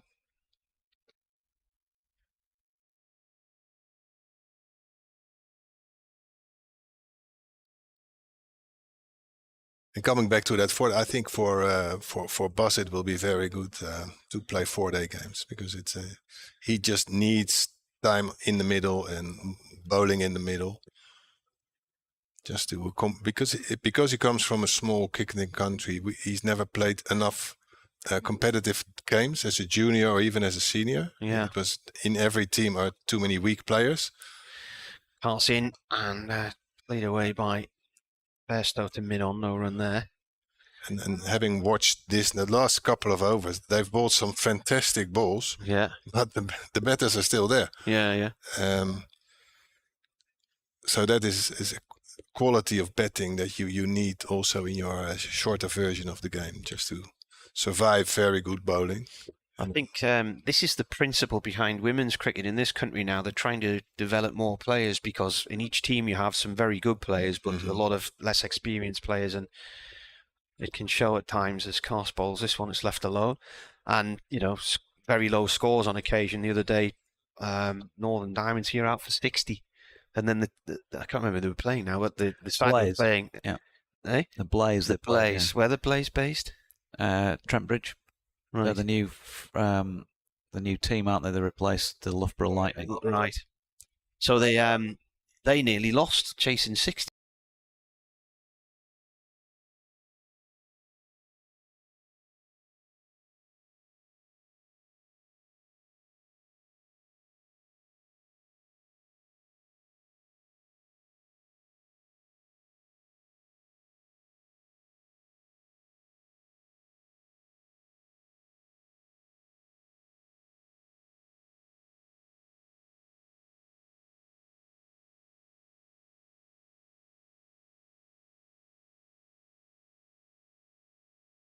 You are thinking of was could it have been Rob Bailey? No. So is this one who went off to be an umpire or went off to coach in New Zealand? Rob Bailey was older than this guy. Right. Now this is the New Zealand guy is a coach. Now here is Bass back on, Bas de Leede from this Finkel end of the ground. First delivery is fairly full and flicked off his legs there by Milan for a single. He's on to 28 now from 66. 120 for 2. The partnership now worth 39 since that dismissal of Shan Masood, last ball of the first over of this session. Been back out there for, well, we're nearly halfway through it now. Session number 2. So slow progress. It's got to be measured out there. On account of the home side bowling well, keeping things largely pretty tight. Movement in the air. And in comes de Leede again then, and he's played into the mid-wicket region. Russell Warren. Russell Warren. Oh, Russ. I had a pint with him at the Cheltenham Festival a few weeks ago. Okay. With Gareth Clough. Yeah, Russ played at Northampton, Nottinghamshire, didn't he? And that's, I think, where he must have played alongside Gareth. They were both keen racegoers a few weeks ago. Flick off the legs this time by Bairstow. Finds Ben Rain at mid-wicket. Phil Edgar sent us a picture of those US jets flying over the Northumberland. 4 went north and these 4 went south, he says. This is in Morpeth earlier. Thanks for the photo.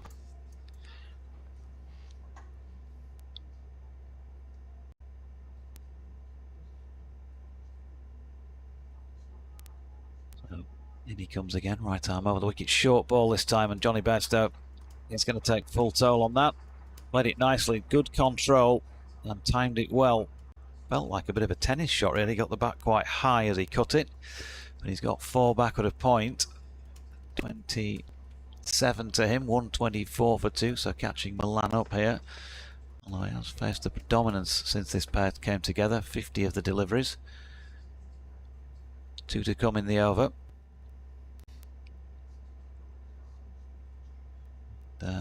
Johnny Bairstow, well, he has plenty of strong areas, and that, I think, as we've seen a few times already today, if you drop it short, give him just a little bit of width to work with, he'll go backward a point. What has he got as a response? Well, that's a pretty good one. Bairstow just defending, pushing up into the onside. There is no run. Usual bit of gardening. Nice to hear the cricket hum as well around the ground. Just got something to say. Not quite sure what it is, but here are a couple of people above the rest. De Leede in again, and Bairstow pushing into the onside once more to complete that over. 124 for 2. 6 overs, no maidens, none for 27 for Bas de Leede. Happy with what you've seen from him so far, Tim? 5 good balls and over. So, and that is why he should play 4-day cricket, because the other guys usually bowl 6 good balls. And he has the tendency to stroll one down leg, or well, this short one. And that is just playing at this level, you learn that you have to adjust. And if you play the lower level, you don't have to adjust, because they will miss those, the free gifts, zeg maar. Would he have Test cricket ambitions ultimately? I mean, if in case of if Netherlands, are not playing Test cricket during his career, and he ends up proving that he might get a go with somebody, would he take education elsewhere? He's played 3 hours of county cricket, so thinking about Test cricket is a bit ambitious, but maybe after 2 years. After 2 years, he can see where he is, and if this is the level he can adjust to, or that he struggles, I don't know. Obviously, you can also go in the short version of the game with so many tournaments, and he's already played 1 or 2 now. T20 and T10 games, where you can make money. So I don't know what he. I think the future is uncertain that way.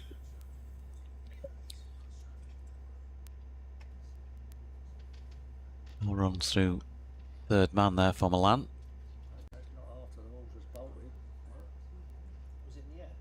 Here comes a bowler, and that's another 4. It is a cracking shot. It's absolutely driven through the covers there by Milan. Slightly overpitched, I think, from Kars, and he's middled that. Yeah, shot of the day, I think that. He was scratchy earlier on, wasn't he? This is another 50-run partnership as well. 81 balls. Struggled to get going, Milan, earlier, and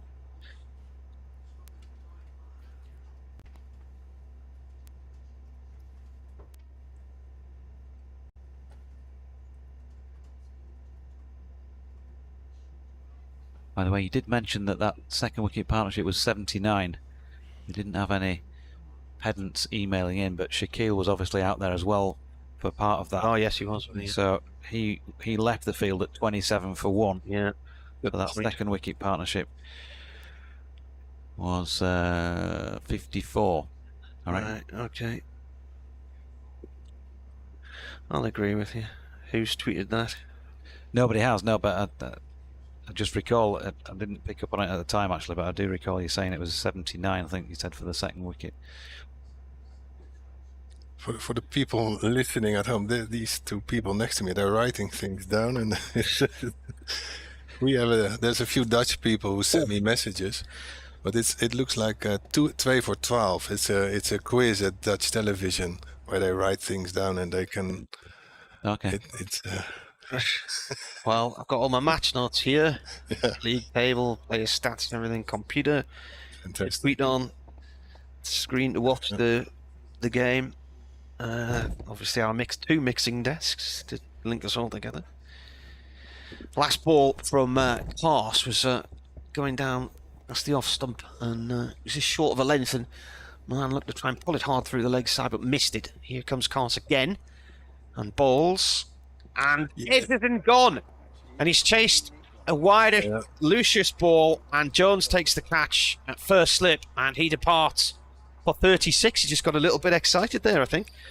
Yeah, strange that he went after it, but sometimes you can't control your brain. He deserved the wicket. He's bowled some very good balls last couple of overs. And then you take a wicket with a ball like this. Yeah. So the partnership ends at 51. Yep. From 84 balls.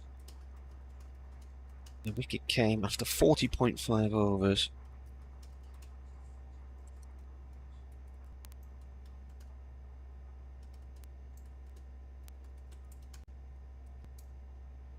And it was precisely an hour since the previous one.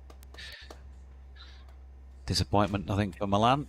He really took a while to get going today, and then finally starts to open his shoulders, plays shot of the day, and before the end of the over, would you know it, he's having to walk off. So George Hill He's coming in at what is effectively still number 6. Well, he is number 6.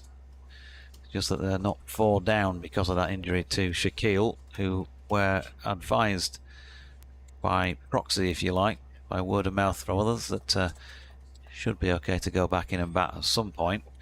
He's clearly taken his time. Maybe a bit of ice on that ankle injury that he suffered earlier in the day.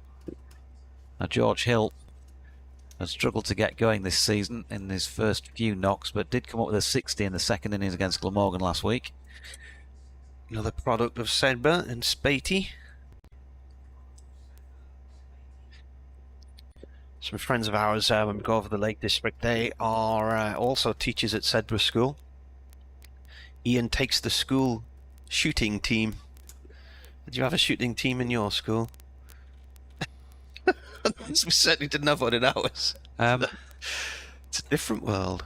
Yeah, there might have been some shooting teams around some of the schools in Leeds, but that might have been a different idea of shooting without many rules. Yes. Carlos comes in to bowl to Hill, and it's gone down the leg side, and that is the.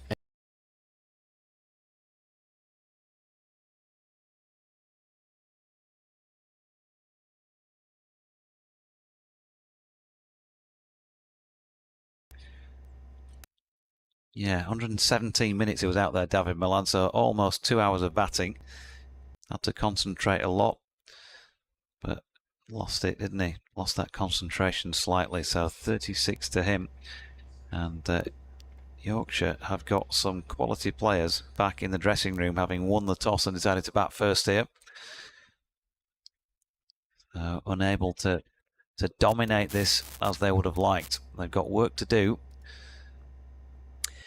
A long way off a first batting point just yet. And Durham have got the first bowling point on the board as well. Yeah, 1 for 36 from 10 for Bryden Cass. And here, once again, it's Basteleda. Pushed out into the offside by Bairstow first up. Johnny, he's had to be watchful as well. There's a few things at play, I guess, with Johnny here. You mentioned his good record against the county. He also would love that test place back for the Ashes, forthcoming Ashes series. This is his only first class match before the test match against Ireland begins. The only one left that he can play in, I should say. He's actually played in one already at Headingley last week. Delayed her in to Bairstow, drops that at his own feet, there's no run.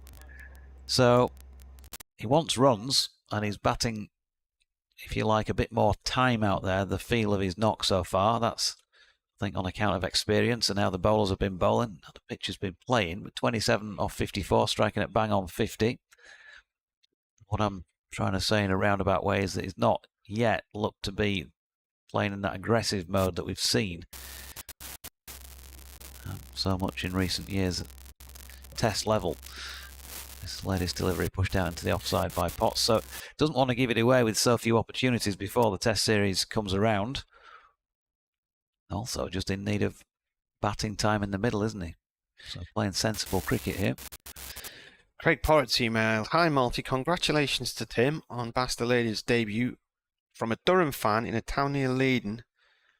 Oh. I'll wait until this is bowled and then I'll return to this. Here he is, 27 on his back, leaving us behind. To bowl to Bairstow again, wide of off stump and left by the batter. I'm going to go for a pronunciation here, which I'm sure I'm going to get massively wrong. The town is called Wiegstgeest. If you Oegstgeest. Oegstgeest? Oegstgeest. Good luck with it. Oegstgeest. Oegstgeest, yes. Right. So O-E-G-S-T, Geest. Oegstgeest. Yeah. If you want Tim to help you on the pronunciation. Thanks for the commentary as always, says Craig. There you are. Here is the product of him, and he's got it. Got his first wicket. He has got his first wicket in county cricket, and nice. None other than Johnny Bairstow, who has chopped it on, and his middle stump is flat on the deck. He's gone for 27, bowled by Deleda. 27 off 57 deliveries, and including 4 fours. And Yorkshire are struggling a bit here at 132 for 4 with another player injured. And that's his middle stump gone. Talk us through that then, Tim. What you feeling, eh? Well, nice outswinger, and maybe he got like Malan, was a bit overconfident or tried to hit it too hard. I don't know, but very nice for Bas and for Durham, because now they're in a good position now.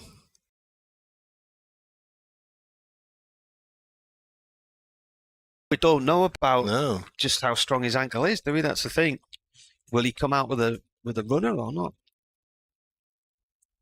It's a nice first wicket to have. Bairstow.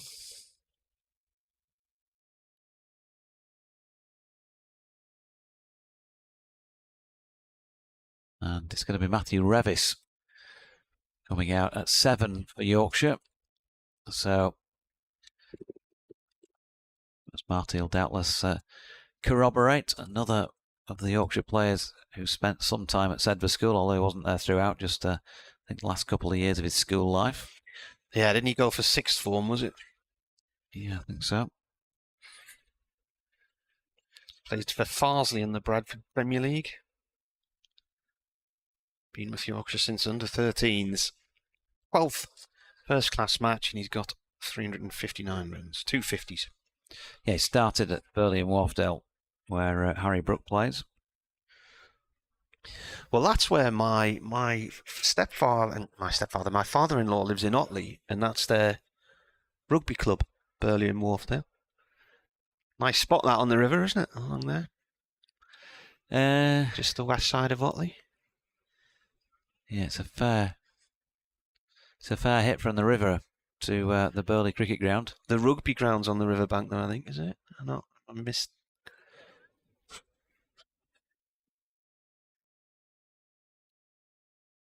Your end, this, isn't it?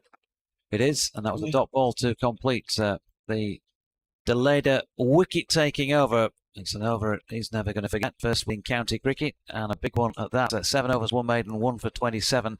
Not sure about Burley Rugby Club. Can't remember. I thought I come over the river on a bridge, and it's just there in this sort of floodplainy type area. Might have to look on a map, but because to get to their house, you then drive up this huge hill and come up round the back. They live right next door to the pub called the Spite. Oh, yep. It's now the Roebuck. Yeah, I can't help you on this. Oh, you need to get yourself out there, Tim. Yeah, I have to. It's a nice area. Back down by Leeds. You can fly back from Leeds Bradford. Then it's very close to Leeds Bradford Airport. Yeah. New over and Cars. Is it Cars bowling? It's not. It's Potts, isn't it? We've still got Cars on the scoreboard. It's Potts bowling here to Hill. So Hill and who were the others? So George Hill, Harry Brook, and Matthew Revis, the three who went to Sedbergh School, which is over in the Cowgill Fells in Cumbria. Comes Potsy Bowles, that's left alone. When Durham played a county championship match there against Lancashire 4 years ago, it was a fantastic week. We were really worried about the weather because if it rains there, it rains. And had a little bit of drizzle on the first morning, but then the weather was just fantastic after that. You got Bowfell sitting opposite the school grounds, 1,600 feet. So one of the photographers went all the way up to the top to take a photograph, looking back down on the cricket ground with the church in the foreground. Potts again, balls. Ooh, nearly an edge there. He's fishing way outside the line of off Stump Hill on that occasion. And the commute to the ground each morning was an interesting one because I was staying in a village 12 miles away called Ravenstonedale. And it was a 12-mile drive through all this farmland across the moors. And 2 mornings in a row, I had to stop the car and just sit there for 20 minutes while the farmer was getting the cows in for milking. So that was rush hour in the Howgill Fells, stopped by cows. Potts Bowles, it's well wide of off stump. It was a fantastic week and ended in a draw. I think it might have been possibly Cameron Bancroft's last county championship match for Durham because he was called into the Australian Ashes side not long after that. But it ended at, I think it was something like 89 miles from Chester Street and 89 miles from Old Trafford. So although it was a Lancashire home game, it was right in the middle for the two of them. Just a lovely atmosphere as well. pots the hill. He pulls this up to mid-on, no run there. Went back a couple of years ago when Lancashire played a one-day there against Cumbria. I went with my dad and my daughter, and it was red hot, but beautiful location, very lovely school, where the other half go to get their education. Slightly different to Whitburn Comp. Or what was yours, Horsforth, did you say? High school was Benton Park. Benton Park. About a mile from Leeds Bradford Airport. Last ball of the over, and it's just left alone there, wide of off stump. Skips through low to the keeper. What's the school system in the Netherlands, Tim? Do you have middle schools or anything there? Or Well, it's completely different than the English system.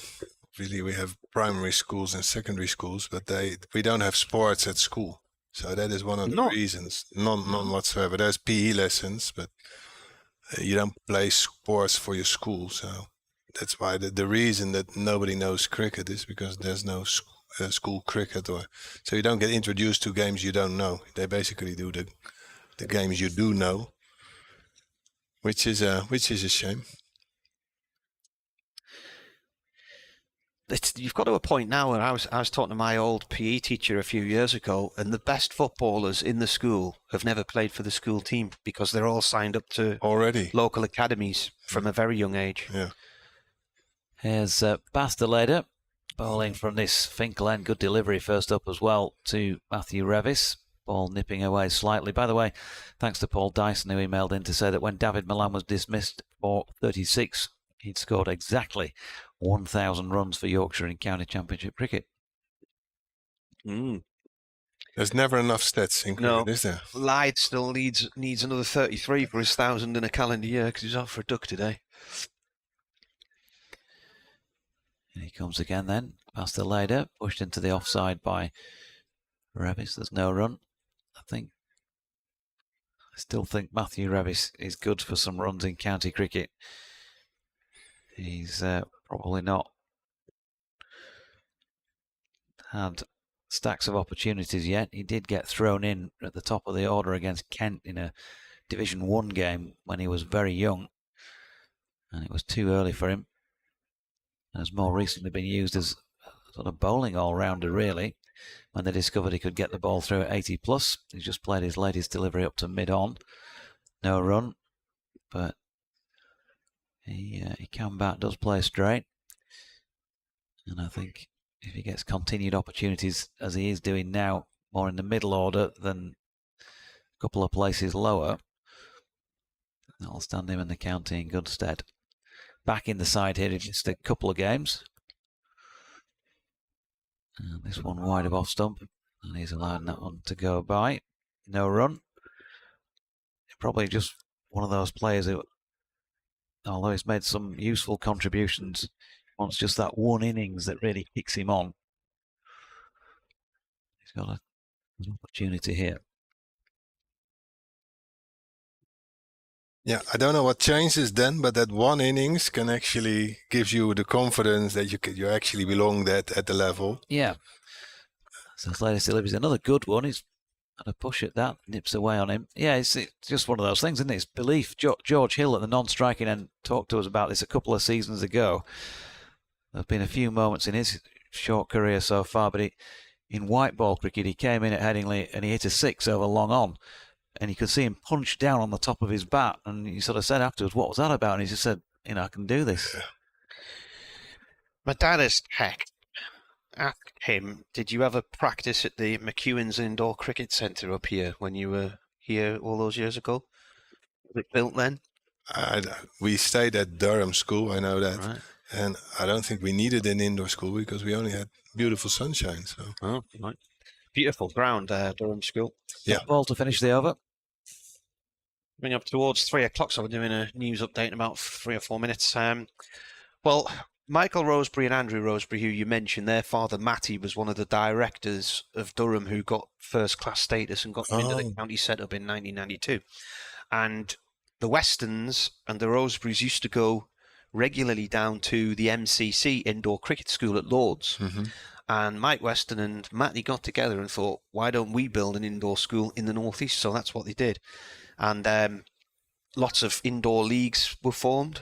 And there's Potts Bowls here. This is turned off towards mid-wicket, no run there. And it became a blueprint for what was to happen in the northeast and Durham getting first-class status. Sadly, Matty died in 2020. And the indoor school's no longer there. Turned into an indoor arena now, so it hosts events and stuff, but the family don't own it anymore now. But my dad says Hershey is back here again now this summer, so I wonder how many years he's been coming back to Durham every summer, to Durham School.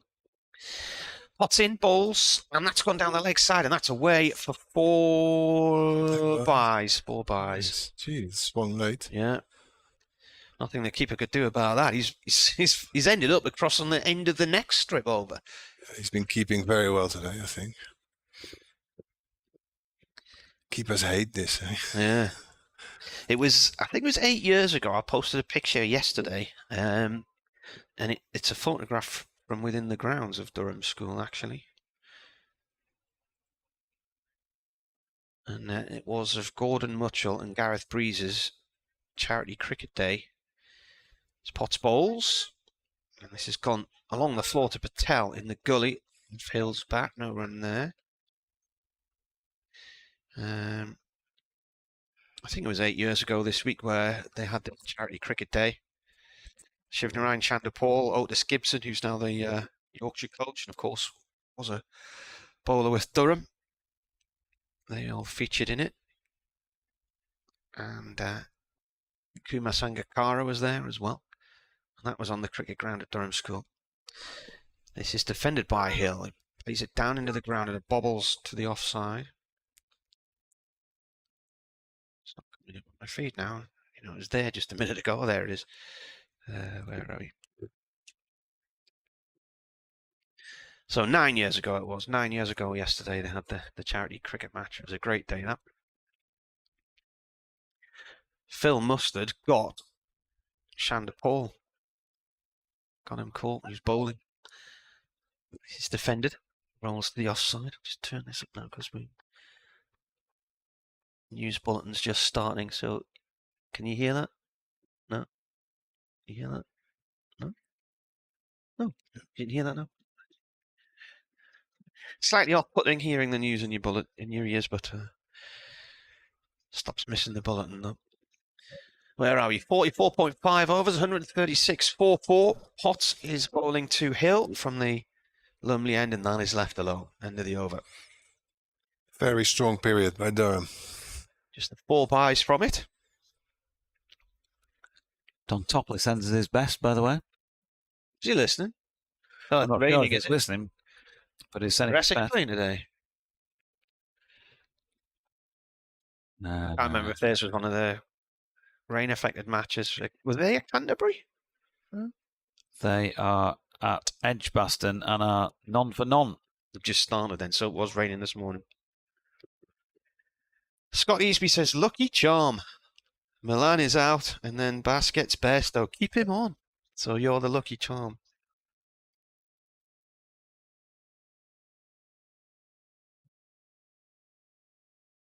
Here he is. Oh, now that's an interesting delivery because Revis has tried to leave it and he's watched the ball bounce up. It's clipped the blade of the bat and gone off down towards the slip cordon. Well, I feel another wicket coming up. Do you? Either this end or the other end, yeah. They're both Pressure building? Yeah, pressure building. Still no runs, both better, so. Well, I suppose it would be either this end or the other end, Tim. True. Meanwhile, here's Bass coming in. The ball to Matthew Revis, pushed into the offside. Dot ball.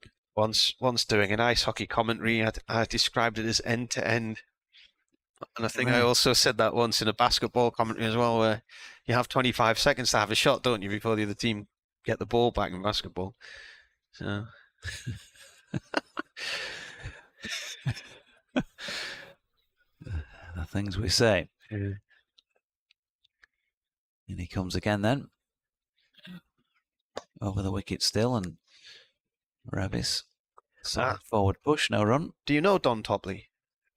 More or less. More or less. More or less. Less or more? No, I always take the under 12s and under 4, Right. under 12s and to his tournament. This cricket festival that he runs in the summer. It is absolutely fantastic. And that's actually where At the Royal Military School, isn't it? In Royal Hospital School. Royal Hospital School, yeah. Here's Deleder again. Revis looking it to the onside of straight, but again, can't get it past Potts, so no run. I know that it's a big event that he puts on every year, but I know as it's approaching, his stress levels go through the roof because there's so much to organise. But I think there's always quite a sense of relief when it's over with. Yeah, and the last year we have fantastic weather, so I think that helps. Yeah. Turns at the end of his run. Once more, and this time wide of off stump, and Revis with an easy leave. His mate, the photographer who's there as well, he's quite a character. Yeah. I'll tell you a story about that in a minute after the news. Frank is his pal. Want to come in the over then? Be an update any second now. And in comes Deleder to Revis, who flicks off his legs. This time he's going to pick up runs. Probably a couple of them, maybe even 4 of them. Diving attempt down at fine leg, but he's been unable to reel that in. So first runs for Revis. He's on 4. Yorkshire on to 140 for 4 after 46.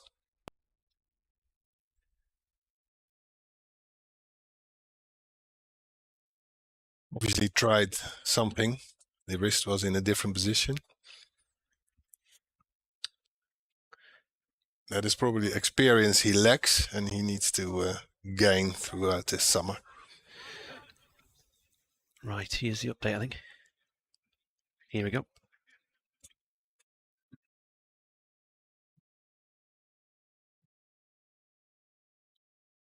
Sunny day here. Yorkshire chose to bat. They are 140 for 4, but they have also lost Saad Shakil to an ankle injury. He walked off when he had just 8 runs on the board. 3 wickets to fall this afternoon. Shan Masood bowled by Matty Potts in the first over after lunch for 44. Then Darwin Milan clipped the ball from Bryden Cast to Michael Jones at first slip when he was on 36. And on debut, the Netherlands all-rounder Bas Deleder has just bowled Johnny Bairstow for 27. He played on and lost his middle stump, so quite a scalp for him to get the England international. Out there at the moment, we've got George Hill on 4, Matthew Revis on George Hill on none, Matthew Revis on 4, Yorkshire 140 for 4. Here's Potts coming in to bowl, and that's an edge from Hill down through the slip cordon towards third man. Jones is chasing after it, gets it, and they run 2. Just turn off again now. So still to come in this batting order, Mickey Edwards, Matt Fisher, Don Best, Jordan Thompson, and possibly Saad Shakil again, depending on where he's at with his ankle. But from a Durham point of view, Tim, another wicket or 2 here, and they're going to feel they're right on top. Absolutely.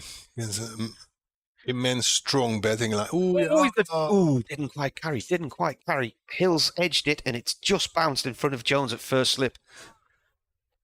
It was an awkward one. He's pulled his head away, snatched it, but it just bounced in front of him. It looked like it stayed a little low for some reason, so that's probably why it didn't make it all to the first slip. But he's not feeling comfortable out there yet, Hill. So. No, he's struggling to get to grips with this at the moment, isn't he? What's he faced? 16 balls on 2 runs. Potts comes in. Potts has taken 2 for 19, and that comes off the thigh padding. Drops out on the leg side to short mid-wicket, no run there. It's a lovely sunny day. Best day we've had in weeks and weeks. It's felt like forever. We were just trapped in this gloomy spring that didn't want to turn into summer, but today it feels like a nice day. There's plenty of people in the stands in T-shirts and 1 or 2 in shorts. 1 or 2 without shirts. Yes. I don't know if that's a good idea. Potts in again. Ribbon, that was a half volley way outside off stump to a ball, and it's been dispatched to the boundary on the Castle side of the ground. Will it get to the sponge? Oof. Well, it's difficult to tell whether that's a 4 or not. I can't tell. He just clashed into it and took everything with him there. Did they signal 4 or not? No, they signaled 3. Well, that was Borthwick who chased after that one. So it's around about 64, 65 metres to the boundaries on either side. They're playing right in the middle of the square here. So the sponge on the river side of the ground is more or less right in front of the east stand, and towards the pavilion it's probably about 25, 30 yards in from the boundary fence. Yorkshire 145 for 4. Revis is on 4. He's on strike and he defends this one. Plays it back to Potts. End of the over. Dot ball.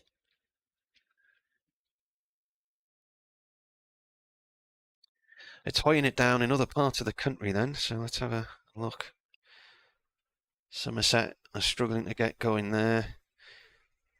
Somerset 109 for 4 in Manchester against Lancashire, but it's raining.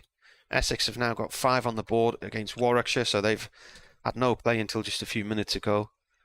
Middlesex, where's that? Middlesex are 117 for 1 against Surrey, so they lost Mark Stoneman this morning for 8 in the 5th over, and Sam Robson's now moved on to 50 and Peter Milan 41. Meanwhile, Bastard to continue from this Finkel end. Bowling here to George Hill. Just had a message as well from John Ver. Yorkshire, V-I-R-R. Yorkshire second 11 scorer. I was mentioning this last week actually, John, while Rev was fielding as a substitute in the first team game against Glamorgan, but he did get 112. I was talking about the big innings, the one innings in first team cricket I was meaning. He got 112 in the second innings for Yorkshire, second team against Lancashire 2s at York last week. So here's a player coming back into the side with some confidence with the bat. He's at the non-striking end at the moment because George Hill's just turned the latest delivery to Ben Rain at mid-wicket. Always good to hear from JV. We got 53 non-out against Warwickshire last year and 50 against Kent.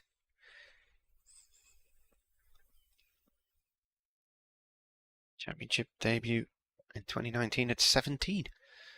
Hill, solid block of this latest delayed delivery, and he, George Hill that is, has had those big knocks that have kind of cemented his place.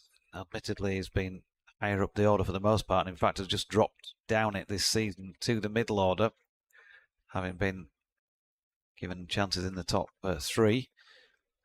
Got a couple of big hundreds last year. And he's facing up here wide of off stump though. And there's no run. It's the first time Hill's played Durham in a first class game, so he wasn't around the first team in that Bob Willis Trophy match in 2020.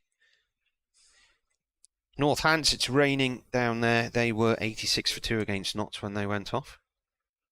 Grim down south. Yeah, that game in 2020 here, when we did that first match of the Bob Willis Trophy season, didn't we? Yeah. The pair of us. Later in, and Hill full face of the blade, pushing pleasantly up to mid-off, struck it well, but straight to the fielder. That was the injury to Matthew Waite, wasn't it, the day before in the nets here, sort of freak injury. He's obviously now gone off to Worcestershire and done well. Yeah, he played against Durham a few weeks ago. And that's when Jordan Thompson got his... What happened to him in the nets? I can't remember. Concerted opportunity. He got sort of a shoulder or back injury, something like that. Down into the offside final ball of the over there by George Hill. So another tidy over from Bastard Lader. 10 overs, 2 maidens, 1 for 31. That was the second of those maidens. It was something like that because it struggled with ankle injury problems. Somebody was bemoaning the fact that, of course, he's another player who's left Yorkshire and gone on to start doing things elsewhere. But it's such a difficult thing, I think, when you have a player who you're not able to get on the park that much. How long can you persist? They have injuries, they come back, then you often can't get them straight back in the side because somebody else has performed, and that was the case in point with Matthew Waite. Jordan Thompson took his chance in that spot. Potts here to start a new over And that's swung awkwardly. It was well wide of the stump, so it was left by Revis, and then it went swinging away from the keeper and off straight towards Jones at first slip. They've not had any. They've abandoned for the day at Derby. Day one of Derbyshire Gloucestershire, not a ball bowled. Raining in Canterbury, Kent 56 for 4 against Hampshire. I'll be Fletch in the local then, won't it? Down in Derby. Potts bowls. Well, that nipped in sharply, kept away just by the batsman. No run there. I don't know. He might, because he still commutes from Bolton, doesn't he? So sometimes stops over somewhere in Derby, doesn't he? So well, he stays with. There's no play yet either at Leicester Sussex. He'll be listening. He stays with Wiggy, who's one of the presenters on Radio Derby, isn't he? Potts bowls. Edged. Oh, and it didn't quite carry to Beddingham at second slip. It's gone right down underneath his knee as he was trying to go down to get it there. Little life for Revis on 5. These two have looked a little bit shaky, haven't they, since they came together? Durham bowlers have been finding the edge. Test of character for the Yorkshire pair at the moment. 146 for 4 the score. We've just gone past the halfway mark in the day. 48.3 overs gone, 47.3 to go. Potts in again, and there's a very half-hearted appeal. In fact, I think he'd more or less given up on that before he even started the appeal there. Yeah, just watch that edge again. It sort of opened up Matthew Revis. It squared him up slightly, and it was low on the bat that it caught it. It can't have been too far off sort of the bottom corner of it, really. So he didn't really go hard at the ball, did he? Had he gone harder at the ball, it probably does carry to second slip.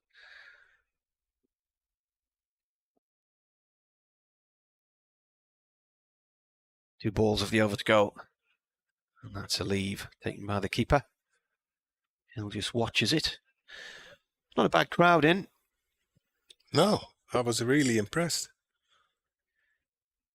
Are you here for the whole 4 days? What's your plan? First 2.5. First 2.5. Yeah.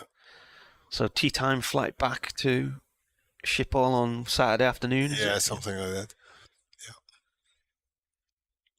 No, the country that I like the when Campbell spoke about this season, he said he wanted to have results and play attacking cricket, and I think the crowd understand that. So not the batters are not there just to get through the day; they're actually trying to get some runs. And teams are selecting sides that can bowl other teams out. So, and most teams are playing like that, I guess. Yeah, it's far better than a few years back, I think. Final delivery was a dot ball. The when Ryan Campbell, the new Durham coach, was running the Netherlands for 6 years, I mean, you'll have got to know him quite well. Is it like a sort of family atmosphere in that squad? Is everybody really close-knit? And because they're mainly foreign guys, right? Some of them play in the Dutch league, but a lot of them play county cricket here. Yeah. They well, not surprisingly, they get along really well. So I wouldn't know, because I'm not there. I wouldn't know if it's like a family, but I think that's what he wants. He wants everybody to be comfortable, and I think that is the overall what our coaches, especially at the highest level, to take away pressure, just to everybody emphasize that everybody enjoys himself and expresses himself out there in the field, and don't take too much stress into the game or after the game. Don't take it home, because it's not going to help you. Ajaz Patel back into the attack here for Durham at the Binkle end. First ball was a dot. Second ball has been clipped off the legs of Matthew Revis down to fine leg for a couple of runs. Just his third over the New Zealand international. Well, Adrian Thomas has just tweeted a photograph from Derby. It's absurd that half the field's underwater there.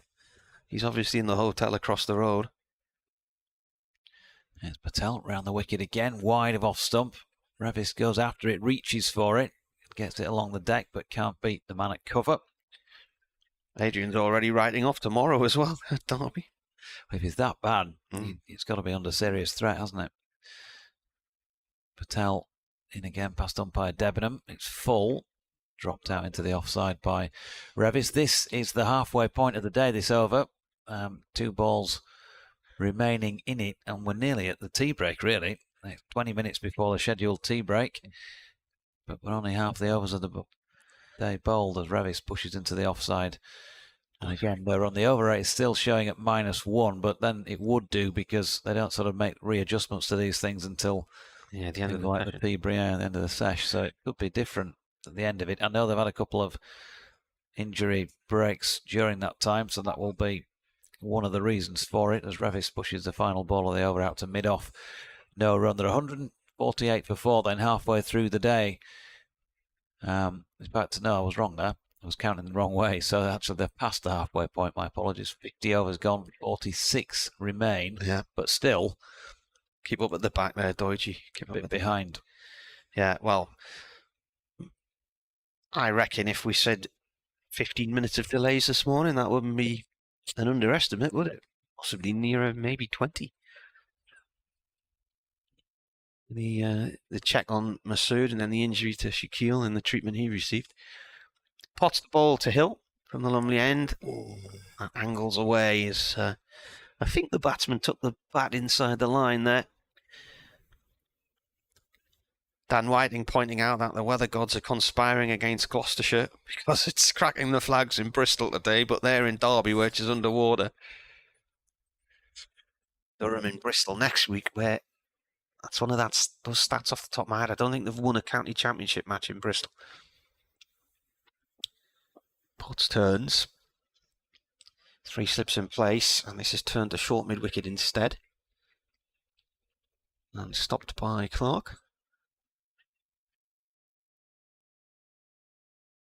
So where are you staying while you're here? Are you in the castle, are you? Or? If I knew there was a castle. Yeah. I don't know where I'm staying. I would be staying with Bas, to be honest, but I haven't booked anything yet, so we'll see.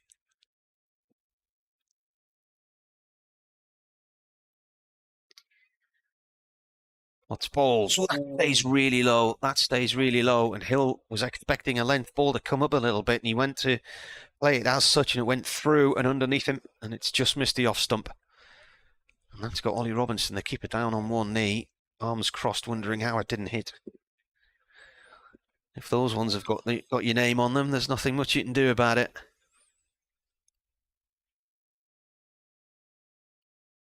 I think the one that was edged to first slip a couple of overs back was also a bit low. Potts balls again. That's it. Ooh, I thought that was an edge. That's done too much. He's pushing in that one way outside the line of off stump Hill, and it just looked from this angle as if he'd edged it straight to the keeper, but it's just swung too much. How far away is Potts from a spot in the test team? Ooh, well, I think he's now sort of second call, isn't he, really? Because Robinson got fit again, but here he is once more. And a quick single here. Hill wants to get off strike. And if that had hit, then that would have been the end of Revis. A throw from Rain from mid-on, bounces over the stumps at the keeper's end. Yeah, tough one that, isn't it? Because if you're at the non-striking end, Matthew Revis, tall figure, will take a little bit of winding up to get that long stride going. And if you're the striking batter, as George Hill was, he's straight away saying, yeah, we'll take him on. But he hit it fairly close to the fielder, didn't he? And you're Revis right. wasn't expecting yeah, this. I think if he hits direct there, Rev's gone.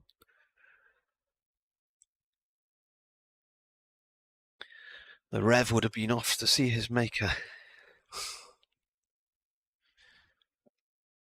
They're touring somewhere at the minute, aren't they, Reverend and the Makers? Who? Potts Bowls. This is left alone. One of those newfangled pop bands. Newfangled, all right, okay. Yeah. Chris and Dave Robbins have emailed in saying, cricket with the Giro d'Italia. Hello, Jonathan and Marty. We're thoroughly enjoying the comms, except we'd be happier with more runs and less wickets come on Yorkshire. Are they in Napoli? We're in a little town, Ravello, in the mountains near Amalfi, having just waited for 2 hours to watch the Giro bike race pass us in about 7 minutes. We cheered for Geraint Thomas and also for Mark Cavendish, who, when he heard us shouting his name, Gave us a wave. Keep up the good work. Best wishes from beautiful Ravello. Very nice. So not near the Amalfi Coast. They're going from Salerno to Napoli today, I think. Have you ever been on that Amalfi Coast? No. Scary.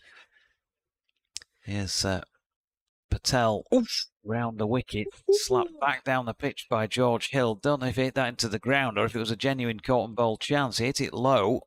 It was a bump ball, but he was trying to flick it onto the stumps and run out the non-striking batsman there. After all of that, it was will be recorded in the history of cricket as a dot. Patel in, and Hill pushing out into the offside, no run. Now, I've been to Italy, but only sort of at the northern end. Right. Well, this is the coastline where they filmed that scene in the Italian Job where they shove the cars up the cliffs. Yep. Patel in again. A little bit of shape in towards, drifting towards Hill, who pushes to short extra cover. No run. We stayed in Sorrento years ago, and the drive up the mountain through the tunnels, and you're hundreds of feet above the sea. Patel in, and Hill opens the face and pushes it out into the offside. No run. Don't think that'd suit me. Been a sufferer from height issues. Yeah. Well, it's difficult to concentrate on the drive when you're sort of looking down at where you could end up. Yeah. As well. So. Yeah. Not my sort of ideal afternoon. I think preferred the drive over the North Yorkshire Moors last night. Full bungo this time from Patel, and that's been cracked up to fourth wicket mid-on. George Hill would have liked to have got that wider, I think. I was just worried for Revitt's head there. Looked from this angle, I was going to hit the non-striking batsman right in the helmet. Final ball of the over. All right, Jazz Patel, and Hill, with respect, pushes into the offside. So that's a maiden, first maiden Patel's bowled. 4 overs, 1 maiden, none for 6. Yorkshire 149 for 4. Captain Cook says, can you ask Tim how Baz is settling into life in the Great North East? I presume he's enjoying himself. Yeah, he's actually loving it. They're renting an apartment with Brendan Glover. They've known each other for like 4 or 5 years now. Yeah. Brendan was at Voorburg Cricket Club with Bas together, so I bet they're up in Newcastle somewhere, are they? Yeah, they're in Newcastle. And, they'll be Jesmond. They'll have gone Jesmond, I reckon. Jesmond area, Newcastle. I haven't been there yet, so hopefully I'll see. But he's loving it. He's loving the squad as well. Some very good guys in the squad. He enjoys the company and obviously looking forward to playing a full season of all sorts of cricket. Very exciting. Back into the attack there. Class bowling to Revis. That's gone to mid-wicket, no run there. If they are in the Jesmond area, there's actually Newcastle Cricket Club's based there, and Durham used to play some of their matches there. And before they had first-class status, they used to have the Callas Pegasus Cricket Festival there, and used to get international stars coming from all around the world to come and play against the best that English cricket had. That's gone through to the keeper. And 70s and 80s, they used to get really big crowds. It was a couple of days, 2 or 3 days of festival cricket. And they used to have one of the matches would be live on local television as well. And that was another example of the sort of passion there was for cricket in this region and how they felt, get first-class status. We've showed you the crowds will come. Build it and they shall come. And that's what happened. And the Callas brothers, who owned the travel agency, which sponsored that tournament, they were on the board when Durham became a first-class county as well. Cars in. That's angled away as well. I went to that, the 1982 version, specifically to see former Northumberland bowler Peter Graham, who was a friend of us from down in from playing in the Bradford League. Yeah, of course. Peter sadly passed a few years ago. Father of Phoebe, who played for the Diamonds and for Thunder. Norman Graham, who is the one I'm thinking of. Sorry. Yeah, Peter's cousin. Yeah, played for Kent. Yeah, I don't think I met Peter. I knew Norman. Yeah. Cars bowls. And playing a miss this time from Revis. It's one of those days that remains firmly etched in the memory because Graham Gooch hit 34 in an over. Right. 5 successive sixes, and then trying to get the maximum was yeah, it landed just shy of the boundary, sort of long on, last ball, clothed it. And diving fielder missed, and it went for 4, so 34 on the over. Still decent. Yeah, useful. Pingu reckons they're living on the quayside, not in Jesmond. Is that right? Are they down on the river? Do you know, Tim? No, they're near the river. They're near the river. That's. This is along the floor to backward point to Potts from Revis. The other thing was about it that I did in stitches as I was fairly young at the time, was Derek Randall was playing, and he was fielding out on the boundary edge at one stage, and with a copper standing at the side, and of course he took the copper's helmet off him and stepped off the pitch and put it on his own head and pushed the policeman on with his floppy hat on at long off or whatever it was, long on for a few deliveries. Caused great hilarity. Carson. Now that's done an awful lot again. It's a shortish ball, and Revis has looked to cut it, and it's swung away from him, and it's gone across towards first and second slip. No run. What an over that was. Maiden. What balls are they using? Dukes? Or? Yeah. Okay. Because we've got a couple of matches, haven't we, in midsummer with the Kookaburra. Yeah.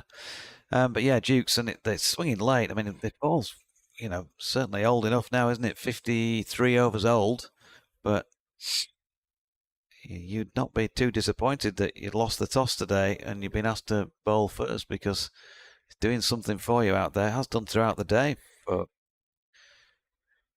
whoever at any given time, really. And it's going to be Ajaz Patel then to continue from this Finkel end. Left arm around the wicket. Down the pitch comes George Hill. That's going to be the first 6 of the match. From the moment it left the bat, George says he enjoys the challenge of playing against spin and certainly uses his feet well. And he did on that occasion as well. That's 150 up for Yorkshire. First ball of the 54th over. Players been abandoned for the day at Northants after that cloudburst. That's just a measure of the sort of progress or otherwise that Yorkshire have made. They made it to 133rd over, so it's taken 20 overs to get this next 50 runs on the board. Patel to Hill. He drops this latest one into the leg side. There's no run. Doesn't want to be tied down against spin George. And they've given him the opportunity to hit it over the top, haven't they? They've got the 2 men who are deepish at mid-on and mid-off. Patel just bringing Bryden Carter a little bit straighter at deep mid-off. And bowls a straight delivery, which is pushed back up the pitch. Hill with 12 against his name and Revis with 7. Only point of the match so far going the way of the home side for taking those 3 wickets. Yorkshire still 95 runs away from a batting point as Hill advances down the track again and missed out here. Danger territory. Clever bowler. He saw him coming. Yep.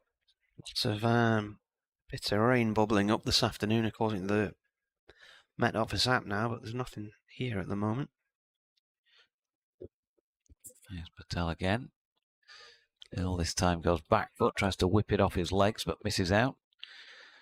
Chucked it down here yesterday afternoon, just after the Yorkshire players had arrived. Yeah, I think there's probably been a fair bit of evidence of that, just in the way the pitch is played. You'd say, you wouldn't call it quick and bouncy, would you? As that is pushed into the offside by Hill. Final ball of the over. And he'll complete it with Patel.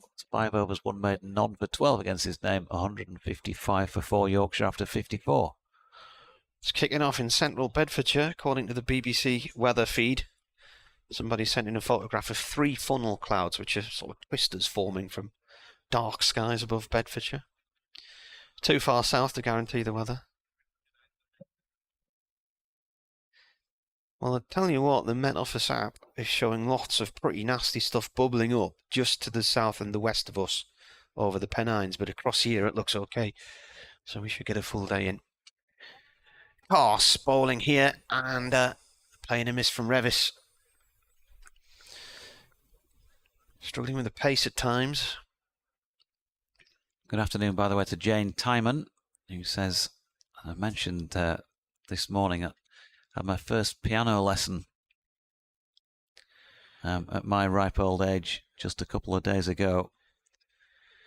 Just playing all the right notes, but not necessarily the right order. He says, as someone with a music degree and a pianist myself, I'll be very interested to hear regular updates on your progress. Mini recitals on Twitter in future, maybe. Another good ball and another play and a miss from Revis from a delivery from Cars. When you're learning anything new, well... Do you play the piano, do you? As you said, 2 days ago I had my first piano lesson. I thought she was telling you she'd had a... No, me. Right. In person or online? In person. Right.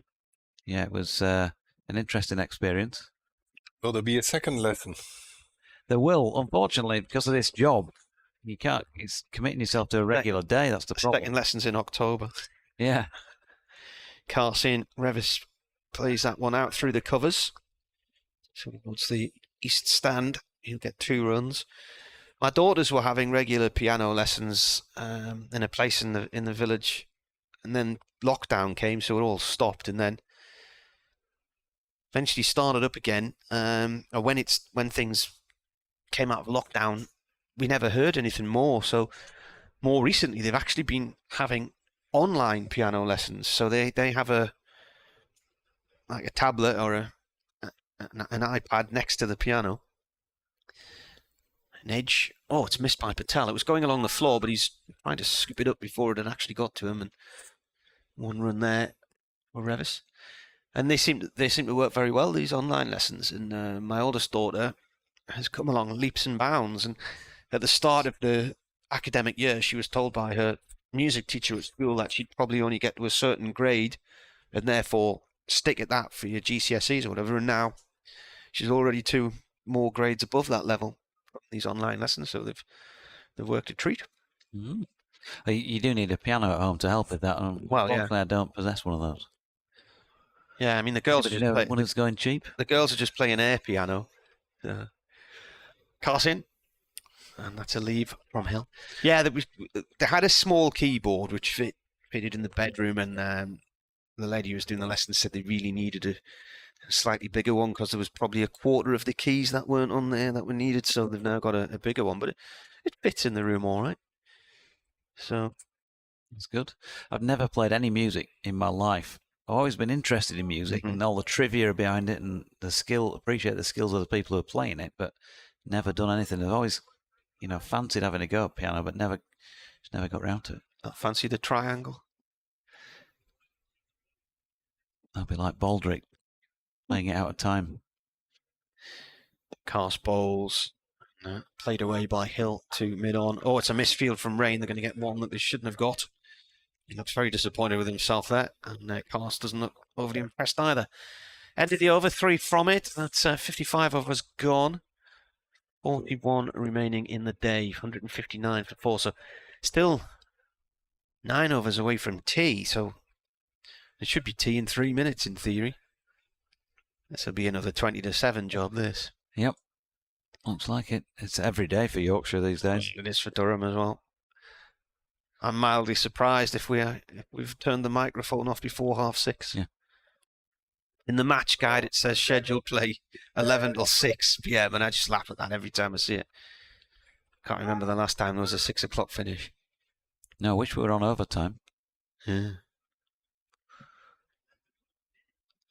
So, Ben Rain is replacing Ajaz Patel at this Finkel end. Rain 12 overs, 2 maidens, none for 39 against his name to this moment in time. Just making some adjustments, getting the field set how he wants. Still got 3 slips in place. And in he comes to bowl here to Hill. Gets the delivery around about leg stump and just flicks it away. Backward of square for a single. He's on to 14. 160 up.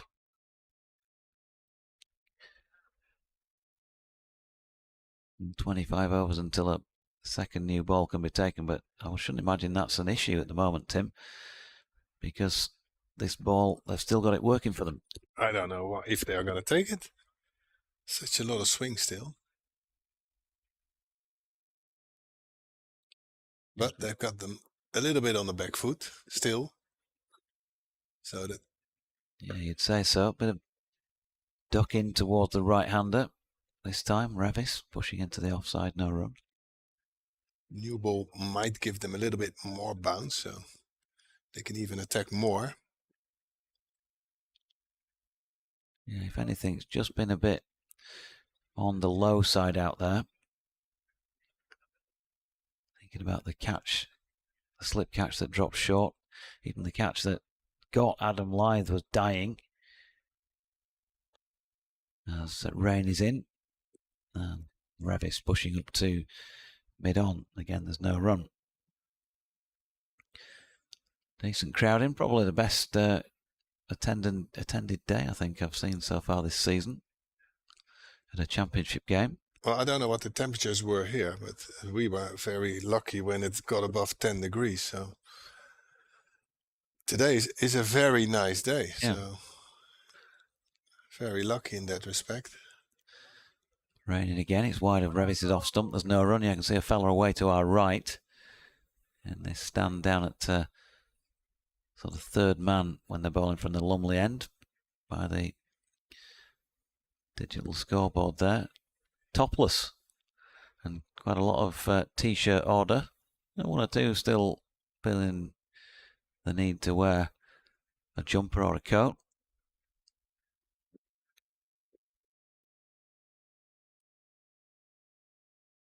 Revis on 10 from 37 deliveries so far. Waits. This rain delivery wide of his off stump. And there's no run. 4 wickets to have fallen. Adam Lyth was caught by Graham Clark at point off Matthew Potts without scoring. 2 for 1. Saud Shakil came in and made 8 not out before an ankle injury forced him to retire not out. So he can come back in. Shan Masood in his first match for Yorkshire as captain was bowled, chopping one from Matthew Potts on for 44. That was when the score was on 81. Another edge here from Rain. Again, Revis hasn't gone hard at that ball, and that will have stood him in good stead, but it also dropped short of Patel, and he got his hand to it, but just deflected it over the boundary down through third man. So boundary for Revis takes him to 14. Parity between the batters. 164 for 4 with 5 off that Rain over, making him 13 overs, 2 maidens, none for 44. 164 for 4 with 8 overs to go before tea. The third Yorkshire wicket to have fallen was David Milan, caught by Jones at slip-off cast for 36. Partnership for that third wicket was 51, and then Johnny Bairstow was bowled again, chopping on by Basteleda for 27. 4 fours during his hour or so out there in the middle. That was 132 for 4. It's 164 for 4. Carson and bat and pad from Hill. It squirts down. It's the slip cordon towards vacant third man. It might not get there. It doesn't. No, again, the ball stops just about a foot from the sponge ropes, and Jones dives in. We've seen that happen a lot, haven't we? It looks like it's got the legs to get there, and then just doesn't make it to the boundary. Yeah, it's just got a feeling of slow. It's a slow day, isn't it? Slow outfield. A lot of rain. Moisture yesterday, yeah, and again, it's just slightly low. And lots of, as I've just been referring to, really, you know, quite a number of dismissals or potential dismissals where the ball has just been a little bit on the low side of true bounce-wise.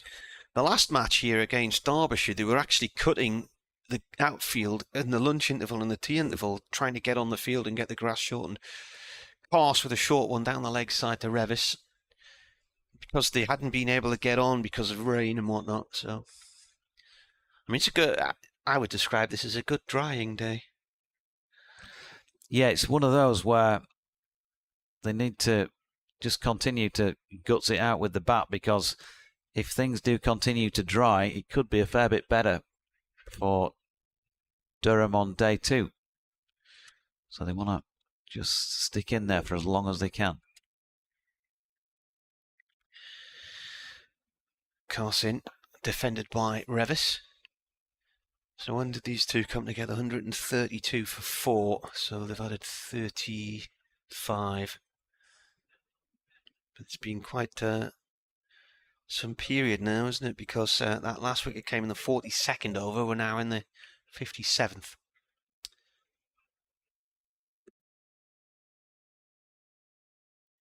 You've been impressed by what you've seen then, Tim?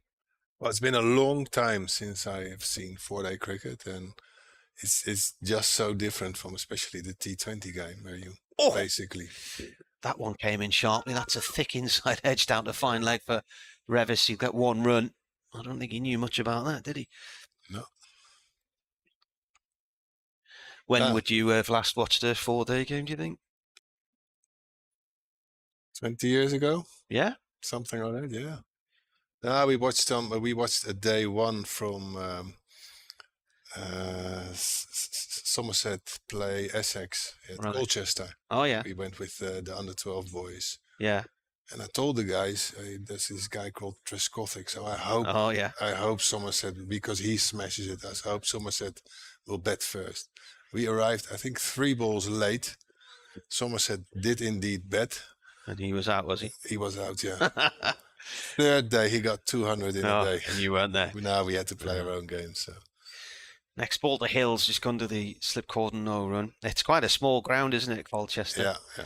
I was there for the first time 2 years ago in the cricket ground, and I was amazed by how small it was. And at the time, they weren't really letting anybody in.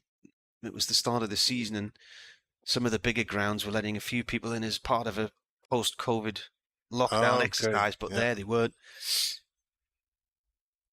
Cast balls and defended by Hill, goes towards point, and I could see why when you got in the ground there was little room for anybody to be able to pass anyone else without sort of more or less rubbing shoulders against them, you know.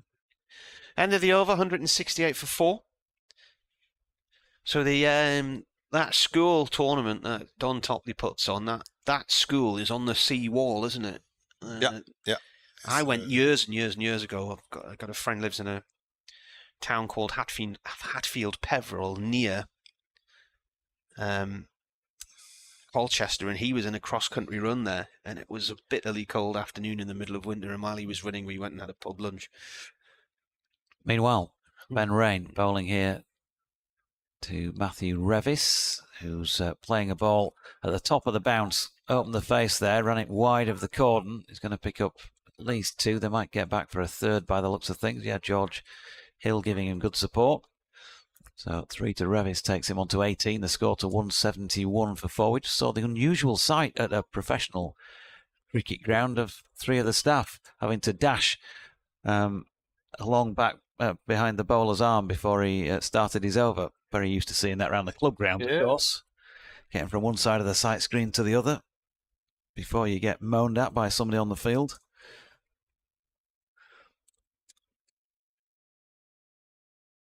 Rain then pushes off, coming in past umpire Debenham again, this time to Hill, who's driven nicely through extra cover. That's a beautiful shot by George Hill.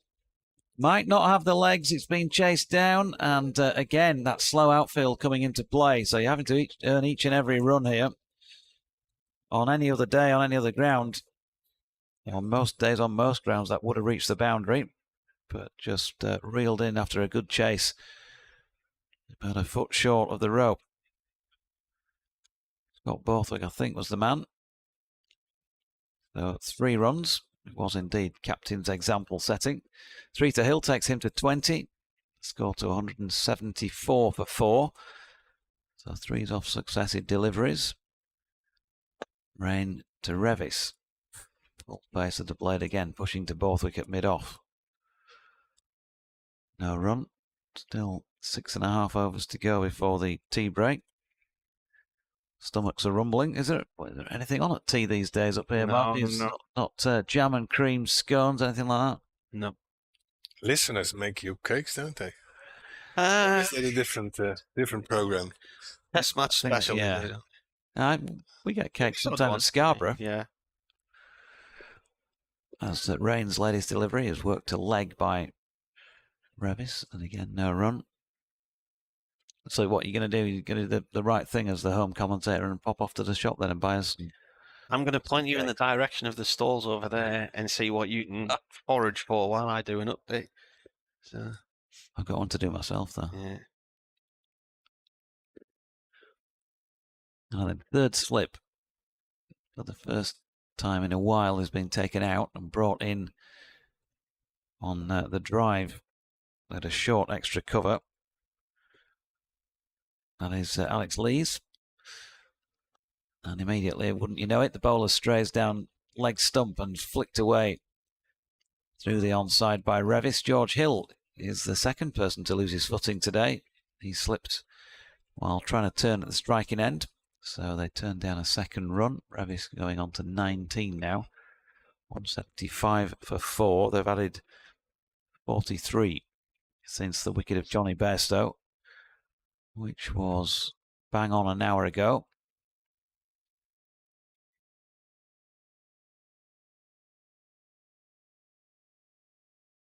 Keeping Lees in there.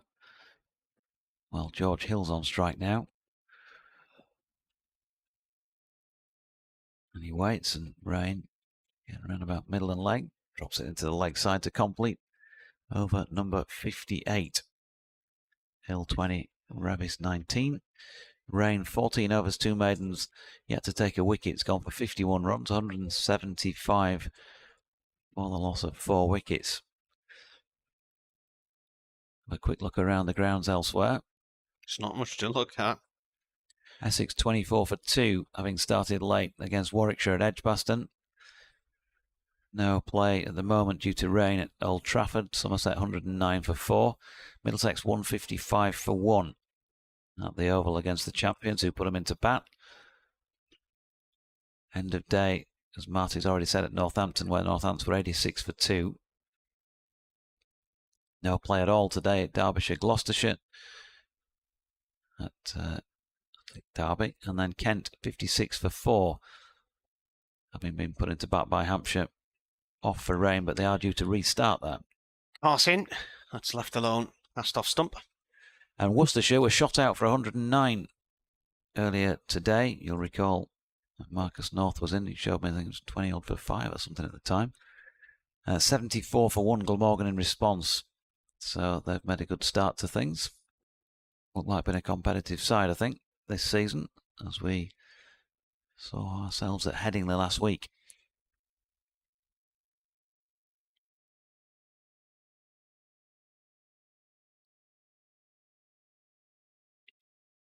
Toss, 3 slips in place in a gully, and this is turned towards mid-wicket. And looking at another partnership here of around about 50. We've had a 54 for what was effectively the third wicket, 51 for the next. Yeah, there's 2 and none, and we've had a retiree.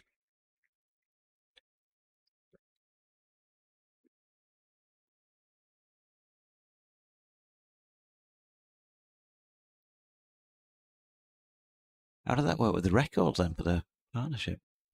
I suppose that partnership between Shaquille, cast bowls that's left. There's a little rubber thing here. Shaquille and Masood just ended, didn't it? Yeah, I mean it could. Yeah. At 25 when Shaquille hobbled off. And that's your lot, because they can't bat together again in this innings. Andy Walker says, hi JD. Always enjoy it when Yorkshire play Durham and you resume your wonderful double act with the great Marty Cricket. Who said that? Andy Walker. Oh. Good to see the weather in Chester Street. See, I'm trying Chester Street. This could be a cracking contest if the weather holds up, he says. Calf bowls, and it's gone down the leg side, taken by the keeper, low down to his left.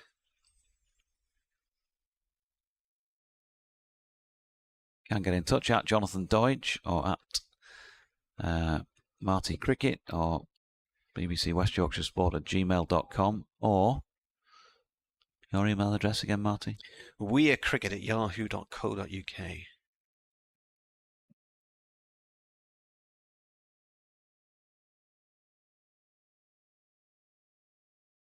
Arse turns. In and bowls and driven nicely. Nice shot that from Hill. right out the middle of the bat. He's put it between the bowler and mid-off, way up to the far right-hand corner of the ground. Borthwick's chased it all the way up there. It's a pretty good throw. That is a long throw. Throw back to the keeper's end. Numerous shots today that would have gone for 4. Just never on a made normal outfield day. They're not getting there, are they? So what I think is keep the grass this length while Yorkshire batting and then give it a chop. Give it a chop, Durham yeah. come in. Could have been on another day, probably another 10 to 15 runs, something like that. And it's a big boundary as well. I mean, this is set up like a test arena today, isn't it? Right in the middle of the square, big boundaries. It is a test. Yeah. It's the unofficial 6th test. Pass balls played by Revis to Potts at mid-on, end of the over. So there were 3 runs from that ball that went all the way up there, the far corner of the ground, chased by Borthwick. So what are we now? 5 overs to tea. It's going to be after 5 o'clock, after 4 o'clock then, isn't it?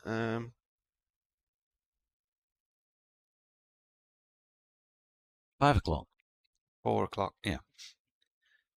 5 overs, 15 minutes plus about 18 minutes, so tea is after a certain number of overs. Yeah, they've got to be 32 overs remaining in the day for tea. So tea's supposed to be at 20 to 4 because they're supposed to bowl 32 overs every 2 hours, but it never works like that. They always go off for lunch at 1. Yeah. But then tea can drift to whatever time, really. So Coggan's come on as a 12th man down long on here, just down below our commentary position. Here's Patel back into the attack at this Finkel end. And Hill pushing out into the onside no run. Paul Coghlan, last time we were here for a championship game, if you remember, got the dander up, didn't he? Got a bit involved. A few verbals flying around out there, seem to recall. As Patel in again, that's turned to Borthwick. Use it straight mid-wicket. Patel in again, and Hill pushes up to Coghlan. Coming in from long on, the Durham substitute fielder in this match. Single taken. Where's Beddingham? Off the field, probably. Well, somebody's got to be off the field, I guess. Don't underestimate Ryan Campbell. He puts in another fielder. Patel in again, and Hill, Revis, I should say.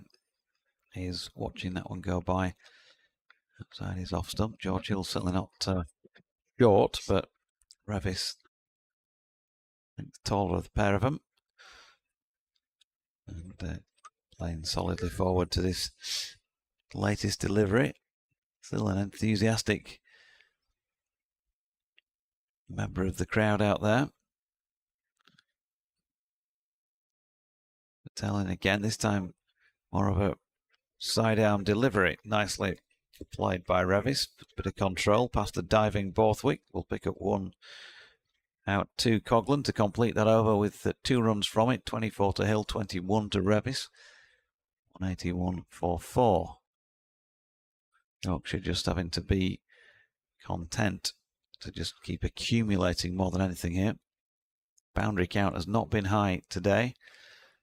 To say that score is 181. Wonder if we'll see anything of Borthwick bowling.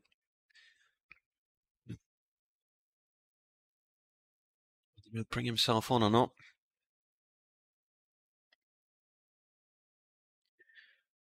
Good to hear from Neil Allett, who says, "Hi JD, enjoying the comms as always, listening in at Puerto Rico in the Canaries with the sun on my back. It's all right for some, Nelly. Good to hear from you." In comes. He's got him. First ball. Rain has bowled Revis, and he's just played and missed, and it's taken his off stump out the ground. The partnership ends at 49 runs, 181 for 4. He made 21. I played all around it. Good bowling change.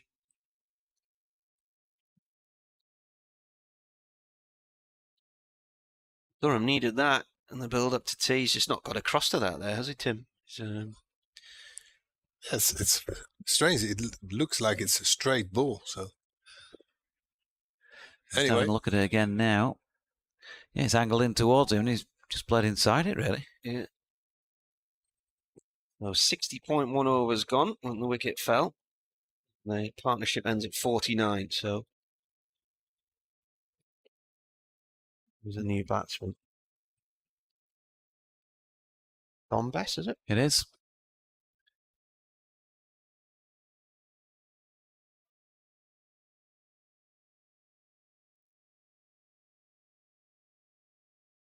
We got a king pair last week against Glamorgan. So things can only get better.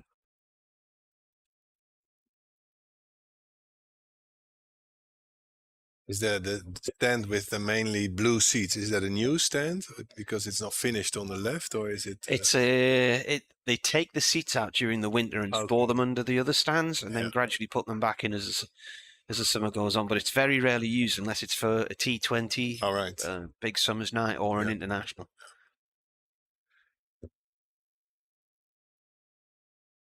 I saw the fixtures. Obviously, there's T20 home games here, but is there also 100 home games here? No, no, okay. That's down in Leeds. The northeastern franchise belongs 100 miles away, and has never visited this corner.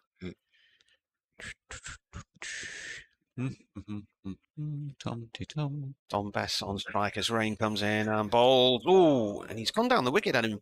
There, he took a couple of steps down the track, and they're playing a miss outside the line of off stump. Could have gone first ball there.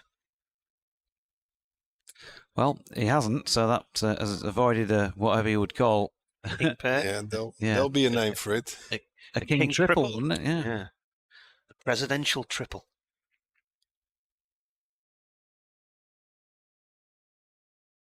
He must be relieved now. Raining again. Oh, just too far outside the line of off stump there. Another disciple of Martin Spate, who's been working with him as well in recent times. I think he scored some runs in grade cricket down in Sydney during the winter.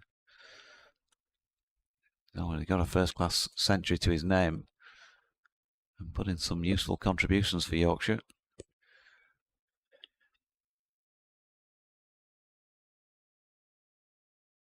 Rain starts his run up in past the umpire and bowls. Bess pushes the ball off towards the cover area where substitute fielder Paul Coghlan runs in front of Graham Clark around about point and then goes hammering down into the floor. And if there's one person with the fitness record that he's had over the years who you don't want to see hammering down into the floor, it is Paul Coghlan.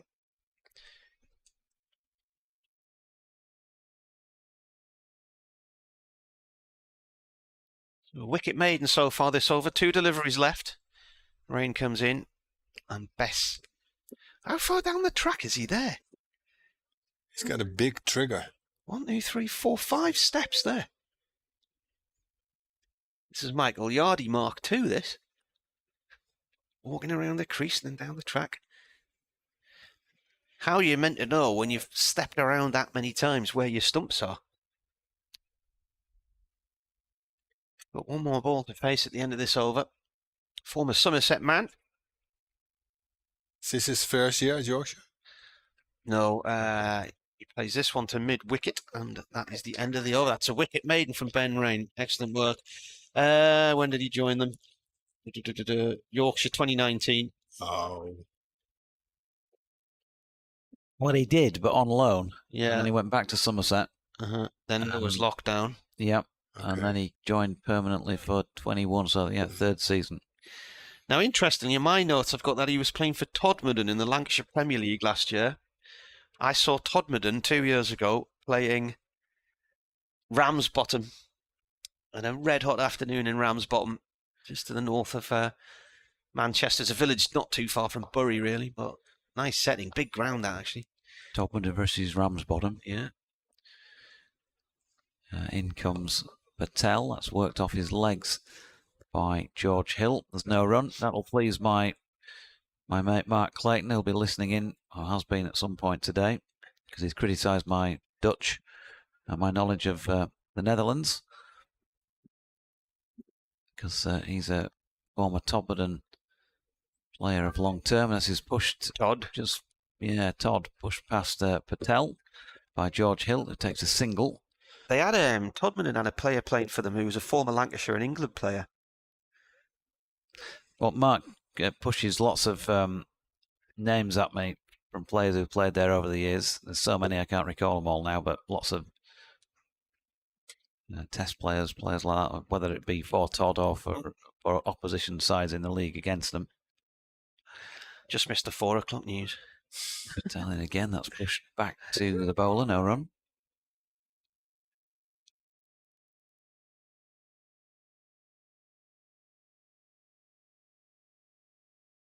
But that was one of those bowlers. He can bowl all day. It looks like Yeah. effortless. And just... Here we are again. Now then, this time he's just strayed a little bit too much width, and that's allowed Dom Best to strike that very nicely through extra cover along the deck to get himself off the mark. And we're saying boundary's not easy to come by. Well, that one certainly had the power to cross the rope away to our left in front of the pavilion. 186 for 5. Yorkshire still needs 64 runs just to pick up 1 batting point. And bearing in mind, those have been at a premium of late. They managed none against Glamorgan last week as they were shot out for 106 in the first innings.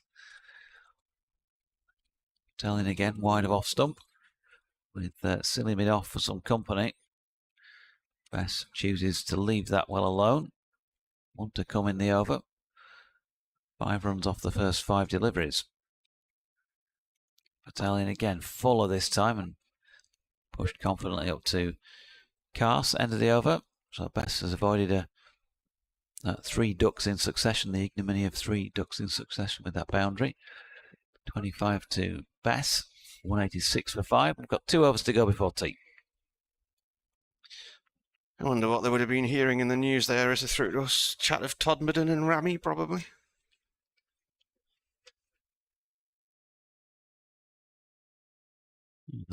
The local listeners would have. Well, what happens a bit is of Lancashire the instruction cricket I history. give them every match is give us cue on the news, and they don't. They leave the music on all day. So I have to turn the cue down. And then inevitably at some point you'll not turn it up in time. This is defended by Hill off rain. So it's impossible to commentate on cricket with music in your ears for 6 hours of a day. I'm looking forward to that ice cream that you're going to go out and find, though, Deutsche. Ah, good for you. It's just over there behind the scoreboard.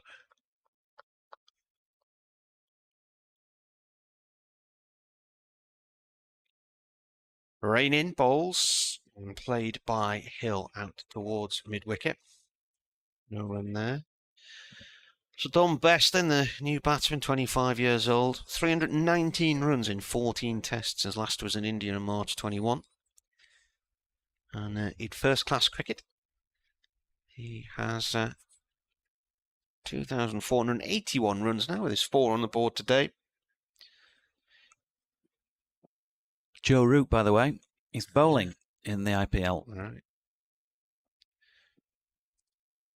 Rain in bowls. That's gone down the leg side, taken by the keeper. A little bit of late swing there. Apparently will bat at number 4. They're playing the Kolkata Knight Riders today, the Rajasthan Royals.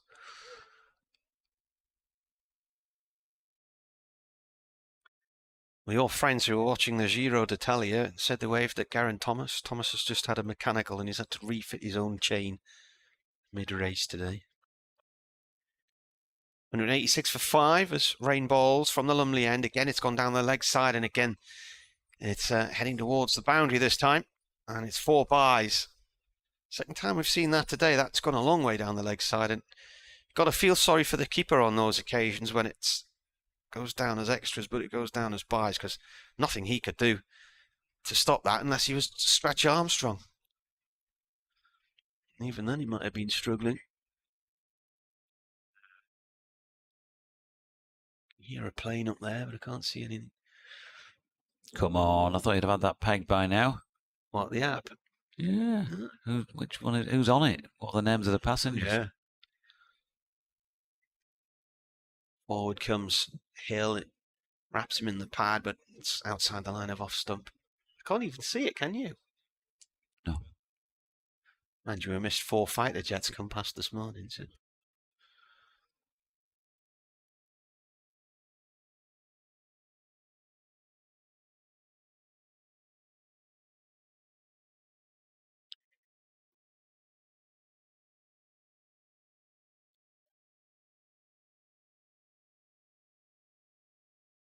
Rain. Beautiful sunshine here in Chesley Street. He bowls, and this is defended by Hill.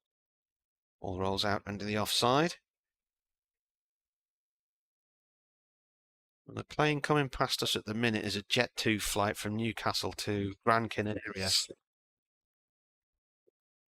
You've got another 4.5 hours to go yet. How many miles do you think they've got left to go? Come on. So they're 20 miles into the flight. How many miles do you think they've got to go to Gran Canaria from now? Got to be about a couple of thousand. Yeah, 1,980 it is. So yeah, 2,000 miles in all. There you go. Bang on, in fact. Yeah, you did well there. Ejaz Patel then, continuing at the Finkel end with a dot to Matthew. Not to Matthew Revis, to Dominic Bess, I should say, first up. And Revis gone, of course. Bess pushing his second ball into the offside. 4 balls to go before tea. Yeah, and if there's a wicket, it'll be sooner. I think it's generally been Durham's afternoon. Patel again. Bess just playing for the tea break with a little push into the offside. I think you'd have to say so, yeah. Yorkshire were just the one down at lunch. Pavilion's now in shade. Added 111 in the afternoon session, but have lost 4 wickets and still no sign of a return of Shaquille as Patel drags that delivery down the leg side, and Bess with a little prod but misses out. There is a man waiting for a catch there at short leg. Ejaz Patel again. A bit of drift in towards the right-handed Bess. Pushes out square on the offside. Firing through this over. Just wonder, they've brought him back on for short spells. Or if part of that is maybe over-rate situation, if they're conscious of that possibly. Patel comes again, and Bess drops it into the leg side and will retain the strike for the start of the final session on day 1 because he's pushed that single to take him on to 5. Hill on 25, and at tea, Yorkshire 191 for 5 with 32 overs remaining on day 1. So we had 64 overs gone. Excellent. Right. Well, we'll be back in 20 minutes. Tim, thanks for joining us. If you want to stay, you're more than welcome. It's up to you. And we'll turn our mics off for now, and we'll be back with you in 20 minutes' time with Yorkshire 191 for 5.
evening session is about to get underway in Chester Street, so we're looking at at least a 6:30 finish, possibly. By the time things have drifted, it will be 20 to 7, quarter to 7. Yorkshire 191 for 5. Afternoon session saw Masood out for 44, bowled by Matty Potts. Milan caught in the slips for 36 off Bryden Carse by Michael Jones. Bairstow played on to a ball from Mazda later on 27, and then Revis bowled by Ben Rain for 21. Don Bess is on strike and is resuming on 5 from 15 deliveries. At the other end, George Hill on 25 from 66. And they've had their work cut out today, Yorkshire, having elected to bat this morning. First ball after tea is dispatched towards the boundary, past point, and I think it might have the legs to go. It does. It actually reaches the foam this time.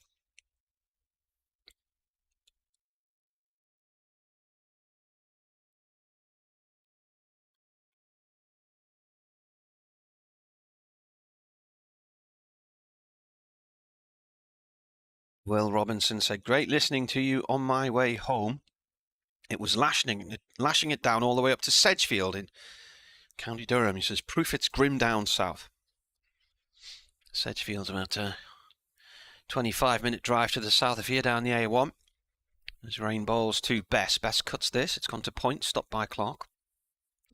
Clark took an excellent catch this morning in the second over at point. Diving catch to see off Adam Lyth for a 10-ball duck as he looked to cut a ball from Matty Potts. Yorkshire were 2 for 1 at that point in time. Then Saud Shakil went off with 8 runs to his name with an ankle problem. Faced 23 balls. That was in the 18th over. As Rain comes in and bowls, and this has gone off towards mid-wicket. No run. At lunch, they were 79 for 1.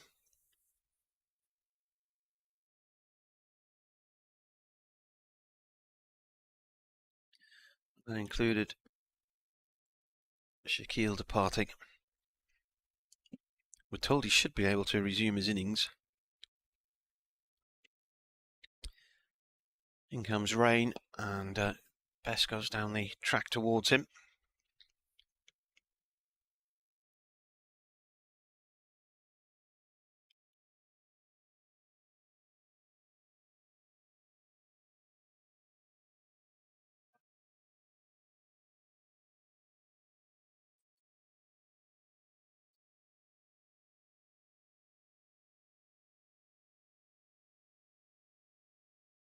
Four from the first ball of this over. I've had 3 dot balls since, 3 slips in place as Rain bowls a bouncer to Bess, and he pirouettes on this one and watches it go through to the keeper.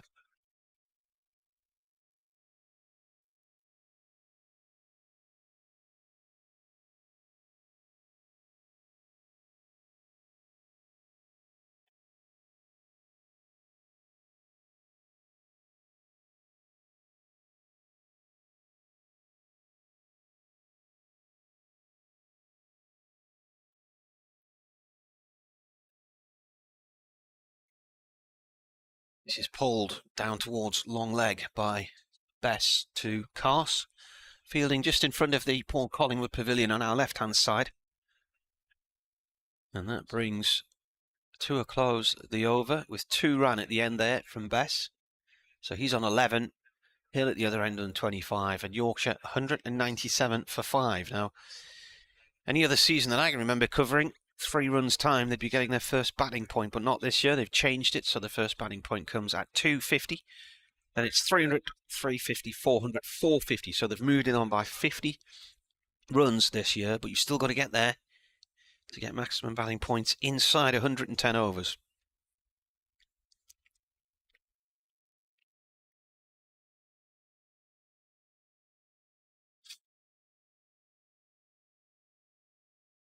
Young Potts has the ball in his hand and will be bowling from this end, the Finkel end. And he'll be bowling to Hill. So he's bowled 16 overs today, 2 for 24, 5 maidens. Rain 17 overs, 1 for 57, 4 maidens.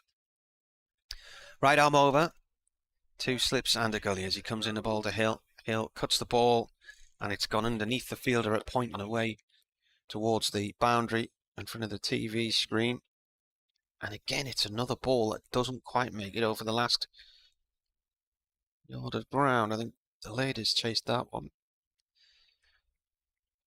Ajaz Patel fielding at point, couldn't get out on that one.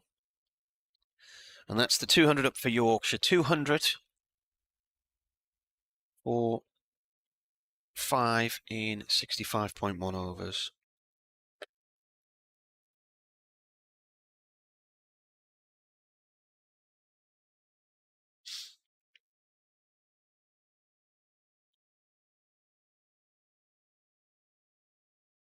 On an email, it's weirdcricket@yahoo.co.uk, at Marty Cricket on Twitter, at Jonathan Doidge on Twitter, or at West Yorkshire Sport. Oh, hang on. Yeah. BBC West Yorkshire Sport at gmail.com. Potts balls, that's gone past the off stump and through to the keeper.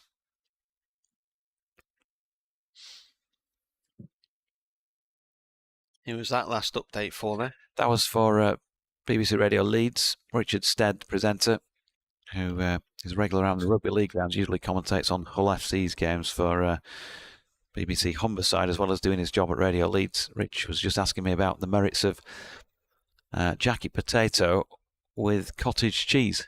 It's too stodgy, isn't it, really? Potts bowls. Ball played up to Borthwick. This could be a chance for a run out. He's hit the stumps from side on, and the ball ricochets away across the field. They're going to get an overthrow here. And I always feel that's a bit unfortunate to penalise such a brilliant piece of fielding.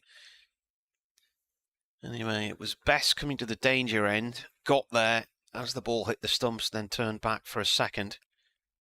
Good throw. Only really had about 1.5 stumps to aim at if he was lucky there. Would you go cottage cheese with it? Yeah, jacket and cottage. Oh, you just get stodgified though, don't you? Stodge, you think it's quite light, isn't it? No, a cottage cheese is made with jagged potato. It's all a bit too samey, isn't it? Short ball and a pull shot from Bess. He misses it. Goes to the keeper. Where's the excitement in that, Jonathan? I'm not saying it's exciting. I've just said to Richard, I can't remember the last time I had jacket potato with cottage cheese. No. And maybe, given the waistline, I should be eating more cottage cheese because it's sort of it's low on the fat front, isn't it? Isn't it a bit like, isn't it celery that celery eats up more calories burning celery than you actually have from eating celery? Potts with a short one, shoots off down the leg side, taken one-handed by the keeper. What's your favourite filling for a jacket potato then? Probably got to go with cheese, really. Nice strong cheddar, something like that, with a bit of Branston on. A bit of pickle on. Other makers of pickle are available. I don't know if they are, though, are they? Quite a niche market pickle. Last ball of the over. Pulled and out. That's a poor shot from Bess. And he's pulled it straight to course. He takes a lovely diving catch low to his right at mid-on. He's just thrown his wicket away there. Best 13 he made, 202 for 6. Yeah, disappointing. It was short of length. Again, I talked about the bounce not being quite as true today. It looks like it's through on the low side, and that may be a reason for that, but he's clothed it, hasn't he? Which he might have done had it not bounced on him as much as he thought. Either way, he's had all day to watch how it's been playing. He's been out there for a while himself as well. So he'll be a bit disappointed with that, I'm sure. And Yorkshire certainly will, because they won the toss and they've only just crept over 200 for the loss of 6 wickets here. Sod Shakil looks like he's coming out and hobbling down the stairs with a runner who appears to be Adam Lythe, which on the running front is not a bad move because he's quick between the wickets, but it's always open to a bit of a muck-up, isn't it, having to bat with a runner? Shall we? Shall we not? Are we not?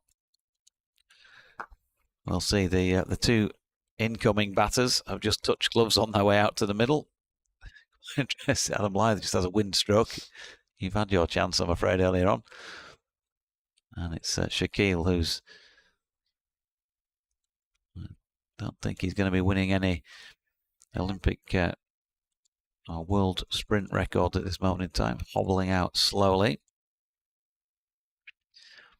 Which means if they do take runs, it could take him a while himself to get from one end to the other before the next delivery. So that'll slow things down as well. The over rate, by the way, was back to level by the tea break. So Durham okay on that front at the moment. That was the final ball of Potts' over. 3 for 29 now for him off 17's bowled well. Hill 28. And Shaquille to resume not out on 8.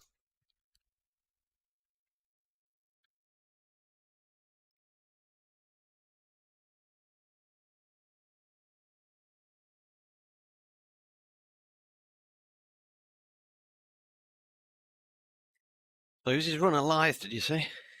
Yeah. Have you ever batted with a runner? Yes, I have. Because I have, and it just absolutely is so confusing when you're out there. You don't know where to go. Oh, start of the new over. Then Hill facing a ball from Rain. He defends it, jams bat and pad, and drops to the floor in front of the stumps.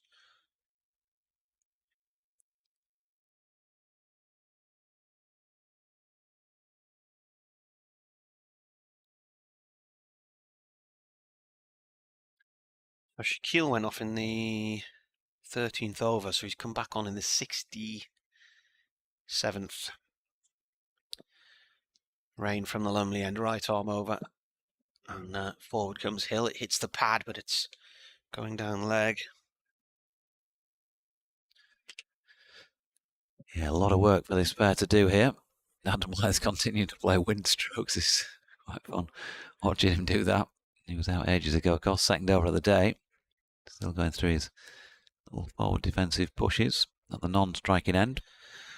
When you're batting and you've got a runner, as you play a shot and you think there's a runner, and it's just a natural reaction to start going down the track for a single, isn't it? Rain balls, this is defended. Yeah, and you've had those in games. I mean, I have had a runner. I can certainly remember dislocating my knee and going back in with a runner. So there's definitely one occasion. There may have been more than that. That might come back to me. But it's when if you play cricket long enough, you'll be involved in plenty of situations down the years where somebody comes in with a runner in the opposition. And those ones that really rankle with you, where the batter sets off for about 4 strides and then realises, oops, I shouldn't be doing that. Rain with a short one, and it's worked. He's pulled in the short bouncer, and the ball has been pulled straight to mid-wicket, and I think that's delayed her out there. And Rain gets in on the act now, just after tea. And Hill's gone for 28, so the set batsmen, or the 2 batsmen in before tea, are now out just after it. And that's another wicket where, just like the 4th earlier today, it goes without adding a run. Oh dear, George, what have you done? Just seen a wicket fall at the other end, and he's pulled it straight down his throat. Not really much else you can say to that. 28 off 71 deliveries. He'll be gutted. And he looks like he is as well, trudging off. But half tracker. And you feel like you could have put that anywhere. It's not like the shot's not on. But the execution not there. And 7 down for 202. It's not a good day from the White Rose perspective, but this fella who's marching out to the middle now with a bit more purpose about things in terms of his look, at least body language wise, is Jordan Thompson, who was the only undefeated the undefeated player alongside Ben Code, I should say, last week. And he played out that last over to keep things safe for a draw for Yorkshire. Was 55 not out from 59 deliveries. His first half century of the season. Those who see him regularly will know he's a capable player. And he's got a job to do here. Naturally likes to feel bat on ball.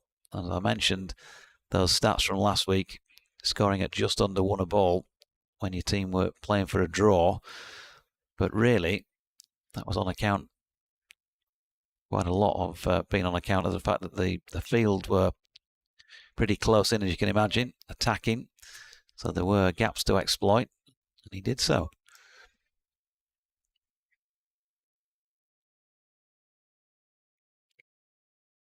Here comes rain again. Thompson opens the face and pushes it out. You know, Rain's got a few wickets this season with that slow bouncer, and crucially, Cheteshwar Pujara on the penultimate night at Sussex, just as we were coming in towards the cusp of darkness and the fact they were more than likely to go off the field in a few minutes, and he pulled one to short mid-wicket. Got himself out. Now, am I doing this over or you? Because I was doing this and you doing that end, and then you did this over, and then you've also started on this over.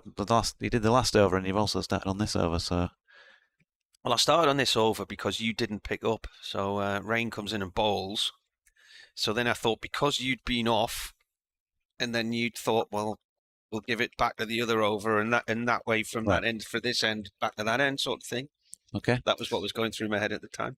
So 2 for 57 for Ben Rain off 18 overs and 5 maidens. I just sort of wanted to make sure that we're both singing off the same hymn sheet. Well, you go back to this end. All right. Because this is where you started, and I'll do the other end. Is that right? That's grand. Yeah. That's grand, I love it when a plan comes together. You've still not got that accent, have you?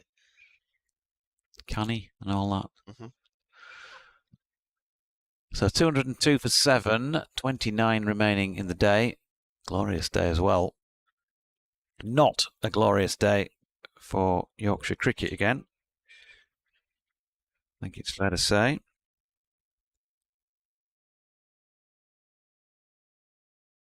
Numerous people now getting in and then getting out. George Hill, just for the record, 28 runs off 71 deliveries, 101 minutes and 1-6. Didn't hit a 4 during his stay at the crease, so he was out there for long enough. Just look down that list as Potts comes in here to bowl to Shaquille, pushing out into the offside. And there's no run. Who was the basketball player? Shaquille O'Neal, was it? Yeah. So Adam Spelled Lyth. differently or not? Was that SHAQ, was it? Yeah, I think it was, wasn't it? Adam Lyth, no. Yeah, that happens. That's cricket. Shan Masood, well in, 44. Bowled by Matty Potts. So Shaquille, we'll see what happens with him. But David Milan, 36 from 71 before he goes. Short ball here now, then he's got underneath this one. Shaquille, should be another wicket. Is another wicket. Ollie Robinson goes backwards to take that over his head. They're all appealing for caught behind. And they've run a single. They have run a single. No, they haven't. Yes, they have. Adam Lyth is. No, they haven't. No, they haven't run a single. No, because Adam Lyth is down all the way down the other end. Yeah, there you go. A confusion with the runner. Well, he must have been virtually touching shoulders with the batsman at the other end there, and he's now run all the way back up. They're now saying it was a helmet, or he's saying it was his helmet, and he wants his helmet checked and his head checked. Oh, okay. So. Just seeing it again, it's not particularly clear without being slowed down as to whether it was bat or helmet. If it is helmet, there'll be a stoppage anyway. Another stoppage for Saud Shaquille. Shaquille O'Neal, now a sports analyst on the TV, former basketball star. Well, that appears to be the final. They're having a chat, the umpires. I'm not sure if they're just having a chat because it's hit him on the helmet and that's that, or if they're having a chat to say, yes, it clearly hit the helmet, but did it also catch the bat on the way through? In the opinion of Ben Debenham at this Finkel end, clearly he didn't think so. Paul Baldwin. They don't appear to have raised a finger anyway, so think he's got away with it. Obviously, player welfare is important, but the day starts to slide timing-wise again now. This is the third major delay of the day.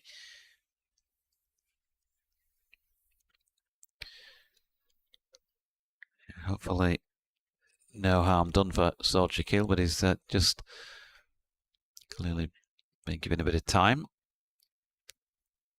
Short ball. It wasn't slow, was it, either? Glancing blow towards the top of the helmet. Looped up. Robinson did well to get back and make the catch. Quite a long way down, wasn't he?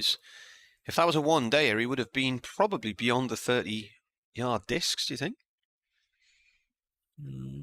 Well, going on for it, if it wasn't outside. Alex Lees, who's taken Adam Lythe's bat for a little bit of a chat and it's all kicking off. Play with it. Stanmore in Middlesex. Eric's emailed. He says, I thought I'd do a spot of gardening, but after 5 minutes I got a nasty nettle sting. So I had to retire hurt and come indoors to listen to the cricket and have a cup of tea. Come on, Durham, says Eric the Stanmore Mackham. Oh. Email here. Baked potatoes. Angus says, I'm sorry, I really enjoy your commentary, but when it comes to baked potatoes, you are well down the leg side, while my preferred one is a good strong cheddar with a few onions, etc. Cottage cheese with a few chives or something is a close second. As for batting with a runner, if done, the runner bit is concerned. I've outrun my runner a few times and usually end up at the wrong end. Enjoyed listening to you this season, but first time I've made it to a game, says Angus. Outrunning your runner, that's a new one. Outrunning your runner, yeah. That break continues here, so those watching on the stream are fully aware what's going on. The audio-only listeners. Saud Shaquille has taken a short ball on the helmet. He thought it was an appeal for a catch behind by Ollie Robinson. Ball that steepled after it hit him. Might have been some bat involved, but it doesn't look to be the case because the umpires have met together, and I'm sure. Well, I can't imagine that they'd be raising the finger after he's had all the treatment. Well, he's getting already. He's getting a new helmet now, and the 12th man's come out with a protective padding for around the back of the neck. It's amazing how many times you see a player get a new helmet after they've been hit in the head, and then they don't have that bit of kit out there, and they have to go back and get it.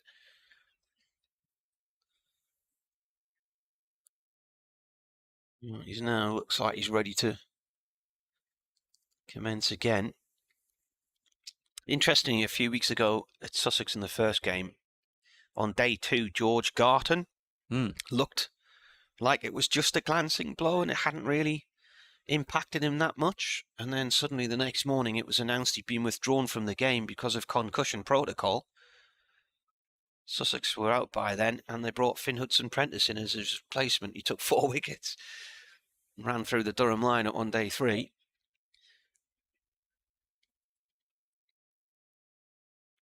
Yeah, it looks like we're ready to start again.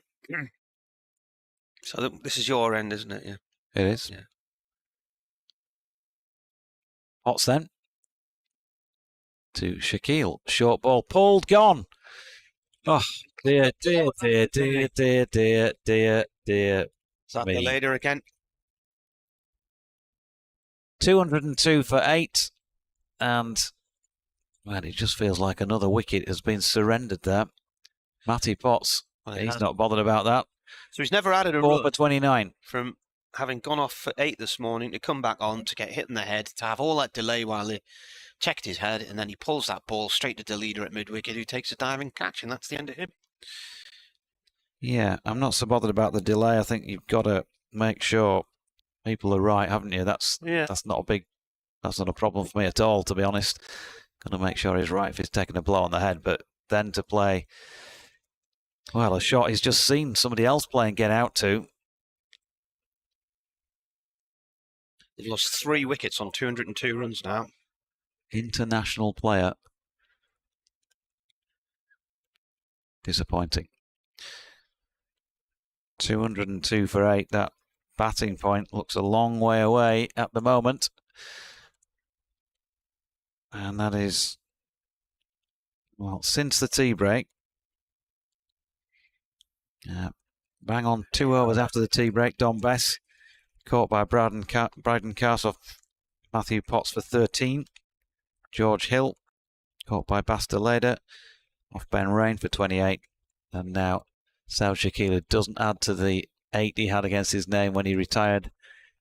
Not out injured earlier on. And he has gone as well. And 3 pretty similar shots, 2 of them. Left hand, right hand, obviously different batting approaches, but both went to the same spot mid-wicket. The other one wasn't so far off, wideish mid-on. The only question you can really ask in terms of how the pitch is playing is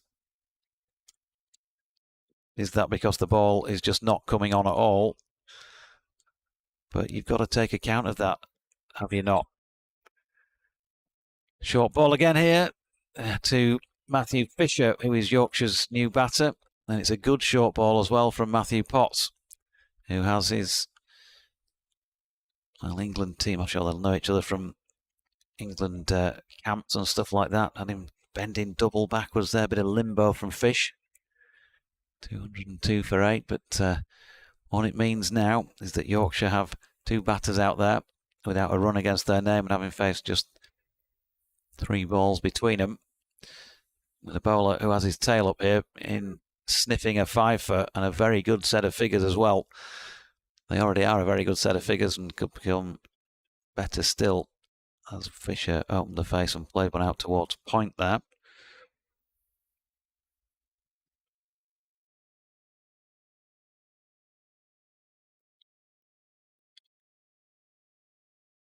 What's turns again then at this Finkel end? 1.4 overs, 3 wickets, no runs.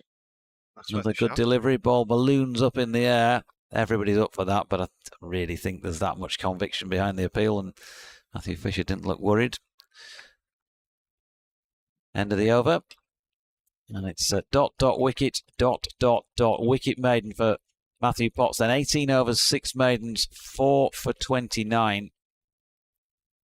I think that's they've lost 3 for none in 2.4 overs. I think that's how it works.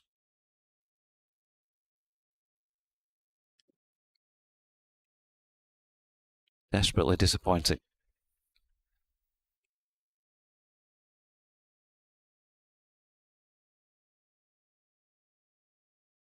Had an email from Stuart Manger in Sedborough, who said, "Look out, the weather here is utter filth and on a bit of a pretty unfriendly westerly, so I guess heading your way."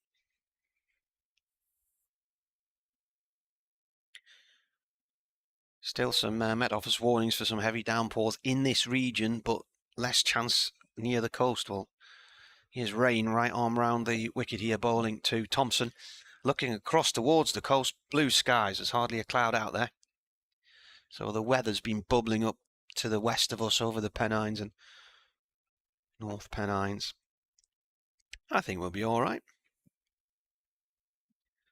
Misty overcast start tomorrow. Which way is the west? That way. Yeah, we're facing. He said, north. pointing to the left. Mm-hmm.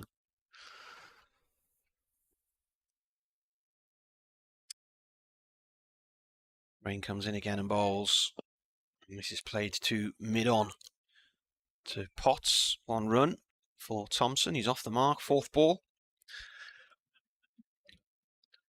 I know there's that old cricketing cliche about not knowing what the pitch is like until both sides have batted. And there's obviously merit in that. But when you watch a team play regularly, as we do with our counties that we follow around, Marty, you just get a sense that, you know, they win the toss today. There's an opportunity for them. Not saying it's been easy, nor that Durham have not bowled well. But for so many players to get themselves in. Well, that stays low as it comes through. Has been a little bit two-paced, hasn't it, at times? And it's just, I just think it's on the slow side, which is understandable for the time of year, and especially if you're suggesting that there was quite a lot of rain around yesterday. And that's not really if you like, come out of the pitch during the day, has it? We're at 5 o'clock now, and it's performed pretty similar throughout the day, just a little bit on the slow and slightly low side. And that's what I'm saying in terms of the shots. Next ball is defended. So if that's the case, and that's affected the way they've played, and that's drawn some of those wickets, that's fair enough. It might be a little bit on the tricky side, batting, and trickier maybe than Shan Masood had imagined on winning the toss. But some of these wickets have been gifted because those shots have been played mindful, with players mindful of what's happened before them.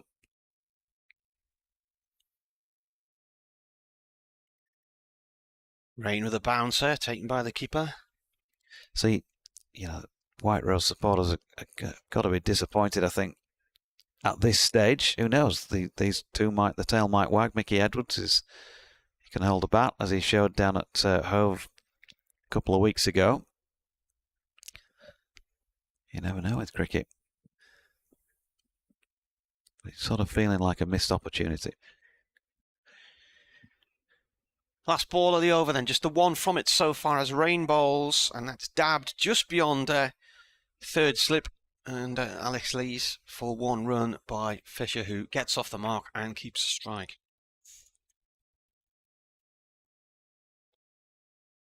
I mean, going through the wickets, Adam Lyth sort of donks his point, doesn't he? For want of a better expression, really.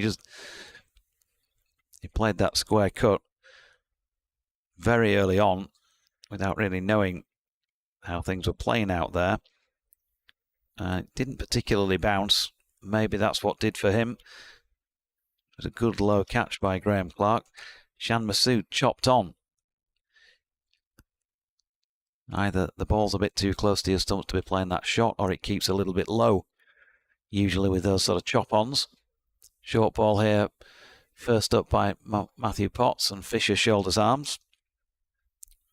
David Milan was caught at slip, wasn't he, off Bryden Cars. That was a wide delivery, wasn't it? Had a pop at one wide of his off stump. Johnny Bairstow again chopped on to Basta Leda. So you can say something similar. Was it just because it kept low and he had to chop down on it? Kept lower than he thought. Didn't bounce quite as true as he thought. Potts, this delivery defended by Fisher. Matthew Revish just played in the side of the line of one from Ben Rain. And then Bess, Hill and Shaquille all caught pulling a ball into the onside. So it could be that there's just something in the pitch. Potts comes in again, and Fisher over the top of the bounce runs that down through third, and you're going to make it to the boundary rope. Yes, it does. 4 runs. Welcome 4 runs for Yorkshire.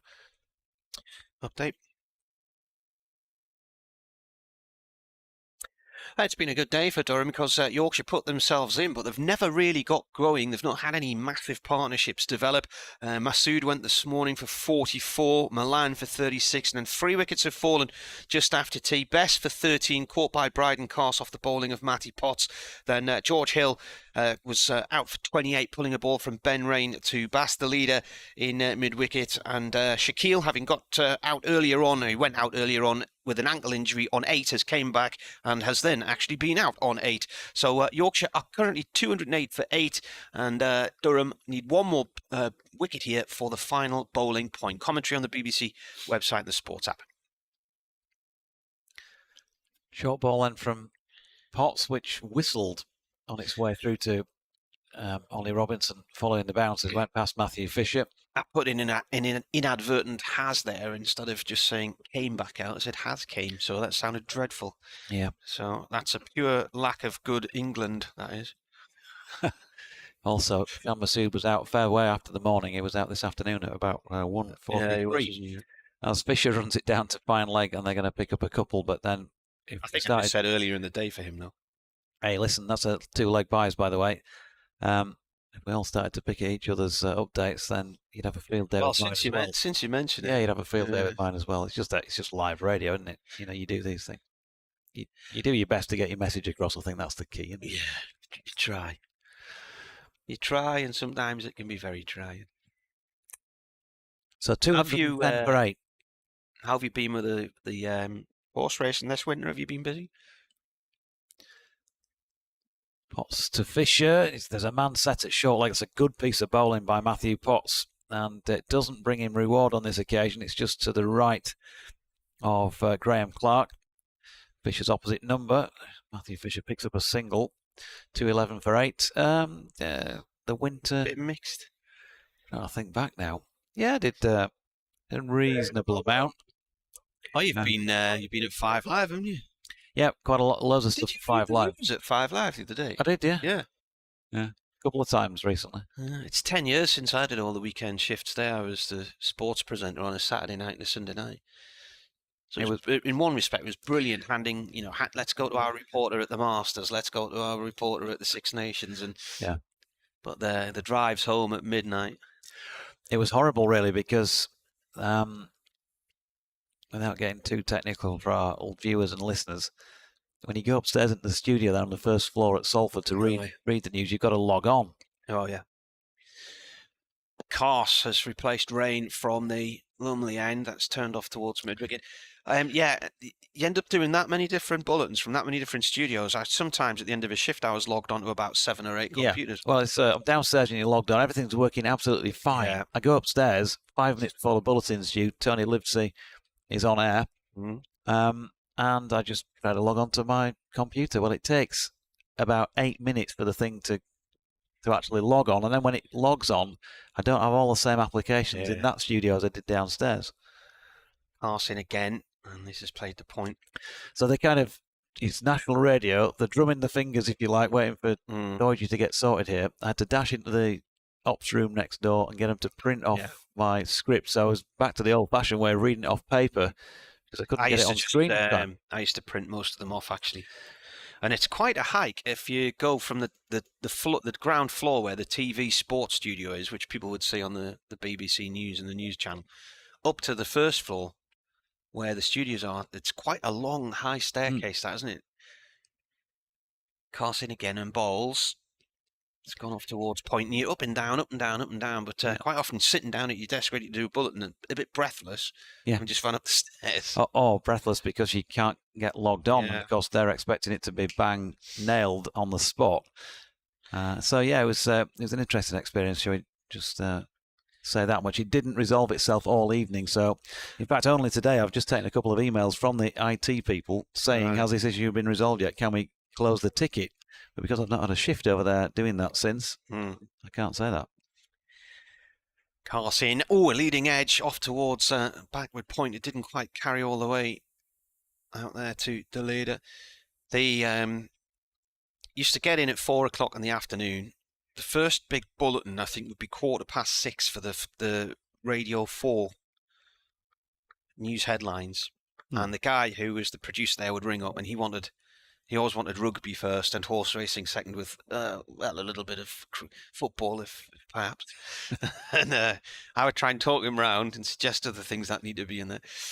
Short one here, as batsman Fisher goes down on one knee, and then from that point on, your first bulletin on 5 Live would be 6:30. Then you're on there every half hour all the way up until the last bulletin at 11:30. Used to pre-record the final bulletin for Radio 4 because their main bulletin was at midnight, and I would see how far up the M62 I could get by the time I heard myself on Radio 4. And on the odd occasion, I used to get as far as that farmhouse in the middle of the motorway. Oh, yeah. And you were doing well if you'd got that far. Fisher on strike on 6 Carse bowls. Fisher goes back into his crease and fends the ball away. Yeah, it's about 25 minutes. Yeah. From the studios. But by working on a weekend, I was able to, that was a maiden, by the way, I was able to park in the main car park just across the road from the studios. But a lot of the staff working during the week can't park in there, so they have to get public transport in. The other thing to say is that when you do something like that, that there was also a feeling, a bit of an imposter syndrome on my part, because there I am in the studio. There's Honor Merchant, who obviously here on the Travel loads of times, and there's Richard Foster doing the news before I did the sport, and it's got a great voice. He's got a fantastic voice. There was one night I was on air, and he was next to me, so he throws to me to do the sport. He's just finished his news bulletin, and then just as I'm starting to read the first bit, he taps me on the shoulder and said, "Sorry, Martin, some important breaking news there." Here's Potts round the wicket to Jordan Thompson, left-handed of course, who gets that away with a cut shot for a single. He's on to 2. Yeah. And he's trying to pull his computer screen round so I can see it. And it's a breaking news flash from the Press Association. West Bromwich Albion have given England permission to speak to manager Roy Hodgson about becoming the New England boss. Mm-hmm. And at first I looked at it and thought, really? And then I thought, I better actually read that out. And sure enough, the next day he was the England manager. Well, I was meaning it more from a voice point of view, so there's my dodgy flat vowel Leeds accent. And Richard Foster's doing just that seamless news read, and then hands to you to do the sport, and you're kind of thinking, not quite sure I'm going to be able to follow that. Matthew Fisher on strike. Now there's a crowd of fielders around the bat here. Short leg slip, 2 slips plus a gully, and he's got a short ball, and he's done at least what 3 other players haven't done. That's pulled down on the ball. He didn't get any runs for that because Bryden Cast fielded it at mid-on, and he was trying to get it more through mid-wicket as he's just replayed for us. But at least he got over the top of the ball. Well done to Matthew Fisher for that. Batting at 10 here. Just Mickey Edwards to follow. Now then, Potts just asking for Gully to come out. So 1 slip has now moved out of position to Gully. So 1 slip and a Gully. And he just moved a fielder out to mid-wicket, fairly deep as well. Round the wicket, Potts. And at back foot, Matthew Fisher has deflected this away past Gully. He's going to come back for a second here, and pretty quick between the wickets, the pair of them. They've got back for 2. What Durham need to do here is keep this tight. They don't want to see one of these tail-end partnerships that suddenly develops to 80, 90 runs. And the Yorkshire tail has wagged a few times lately. Ben Code had some fun down at Hove the other week. Along with Mickey Edwards, I think it was in particular, last wicket. Short ball again here by Potts. And Fisher behind it, pushing into the offside. I know that phrase you used, imposter syndrome. I'd never heard that until a colleague mentioned it to me a few years ago. Like, what on earth is that? But it's where you feel you shouldn't be doing the job you're doing, which I've never felt like that. I've always backed myself over the years. But I do remember the first night going on air and starting to shake. Potts wayward down the leg side. He's bowled very few wayward deliveries, but that's a shocker from Matthew Potts. And it's 4 byes. There should be 4 wides, that shouldn't have done. Yeah. Well, it did veer well away after the bounce, but yeah, it was still wide enough, wasn't it? Ollie Robinson, I'm sure he'd have been delighted to see it called a wide because it wouldn't have gone down against his name. He's thrown in both hands up in the air, and maybe that's at Ben Debenham for not giving it, because it will say 4 byes for the records, but that's not because of anything to do with the keeper. No chance of getting to that. Potts in again, that's better. Short of length once more. That's clearly the length he wants to bowl at Matthew Fisher, but he dealt with that pretty well. 218 for 8. They've put on 16 for the 9th wicket, this pair. Hello to you, Ben Crossland, who says he's up here for this match. Good to hear from you. And, well, catch up. Yeah, maybe. If I ever get off air, we're on all the time at the moment. Ben's normally used to my way of dealing with 3 people, which is get one of them off air and swap things around. But we follow what the home commentator likes to do with his broadcasts. You can do what you want for me. Emmo likes to have us all on. Could be a cast of thousands tomorrow by the sound of it. Forever Dormo says, I realise it's still early days, but what do you think of the odds Yorkshire will be playing Durham next season? Meanwhile, in my part of North Yorkshire, there would be little chance of suffering nettle rash whilst gardening. It's been raining most of the day. The garden washed into the River Ewer 2 days ago. He also follows up by saying it looks like village cricket batting rather than international. Yeah, some of those shots earlier didn't they? Unfortunately. Pass, right. Oh! Well, he's bowled Thompson round his legs. He's lost his leg stump. What an unusual looking shot plus delivery this was. Well, Thompson's batting leg stump, and he still gets bowled round the leg. He stepped right across, and it's hit the top of leg stump, and he's out. Well, he's either A, completely misread the length there, or B, I don't think he'd completely misread the length. I think it's more likely to be B, which is that, again, I'm just looking at the replay now, maybe there's a bit of both. It doesn't feel like it got up as much. It's hit the top of leg stump. Yeah, but maybe he's thinking that's bouncing higher because he's looking to play that off the hip, which is higher than the stump. So again, it might just be on the low side.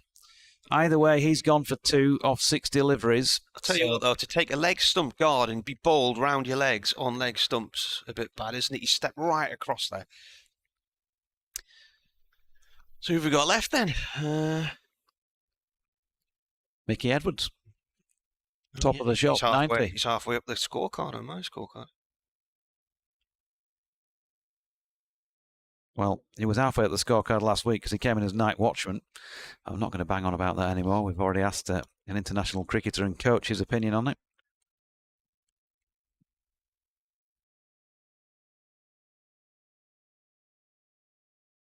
To have a chat with Marcus North earlier. 2 for 48 now for Bryden Cast. That was the first ball of his 16th over. And Yorkshire on the brink of a disappointing day. Confirmed with the bat. Can Mickey Edwards and Matthew Fisher chisel out 32 runs here to get to a batting point?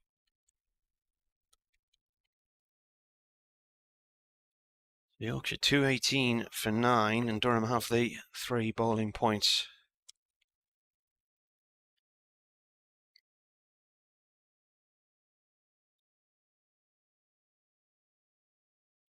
.1 overs, so there's still a lot of bonus point time left from a batting point of view, but wickets-wise, just the 1.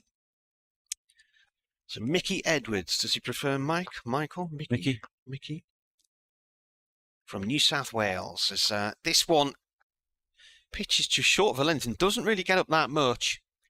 So for a guy who's 28 years old, why has he only played 7 first-class matches? What's been the story about his career? Several stress fractures. Right. So his highest score was 19 not out against Sussex this year. Yeah, he whacked a big 6 over mid-wicket that day. He trialled with Kent Twos last year and played in the Kent Premier League with St Lawrence and Highland Court. His Yorkshire debut was in that game against Sussex. Cast comes in, and that's way down towards vacant third man. I don't know if that's off the edge of the bat or what there. Yep, it is. It is, it's 4. We'll take them all at the moment. 222 for 9.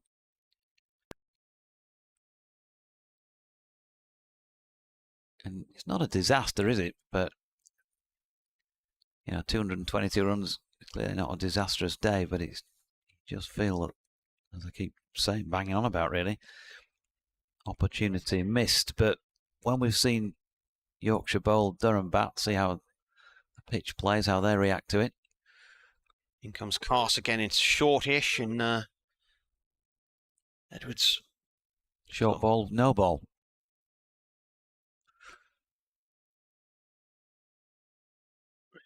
Another couple to the total, all welcome. Yeah, no ball there. He looked a little bit startled by the arrival of that delivery and sort of half pulled across towards short leg. 224 for 9. 3 slips and a leg slip. As Cast comes in again and bowls. That's high in the air, way out towards Cow Corner. There's nobody out there.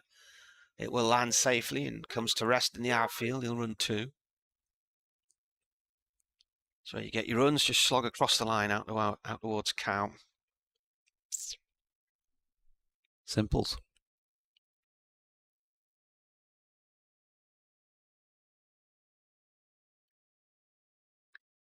Wow, Ben Watts, the Kent commentator. Kent were 94 for 6 and then 95 all out against Hampshire. See, Chris Rushworth was in the wickets again today for Warwickshire as Cars bowls. This is defended.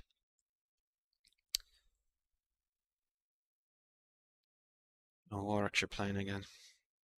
No play at all in Leicester today against Sussex. Wet outfield. No play in Derby today.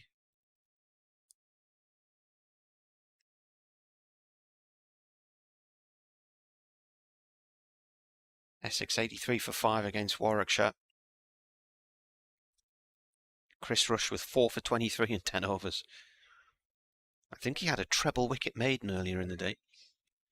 Cast bowls. Ball played short up towards mid-on, no run there. End of the over. They got the wicket at the start of it. There was a boundary off the edge and a no ball after that, but the wicket, the crucial factor there, because Yorkshire are 226 for 9 here on the BBC. Daniel Armstrong sent us a photograph of the cat watching the stream. Shirley's second county championship match today. Enjoying the coverage. Transfixed by the looks of it. The tones of Emerson. The irony being I'm allergic to cats. 23 overs remain on this opening day. A lot of cricket still to be played. If Yorkshire's innings is wrapped up, there's a bit of batting for Durham to do here, and it'd be interesting to see, like I say, how it plays, how Yorkshire bowl, given how they've seen it play with the bat. Not affect their lengths, their lines. You feel like the way it's been today, that bowling straight is the way. If it is slightly low, bounce-wise, you're going to be in the game as Potts' first delivery is pushed out into the offside by Fisher. There's no run. Jamie in the stands shouting, Potsy, I love you.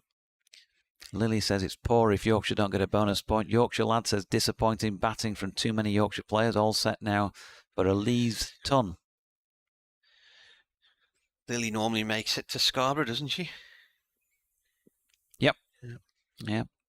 I imagine she'll be there later on in the season.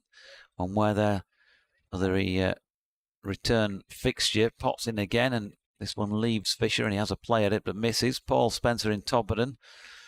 Todd says discounting the boundary rope stroke pads, which seems to come in 5 yards each season.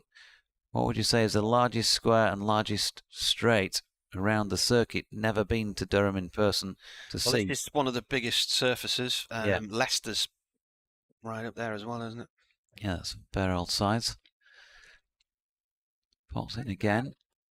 Fisher drops it into the leg side, no run. I think somebody once said to me this was the biggest surface area in the country.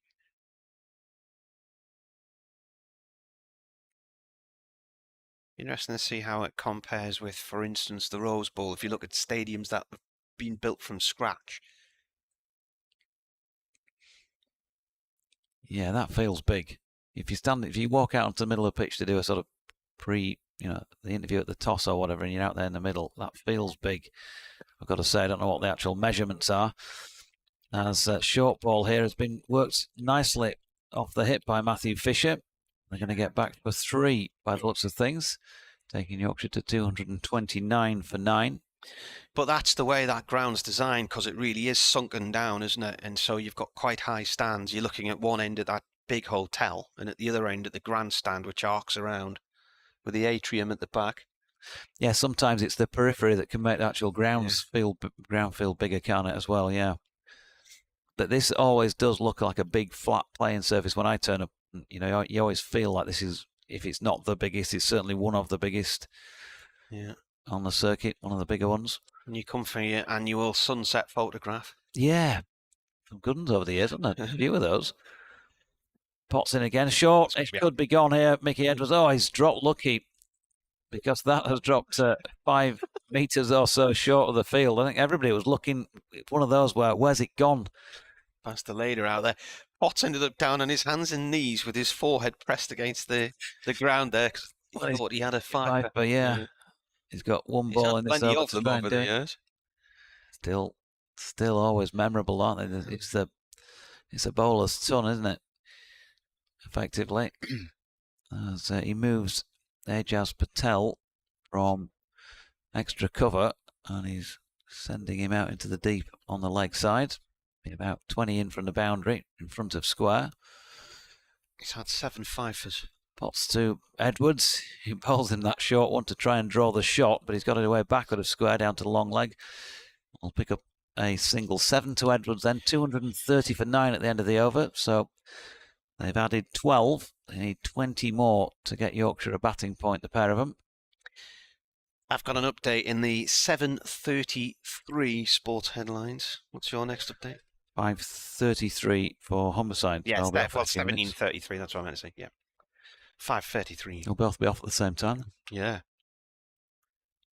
5:33, 5:45 York, 6:05 Leeds. Done. 6:45 done. 6:05 done. Leeds. Right. Well, they normally come to me about 20 past 6 during total sport. The first section of the first half hour of the show is devoted to one football club, and then the second is devoted to another. Which clubs are there? Well, obviously, Gateshead, Darlington, and Blythe. Cars bowls and driven by Edwards up to mid-on though, and there. Well, Barlow's not in our patch. Spennymoor not in our patch. Bishop Auckland. They're not in our patch. No. The boundary the boundary for radio really is just south of Durham. Really, by the time you're getting down towards Spennymoor, around that area, it's teasers patch. Really depends what the story is, I suppose. 230 for 9 cast bowls, and it's played off towards mid wicket by Edwards for 1. Of course, there'll be a lot more shared programming shortly, so it'll all be our patch because afternoon programming weekends will be merged with teas. I was just trying to work out if they merged our patch with Cumbria on a weekend as well. You could be sitting in a radio station in Newcastle talking to somebody in Barrow who is a good 3 hours away by car. I could get down to Birmingham in that time. Cartin. Oh, that skids through low and is kept out by Fisher. There we go. Penny with a few more words than normal. Entitles her email Dear Dear, and then follows up with Dear Dear Dear. Back at you, Jonathan. Wickets with ribbons and tags on. Grr.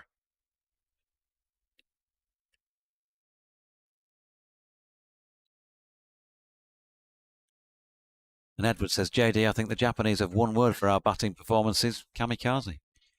Carson, and clipped away past point there by Fisher. Nice shot, that one. I think the lady got a hand on that and slowed it down. 2 runs. Brilliant sunshine now here in Chester Street. Here's a thing, I recently discovered Gary Davies back on the radio. Yeah, you know? Radio 2. Radio 2, and he does this 80s show, which I hadn't heard until recently. So they're all on BBC Sound, so I've been listening to a few of them recently while doing match notes and stuff. And this latest one I listened to was a celebration of Bubbles. So I was thinking video killed the radio star. Was that Bubbles? Buggles. Oh, that was Buggles. All right. That's gone down the leg side.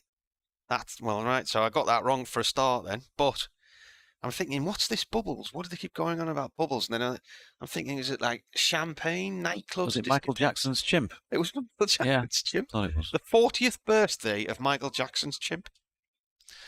Yeah, it's a pretty good show, that. I've heard it an occasional time in the car coming back from somewhere. Heard him featuring Dare. Dare? Yeah, Human League. All right. So that must have been on its 40th anniversary a couple of years ago. Pass balls and driven by Fisher past point. He'll get 1. Yeah, I suppose so. Most of the things he's celebrating are the 40th anniversaries of this, that, and t'other, because there was a night dedicated to New Order a few weeks ago, which was quite good. Yeah, because that'll be sort of 40 years since Blue Monday this year, wasn't Yeah, it? which actually I love New Order, and they're one of my favourite bands, and I went to see them at Wembley Arena once, and it was tremendous, but I really don't like Blue Monday. No? You can have favourite bands where you don't like one of their greatest hits, can't you? I suppose you can. I think maybe sometimes you just get a bit annoyed because they get overplayed, don't Yeah, I bet there's a lot of Queen fans who can't stand Bohemian Rhapsody or something like that. Sean in Roundhay says Yorkshire's defence is shakier than Leeds United. Big Sam's the boy. Matthew Potts is the boy here with 4 for against his name, and Fisher pushing out into the offside for Ajaz Patel to come round and field. Was that Sam Allardyce's first club job since he left Sunderland to go to England? No. Has he been anywhere since? So. Could be wrong, but I don't think so. How long ago was that? Oh, well, it was when Sunderland got relegated out of the Premier League and then went straight through the Championship. So what year? 7 years ago? No, he's done club management since then, definitely. What's in again? That's worked to leg by Matthew Fisher, no run. Done something like West Brom since then. Seem to remember. I can't remember breakfast this morning, let alone those sort of details. Too many wickets, says Lily. Yeah, there's 16 runs needed here to get a batting point. They've added that number since they came together. Crystal Palace. Palace, yeah, that's right. Potts in and pushed out to point this time by Fisher. And if they could get to the 250 mark, this pair, it'd just feel like something from it, as I say, a day that's on the disappointing side. He's been Everton as well, I forgot. Oh, and West Brom. Forgot about all of them. If you were light on batting, then that's one thing. But you look down the list of players in this side: Adam Lyth, Shan Masood, Saud Shakil, Johnny Bairstow, 4 players who, if not playing currently, played Test cricket. That's pushed out into the offside once again by Matthew Fisher. There's no run. David Milan. And Matthew Revis, George Hill, Dominic Bess. On paper, you say it's definitely one of the better batting lineups in this division. Ball short of length here, and Matthew Fisher has watched it well and clipped it away through point, and he's going to get a boundary. Well played. 18 to him, 234 for 9. I better get off and do an update.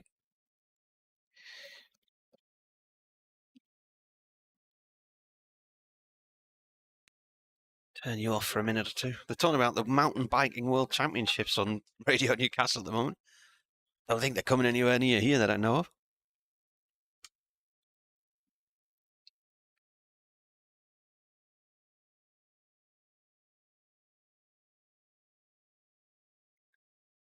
Pot in.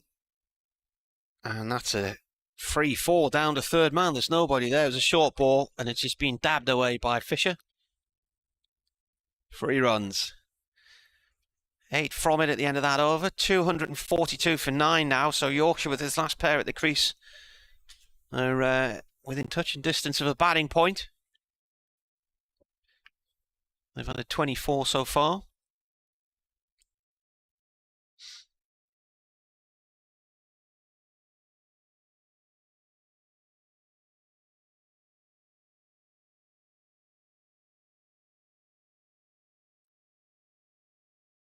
Sun's just gone in a mo. Ajaz Patel coming back into the attack. None for 20 so far from his 8 overs. 1 maiden. So Edwards is on 8 from 10 balls. Fisher's on 22 at the other end.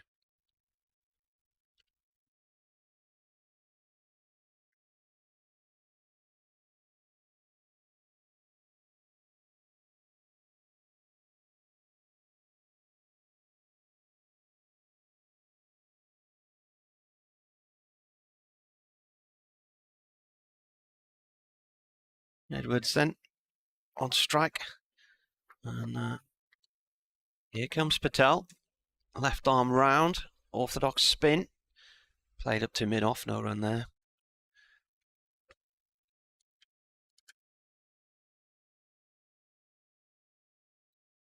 They're still 9 down. By the way, Sam Allardyce's exit from Newcastle paid for a villa in Spain, from my memory, which he called Casa St James's.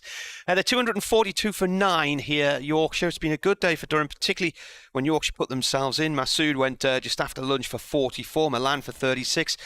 We had Baz the Leader's father, Tim, sitting with us on commentary when his son got his first wicket in County Championship. And in County Championship cricket, and 101 to get. Johnny Bairstow bowled for 27.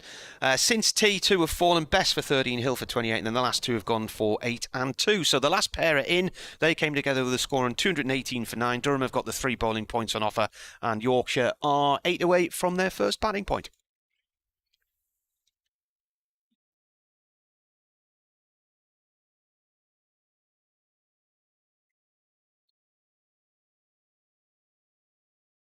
Patel round the wicket, comes in and bowls. Played to short mid wicket, sort of short square leggish area-ish. Ish. Stick an ish in there, you never go too far wrong, do you?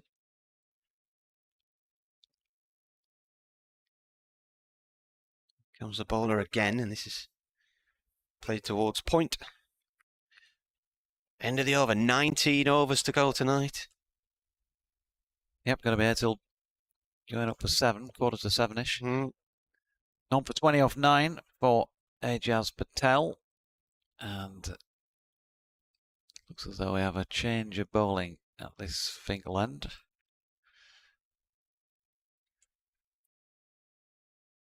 So it's going to be Bath to Lader.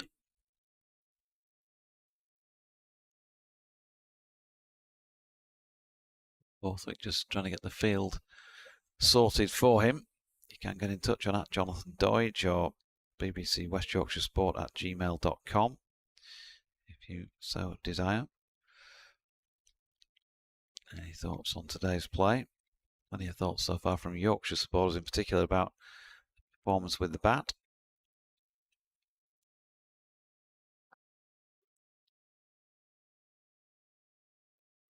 So here is Delader, bowling to Fisher, goes full first up. Matthew Fisher gets something behind it and diverts it out towards Gully. There is no run. You know what? This morning when Marcus North was saying that Matthew Potter's nickname was Potsy, it isn't. I thought they called him something else, and they refer to him on the field as Potter. Come on, Potter, that's what they shout. Yeah, Delader again. The Chester Street Sunshine, short of length. They've put a sweeper out now, square on the offside. Matthew Fisher has been fairly productive through there, and he's clipped it away for 1, taking his score to 23. So 243 for 9. Tantalisingly 7 runs shy of a batting point, having set out this partnership needing 32 for the last wicket. So either way, they've done a decent job here, adding 25 for the last. But they'd like to add at least another 7. Of course, remember, during COVID year here, when it was 200 to get your first batting point, and Yorkshire were all out for 199 in their first innings. Remember that pretty clearly, as this latest delayed delivery is pushed into the onside by Edwards. Ben Rain doing the fielding. So they have been close, but no cigar on the batting point front here in fairly recent memory. First game this year, Durham haven't batted first in the match, actually. Delayed it, and Edwards getting his hands through that one. He's going to get 4, you would think, out back at a point. Yep, just going to get there and hit the boundary marker. So 247 for 9, 3 runs needed for that 1 point. Edwards moving into double figures with 12 now from 18. .1, .4, 4 balls in this over so far. So these 2 plus 18 more overs to go on this opening day.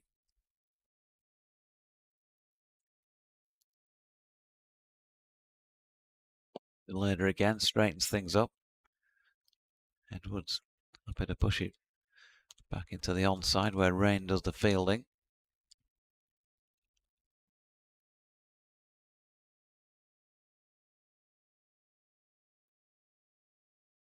Three points earned in the match so far, all bowling points for the home side.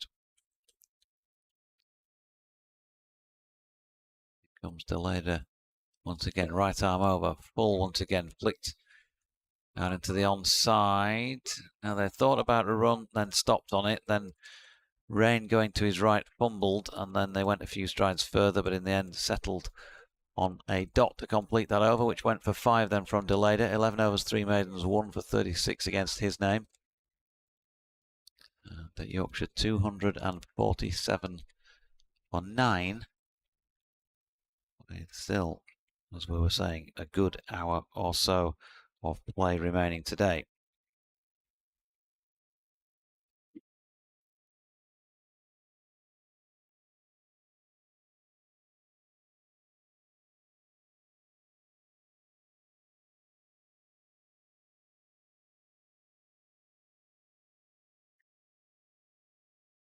Got a mixture of sort of patchy cloud again now, so the sun's bright one moment and then in the next now, and in out, shake it all about.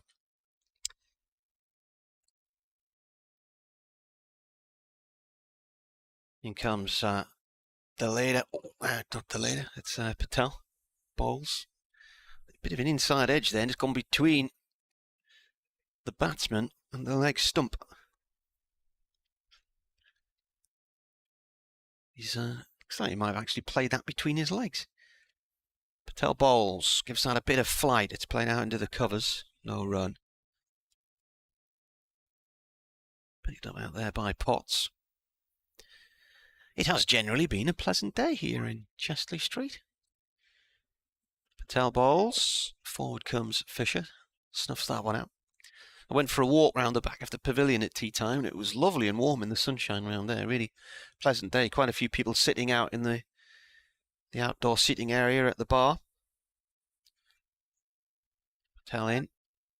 Cut late by Fisher. Good one-handed tumbling stop by Potts at deep backward point. 1 run.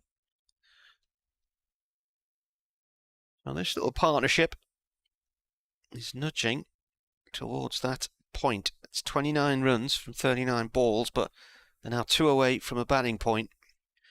218 for 9 was the last wicket. Ball this time played to Potts. In the covers, no run there.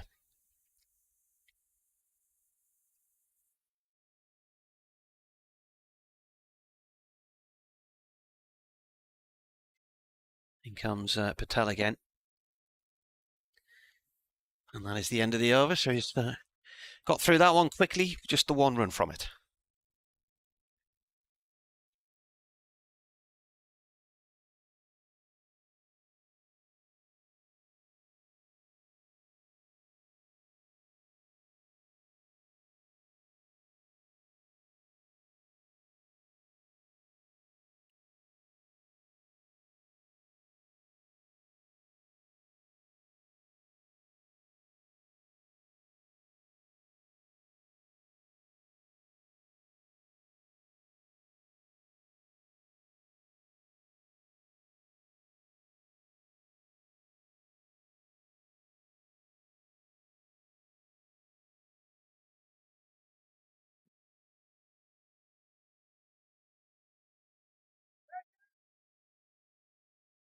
New over from Deleda. On down to fine leg, and that's the 2 runs that Yorkshire needed for a batting point. Durham just need to get this over and done with now and get this innings finished, but Yorkshire pushing on here. 250 for 9 in 79.1 overs.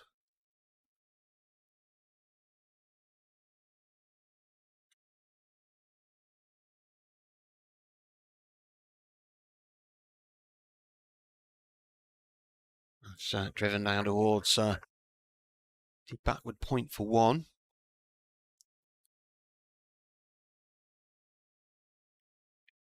Sun's gone in again. Edwards is actually asking for a drink and a new pair of gloves. That's how confident he is of being out there for some time. Actually, 4 balls away from a new ball as well.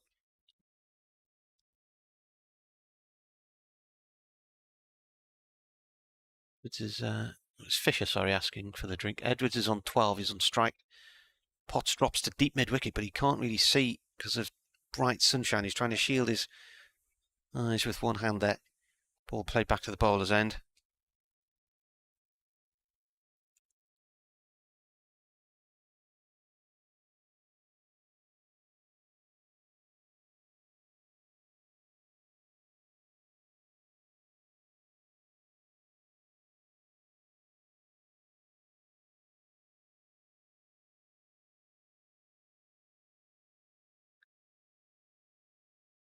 He comes in bowls. It's gone off towards long leg for 1.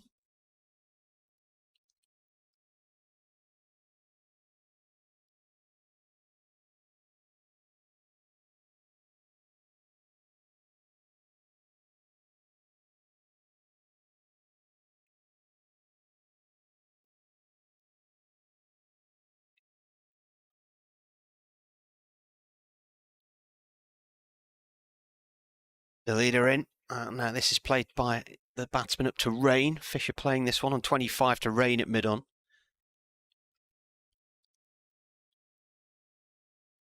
Umpire spotted something back towards the pavilion, which he was a bit concerned about.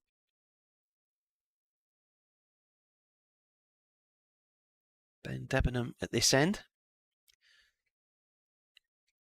Delayed out last ball of the over, and it's cut over the top of the slip cordon and down towards the third man boundary, far end of the ground. Lees fields it 2 runs there for Fisher. He moves on to 27. Drinks and gloves being brought on for him. And the new ball is now available if Durham want it. But I'm wondering if the umpire was pointing for the new ball. Maybe it was sitting in a packet off the field. It was, because Paul Coughlan's just brought it on. He's come on as a Durham 12th man as Graham Clark's gone off. So Ben Rain back into the attack. The new ball is taken, and Yorkshire 254 for 9.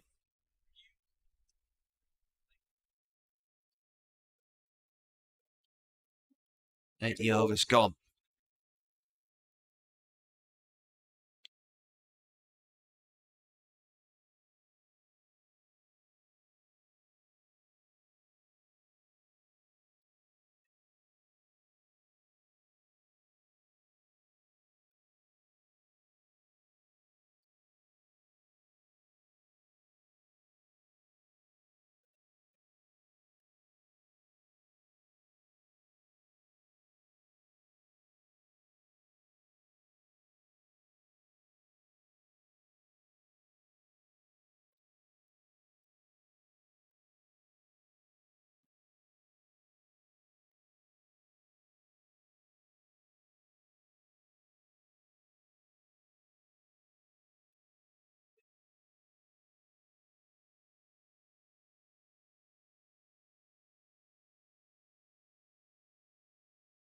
Rain then with the new ball, and it's defended by Edwards.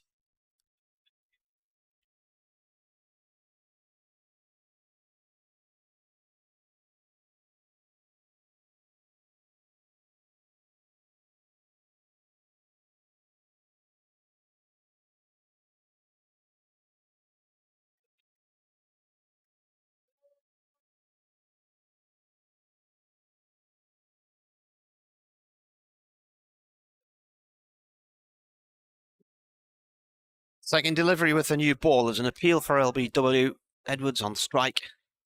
And the umpire is Paul Baldwin, and he says no. Let's just see where this looks like it hit. Worth a shout, possibly just slightly outside the line of off stump. Rain is coming over the wicket to the right-hander.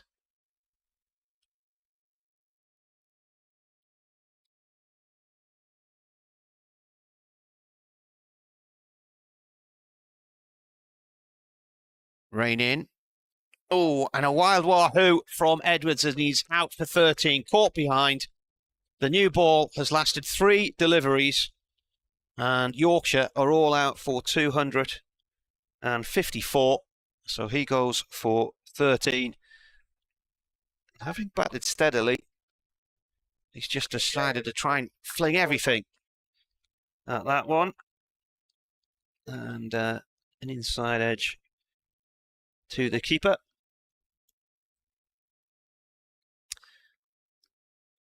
With a partnership there at the end. Ends on 36 from 50 balls. All out in 80.3 overs. I wonder if they can just polish off whatever mark there might be on that new ball and put it back in its bag. Fisher not out in 27.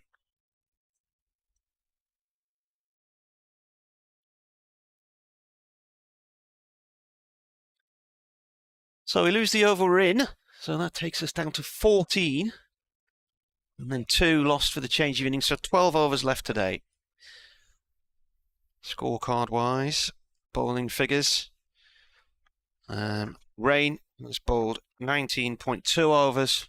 He's taken 3 for 59. So that's 19 wickets now for him this season in the County Championship. Potts has taken 4 for 49. So he hits 20 for the season so far. He's bowled 22 overs, 6 maidens. Deleda on debut. Got the prize wicket of Johnny Bairstow. 1 for 40 from him from 12 overs, 3 maidens. Clark bowled 17 overs, 3 of which were maidens, and he took a 2 for 60. And on debut, Patel has Ajaz Patel has where's he gone? None for 21 from 10 overs, 2 maidens. Top scorer was Shan Masood on 44. Probably should have been out LBW on 15 to Deleda. Was given the benefit of the doubt. Milan made 36. Bairstow 27. Hill 28. Fisher not out 27 at the end. So there's a 10-minute break or so now. Just slightly less than 10 minutes. And Durham using the light roller, as they will be coming out to face 12 overs in a few minutes' time. We'll be back with you then.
So then, Michael Jones and Alex Lees to open the batting.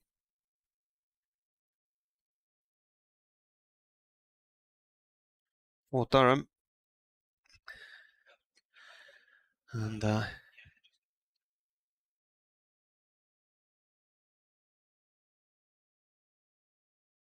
Fisher, who's just finished his innings on 27 on out.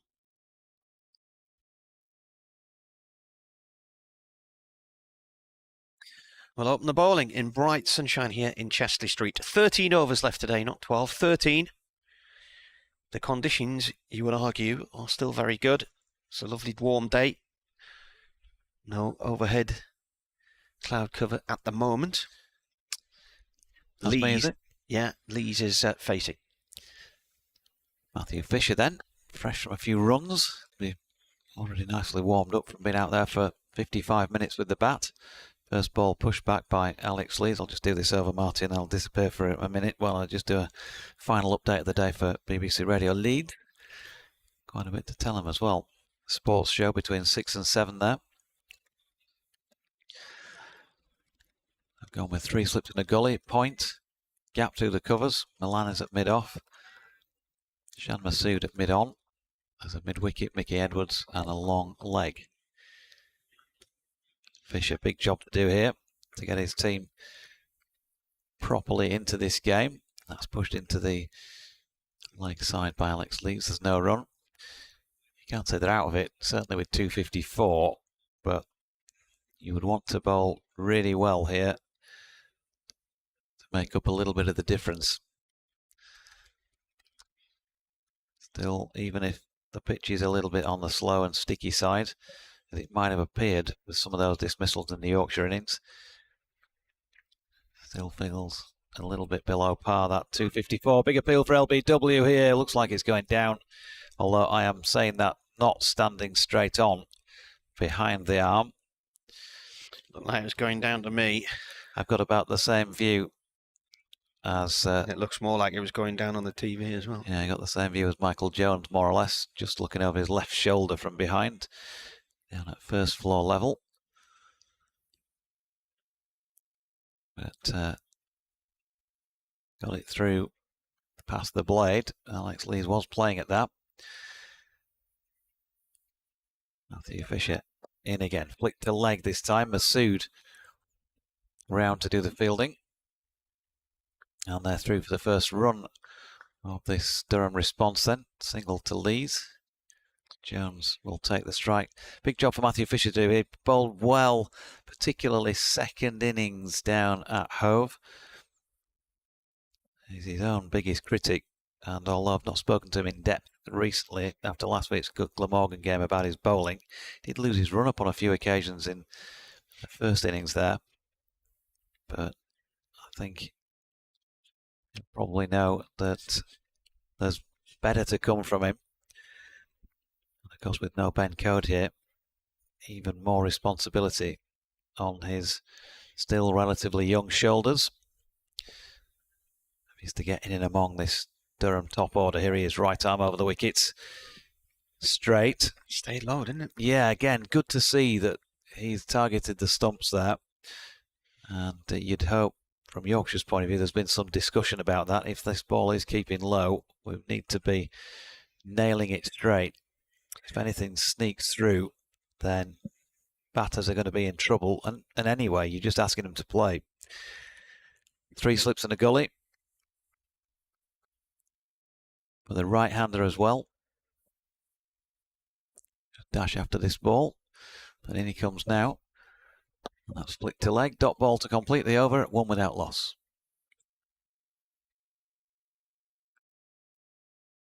They're thrown to you now.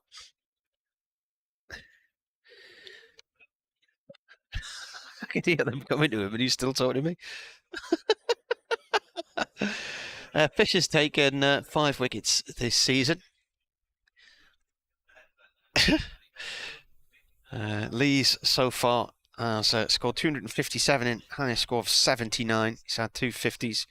And Jones scored 237 an average of 39. He's had 250s as well.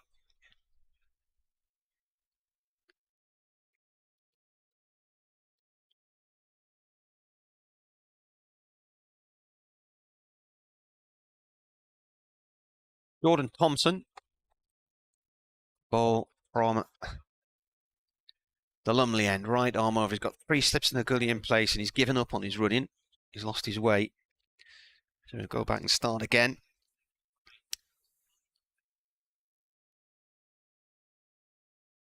Got 118 wickets, 3 fifers, best bowling 5 for 31 against Leicestershire 3 years ago. He took 3 for 60 to Chesley Street here in the Bob Willis Trophy the same year.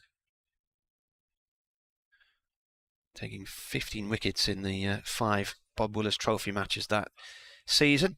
This is played towards mid-wicket, no run there.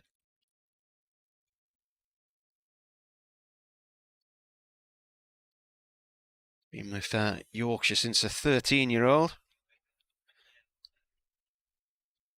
His debut 5 years ago.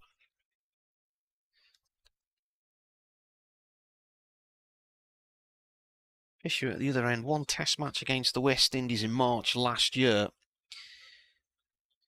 He has 88 wickets and 3 fifers as well. This delivery from Thompson to Lees goes through to the keeper. Michael Gordon's been on. Hello, Marty. Home now after we left at tea. Spoke to Johnny Bairstow just before play started this morning. I thought he was limping very slightly after coming in from the nets. I asked if his leg was okay. He responded by saying, well, it is still attached. Michael asks, is Milan's nickname AC or Inter, I wonder? As this is bowled by Thompson to Lees. Lees plays that to mid-on, no run there. He goes on to say, the score so far reflects the respective counties' starts to the season. Can Durham get a decent start this evening to obtaining a few batting points? And then he says, in a different note, did you notice 4 jets in tight formation going overhead this afternoon? Wondered what that was all about. Well, we were told by Davey, who was watching a flight tracker app, that they were American fighter jets. As in comes the bowler. This is played up to mid-on once again. I think 4 went north. They were photographed over Morpeth a little bit later on, and then seen coming back south later as well.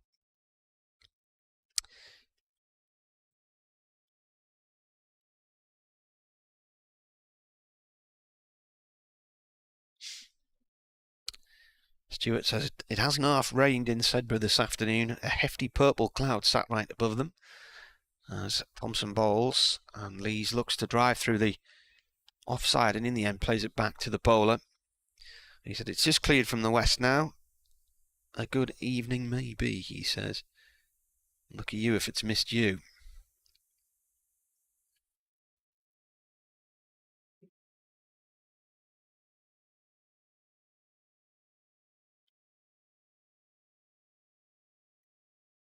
You did well to get on air there, because I could hear them throwing to you through your headphones, which were lying on the desk at the far end of the room, as Thompson bowls, played up to mid-off. Yeah, unfortunately, I ended up clicking the headphones, which is something I hate passionately about. Interference on broadcast, but anyway, there we go. Job done now. Usually it's a minute or so after that, so I thought I was pretty safe with that final delivery of the over. But what there you time's go. Your next update? That's it, done. Are you done? Done for the day. I'll be back in a minute. It's going to be Jones, Michael Jones here, right-handed to face Matthew Fisher. So 11 overs for this pair to try and safely negotiate. And it's going to be very interesting, this Durham first innings, to see what they post in relation to Yorkshire's. Fisher is in, and that's out into the offside, I think, off the thigh pad of Jones. Howard Ray says, hi Dodgy, can't get my head round our displays so far this season. As you point out, going down the order, Yorkshire have a decent looking lineup, so why the consistently poor performances? Is there a lack of commitment to the club? It certainly didn't seem so last Sunday against Glamorgan with 412 runs in the day. Are the players suffering a reaction to the sorry events of the last few years at the club? Is a root and branch examination required? It's a tough one to call, but the fact is, at the moment, it's a good job there's no third division. Howard looking on the bright side there, old boy, as Fisher's latest delivery is a good one, which has Jones pushing forward to a ball that leaves him. And gets a deserved round of applause. But yeah, it's very difficult to say, isn't it, Howard? I'm pretty much in the same camp. It's hard to fathom. They've clearly got the ability with bat in hand.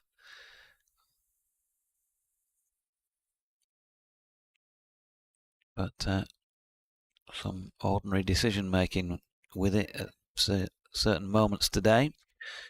Fisher is in again, and Jones pushes back to him in the follow through, and there's no run. But when we've seen Durham bat go through the full 10 wickets, if they come out with 450, then you say, yeah, you're right, it is below par. Just has that feeling that even though it's definitely not been shirt front material, feels a bit on the slow side, you'd still feel that they could have got more, especially considering the lineup. Fisher's latest delivery just goes past the inside edge of Jones's bat. Well cleaned up by Johnny Bairstow, who has of course got the gloves. George Hill's at first slip as usual. Adam Lyth is at second. Third, well, that has been Finley Bean recently. He is of course 12th as today. He's out there at the moment at Gully. Dom Bess looks like he's crouching down at third slip as Fisher is in again. This is probably going to be the first boundary of the day, is it? No, it's going to be cut off. In fact, by Mickey Edwards, who gets round from long leg. So they get a couple. 3 without loss. That was Jones off the mark. Still want to come in this second Matthew Fisher over. Just checking, but yeah, it is Don Bess at third slip. Finley Bean is at Gully, presumably fielding in place of South Shaquille, who had that ankle injury. Here comes Fisher again. That's flicked to leg this time by Jones. Milan fielding at mid-on, and there's no run. Just checking elsewhere on the field to make sure everybody else is out there. We're not missing anybody.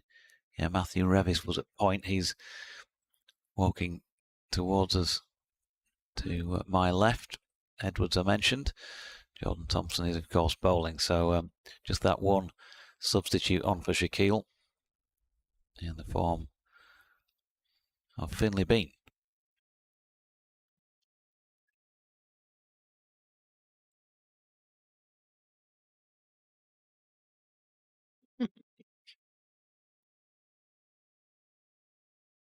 Good memories for Jordan Thompson up here, because although it wasn't his debut, he'd made that at Guildford in 2019. It was the first match where he really sort of put his hand up and began to take his opportunity. Here he comes bowling to Lees. That's wide of the slip cordon and down towards vacant third man. But again, the ball stows in the outfield. There's 2 chasing, and it just reaches the foam before them. Lees gets a boundary. Jared Kimber, the cricket writer and statistician, has just retweeted something and pointing out, Jacqueline said there's an article about Disney Plus losing millions of subscribers. Suggestions that some people don't pay because they don't cater for us true fans. And then when you start to read the article, it's because they've lost lots of subs from South Asia because Disney Plus lost the streaming rights to the cricket. There's a ball that comes in here and it's played off towards point, so it's not because there's not enough Disney films on the channel, it's because of their cricket coverage.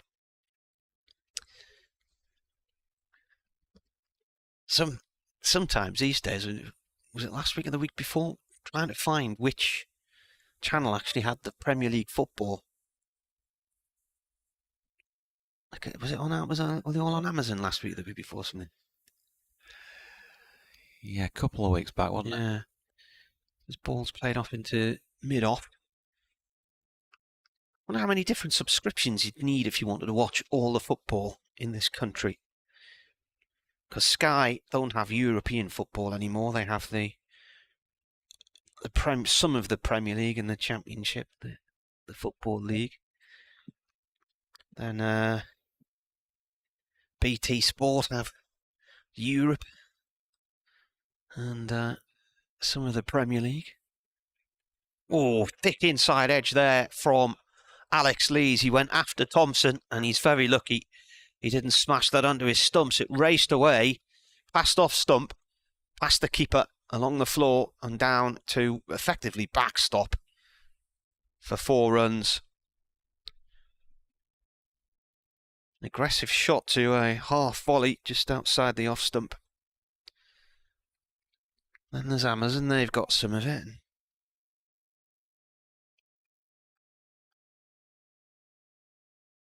Gotta be a mastermind just to work out where the matches are half the time. Thompson in again, he bowls.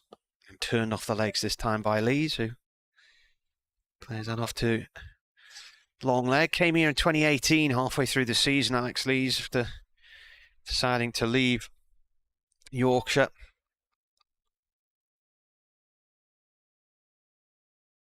Been there for quite a number of years. He's now this is his 49th first-class match for Durham. He passed 3,000 runs for them in the game against Worcestershire this season.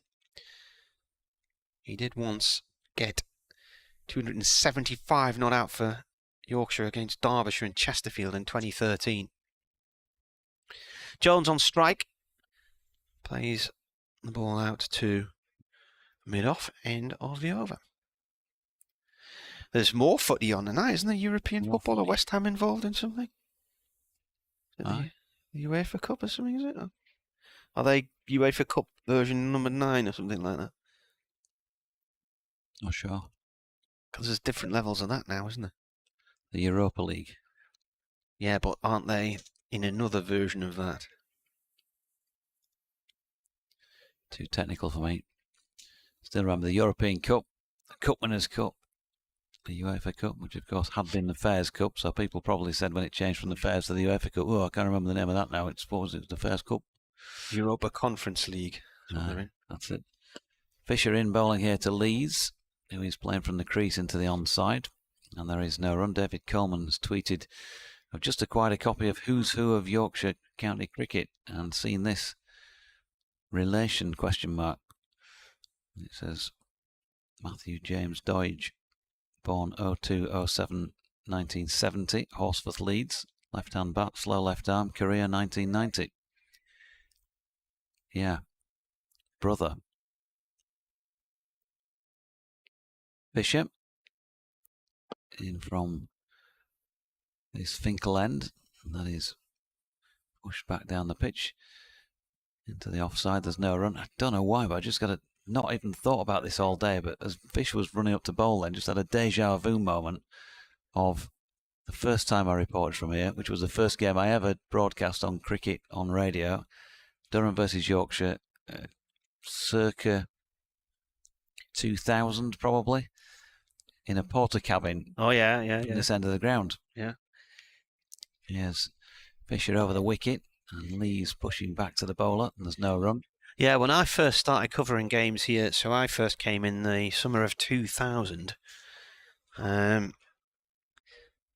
was it? It was over here originally, then they moved it over the other side. That was it, yeah. So we were over here, and it was here for some time, and then when they started building this media centre, they moved it to the far corner over there. But at this time of the day, with the vented windows open and the sun shining, it would reflect the light back to the batsmen, and they'd complain about it, so we had to close all the windows. Bishop in and bowling to Lees, who plays that with a straight blade. And it was stupefyingly hot in there in an afternoon, so we'd try and wedge the door open, but there were these aluminium steps up to it, and it would wobble as people were coming in. It eventually got towed off. It became the press box for Scotland at the Grange in Edinburgh. I have no idea where it would be now. 2 to come in the over, 12 without loss. Lees just checks on his backlift, which is high. And a short ball and a short arm jab, really, played towards mid-wicket, but unfortunately for Leeds, can't get it wide of Mickey Edwards, who's fielding in that position. Yeah, so I mentioned imposter syndrome. I like to read in the news, and I remember just sort of conspicuous syndrome, if you like, that day, because all the press were in the same box. Yeah. So normally we can spout off at whatever volume we like ourselves in this room, or whichever commentary box we're in, but everybody could hear every word you were saying every time you did an update. And in those days, it was just updates, so I'd done it much in the way of commentary. I might have done about half an hour here and there in the afternoon sports show. Fisher in, and that's pushed into the offside. Well, plenty of snidey comments as well, that's some of the written press. That's what I was going to say. So, you know, bearing in mind I was obviously much younger then, and you get that feeling of, you know, from the old guard who've been around for donkey's years. When's this 2000? What's this lad know about cricket? Yeah, so what were you then, in your 50s? Yeah, early 50s, yeah. What's this young lad? Well, of course, they were all in the 90s, probably. Well, one of the people who used to be here years ago when I first started coming here was Doug Weatherall, and I saw him at the football writers' dinner a few weeks ago. I think he's 93 now, he said. He started his career on the Sun and Echo in the 50s. So he used to watch me granddad playing cricket. Thompson, you over from the Lumley end, bowling to Jones. That stayed quite low on him. Yeah, it definitely normal service has resumed, if you like, from this deck so far today. And I think they have to bowl with that in mind. They've had plenty of opportunity to see how it's played with the bat. And if we've been critical of some of the shots they've played, then they need to ask some questions themselves. Oh, good ball. Has he edged that one? He's out. That moved on him late there. And Jones has edged behind on 2. Durham at 12 for 1. Very good delivery. Jordan Thompson pitched and just angled away. Just missed the off stump as well. So, first task for Durham was to try and get back in the hutch intact tonight after 13 overs, but they won't be doing that. They're a wicket down. Bairstow with a catch. Yep, and good stuff from Jordan Thompson, just saying need to ask some questions, and the man that makes things happen so often comes up with those little moments in games that just start to change the feel of them. Well, it's a long way from totally changing the feel just yet, but it's a little in for Yorkshire. They lost Adam Lyth early, and they've taken one back early themselves. And I think one of the key factors there was that it was up there. It just felt like, and we're quite low here in terms of judging where it's pitched, but it felt like it just dragged his length back slightly the way that Michael Jones pushed at that. But he's made something happen again, and I said about good memories here for him in that game where he got the opportunity due to that Matthew Waite injury back in 2020. And of course, in terms of wicket taking, has been very much a success story with the ball for Yorkshire since then. His first one of this match, Yorkshire's first one of this match, and that brings in skipper Scott Borthwick.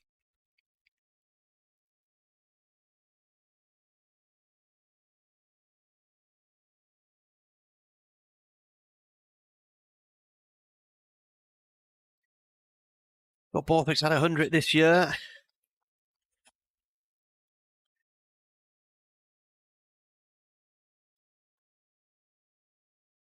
$108 not out here against Worcestershire.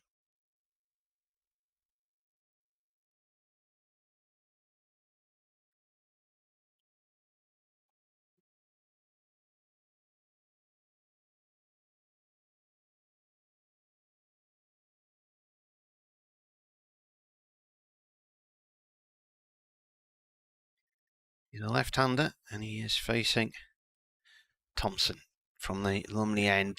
That bangs in low and hard. That's a good first effort from Jordan Thompson. You can see what he's trying to do. First ball into the left-hander. He got that one to leave the right-hander that he got the nick on previously, and he's bowling the same sort of delivery at the lefty and trying to trap him with a full-length ball first up.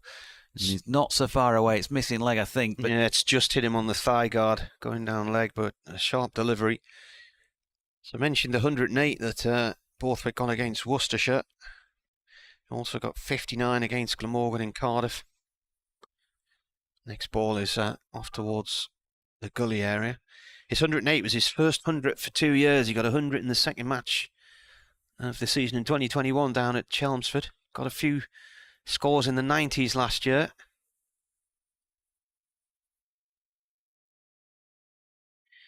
You know, I doubt, no matter how many times you've played cricket, hundreds of times across the years, the nerves don't leave you, do you, when you go out to bat? There's always the butterflies. Yep, particularly till you get that first run. Thompson again, he bowls, and that's left by Borthwick. It shoots past the off stump.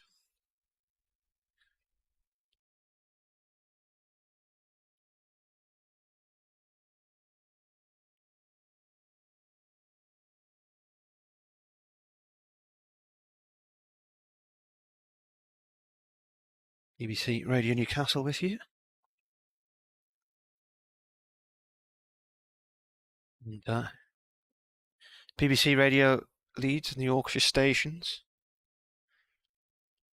Thompson in, bowls, and a ball cut behind point and off towards the third man boundary. It slows just in front of the pavilion steps. Borthwick's off the mark. He runs 3 in the end. Called through for the third by Lees. 15 for 1. Beautiful sunny evening, Jonathan. Looks lovely out there, doesn't it? Yep. Yeah, it's a great place. Place to be. He is in the southeast corner in the County Durham stand on our right-hand side. Yeah, as long as you've got a visor on or something in the shades. Beautiful. Baked in sunshine. Beautiful. It's a great place to come. Always enjoy coming up here. That's got to be one of the great dual carriageways in Britain. The A174 last night, there was about 3 people on it, and they both, the other 2 went flying past me at about 100 miles an hour, I think. Where's that? The road from Whitby over? Where's that? 174, sort of Redcar way, isn't it? Yeah, Redcar up to the A19. Yeah. Yeah. You're not on there long, though, are you? That's the thing. You seem to spend ages coming around the edge of Gisborough and around the bottom end of Middlesbrough, don't you? Up towards, is it? Not Norton. It's the other place.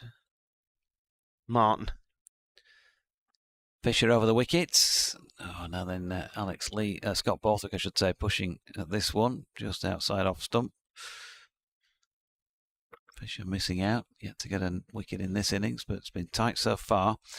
Yeah, it's just, it was a very pleasant drive, obviously a little bit later in the evening than this. The sun was going down.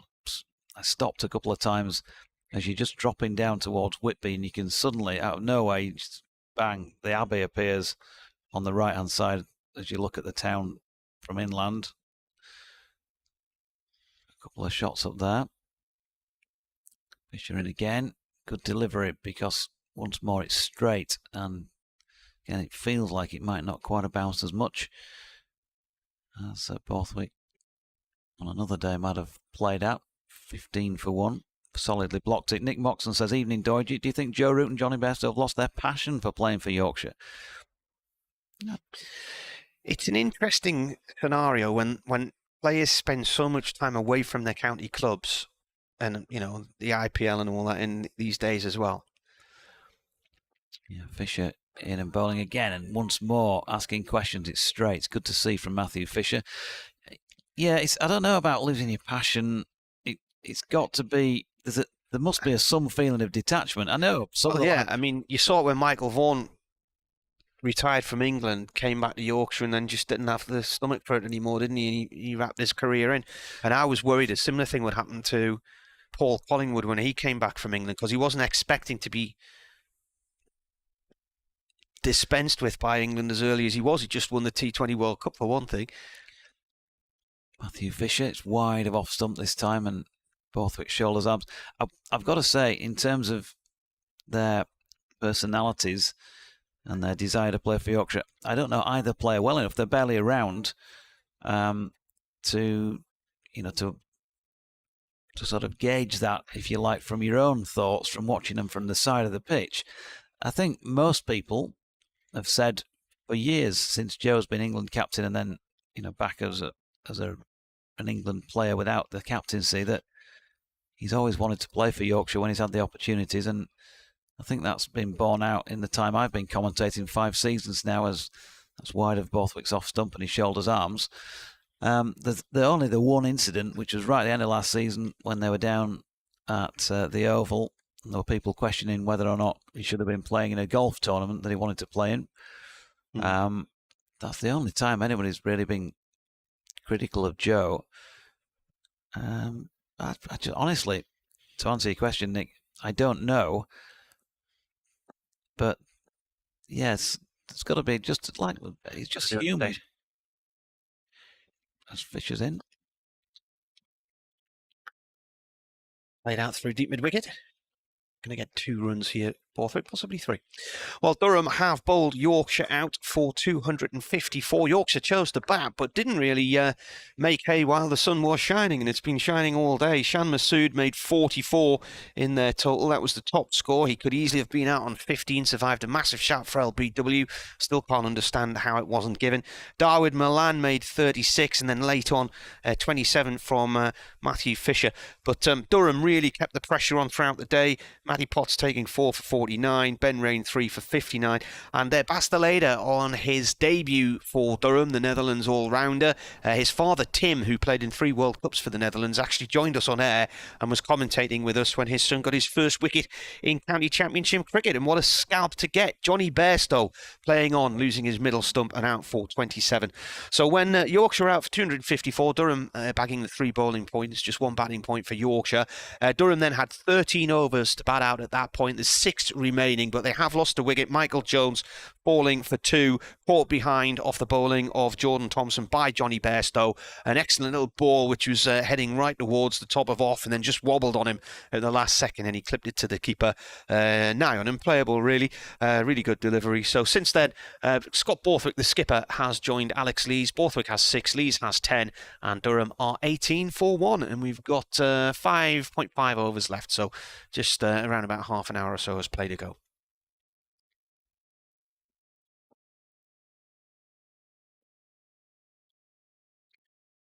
In comes bowler again. Oh, gone for a sneaky quick single here, and well, Borthwick pushed that out towards short extra cover. Masood was in there fielding, and he set off. I wasn't expecting to see him go for a single there, and he did. And dangerous stuff, but Lees it was who was coming to the danger end. I think was a little bit surprised to be called through, keeping Yorkshire on their toes. And Dave Bracegirdle has just posted a picture of Northampton Town's football ground, and he must now be in the pub at the top of the hill next to that, because he just posted a picture of a beer. Asked him if he was bored, so they didn't get much play in Northampton Notts today. It was wiped out by the weather this afternoon after a cloudburst. Quite a lot of cricket interrupted by the weather today. A few non-starters. Derbyshire was one of them. Lees defends this one. Got a late start at Birmingham as well.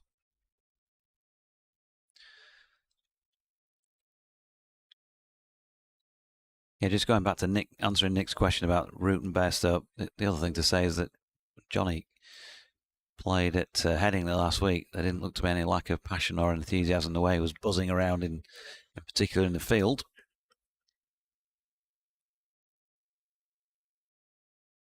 In comes the bowler. Lees 4 to this one. What I was going to say about Paul Collingwood, he was suddenly released mid-season by England, and he was surprised. He was a bit shell-shocked. He'd gone down for a meeting, and he thought it was about to talk about future plans and what he wanted to do with the England white ball team. And they said, "Thanks, but that's your allotment." So he came back here, and I think a lot of people thought, might he do what Michael Vaughan did and just knock it on the head? But he didn't. As bowler comes in here, Thompson. This is defended by Lees, but he did admit of feeling totally out of place, because he felt like a bit of a stranger, because he'd been away from the club for the best part of 10 years, had hardly featured really for Durham. And, you know, where do I sit in the dressing room, that kind of thing. And I think he thought long and hard about the future. But as that season wore on, he got his appetite back for county cricket, and then the following year took over the captaincy, and Durham won the title the year after that. Thompson to Lees. Lees forward to this one, plays it up to mid-off. End of the over, 1 run from it. Yeah, I think that's just down to personality, isn't it? Some people just love to play the game, and if they're still satisfied it's at a reasonable level and it's still got some challenge to it, then they might carry on. You would think that when his Test career comes to an end, and that still looks like it's a fair way off, somebody like Joe Root, he might want to come back and play a season or two of county cricket because he might have ambitions in terms of winning a championship. Some players, they've not got that to their name. They might have great Test records and all the rest of it, but they still want to pick up an occasional domestic trophy if they can.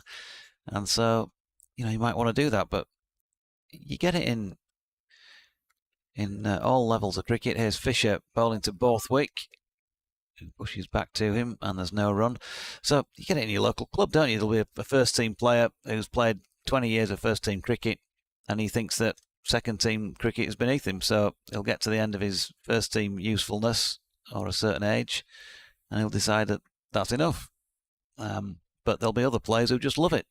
I played second team club cricket towards the end of his life, unfortunately, as it turned out to be, with Graham Roop, who played 22 seasons for Surrey and played 20 odd tests for England.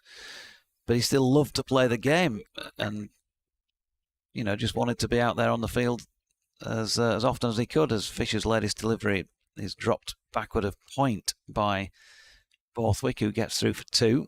He's on to 9. It's 21 for 1.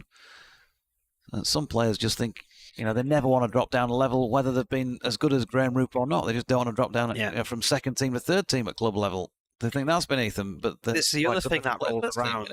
There's the other thing that rolls around when you get to a certain age as well, and is playing with your son. Yeah, there's that involved as well. That sometimes comes into it. So people might drop down who wouldn't otherwise have done so because they want to play in the same team as their son.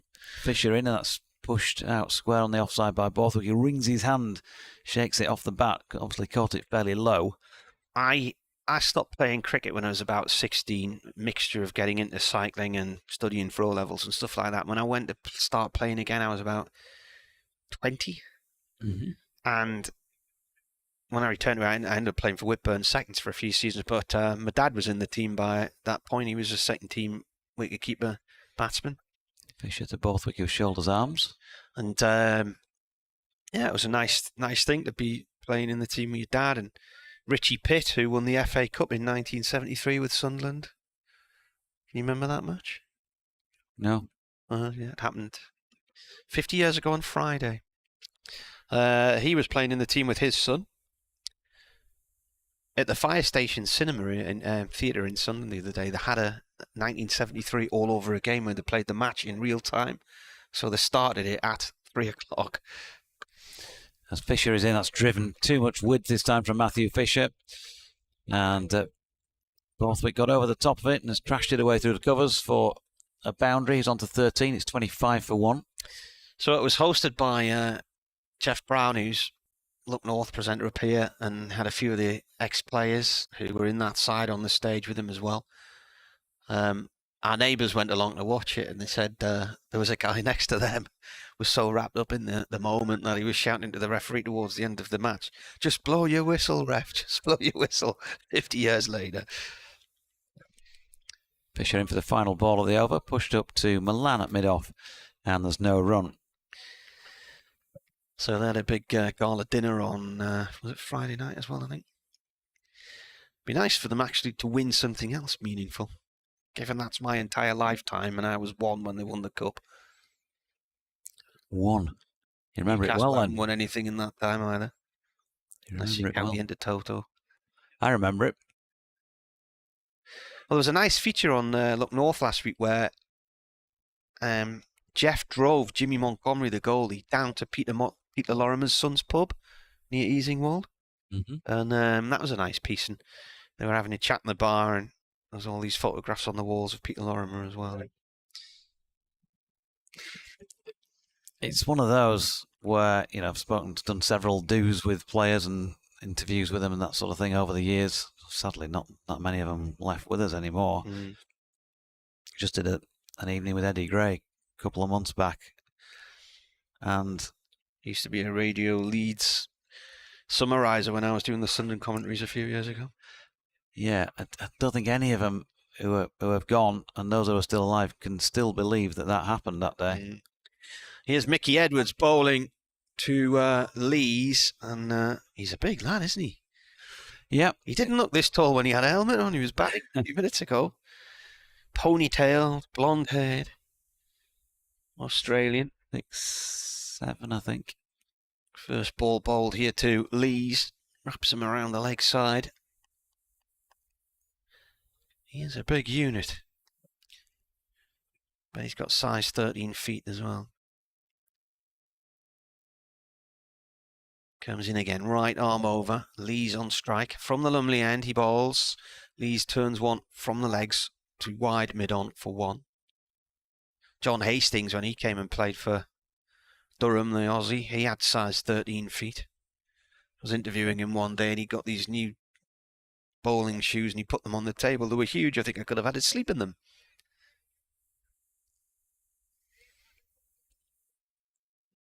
Yeah, I think the players couldn't believe that they lost that match, not because they didn't play well on the day, because I think they played well.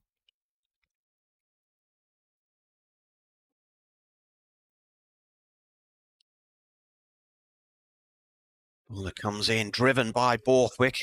Hasn't quite middled it, but it's bouncing out through the covers off towards the far side of the ground. And he'll get 3 here. Going 1 for the throw. Who's that slipped over there? Is it Shan Masood? Lying on the floor now. He picked him. Is Shaquille fielding or not? No, it's Shan Masood. No, Shaquille's not been out there. I think I was going to say, because if it was Finley Bean replaced him. Right, I was thinking if it was Shaquille and he's gone down and hurt his ankle again, but Finley Bean is out instead. Otis Gibson's just having a chat with Matthew Fisher down to our right. The long leg boundary. Otis Gibson once took all 10 wickets in an afternoon here against Hampshire. I think it was 2007.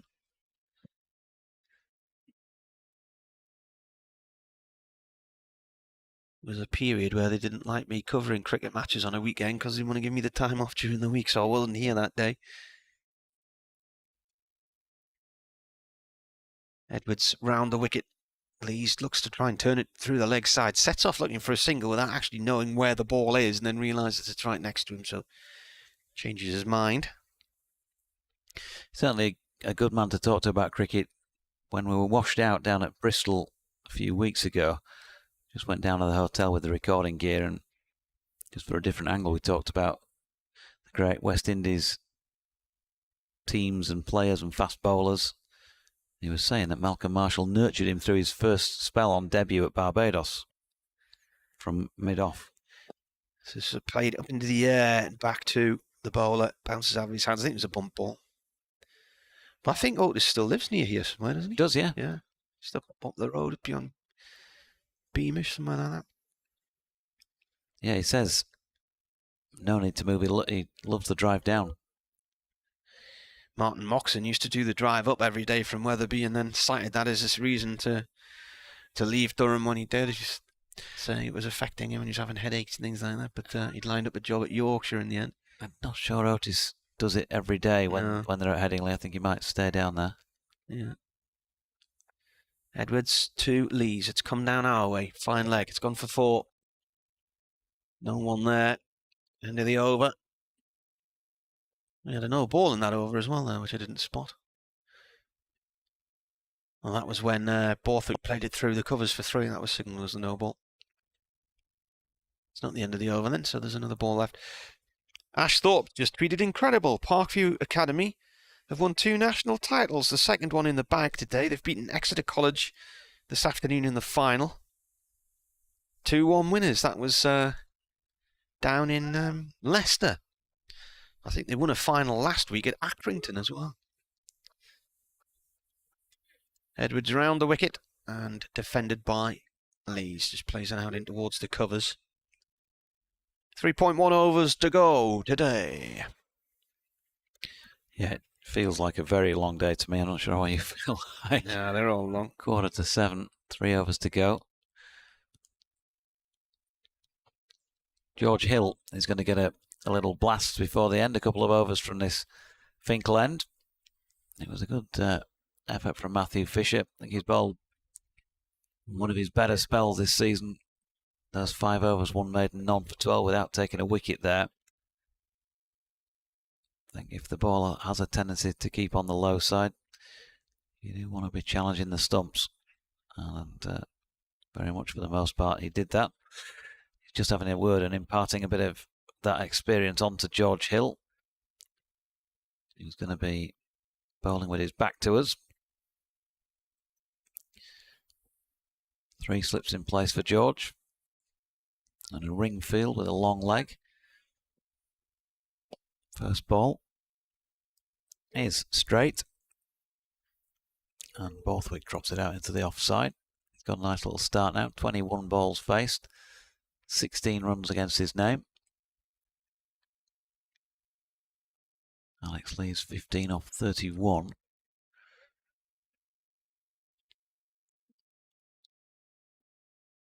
No massive alarms for Durham, with the exception of that wicket for Jordan Thompson.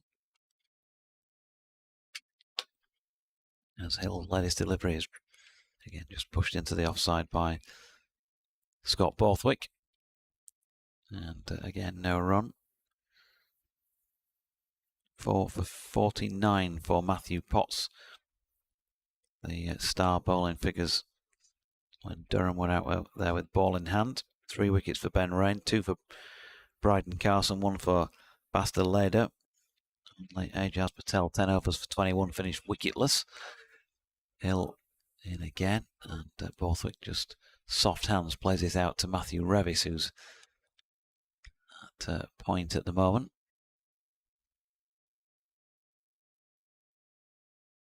Durham hoping for a quiet end to proceedings.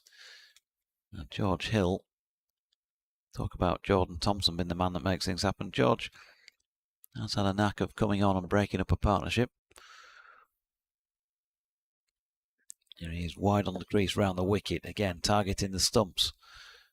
And you can't ask too much more than that from your bowling attack. It's when they're bowling 2 sides of the wicket, 2 different lengths, runs coming, that you start to ask questions.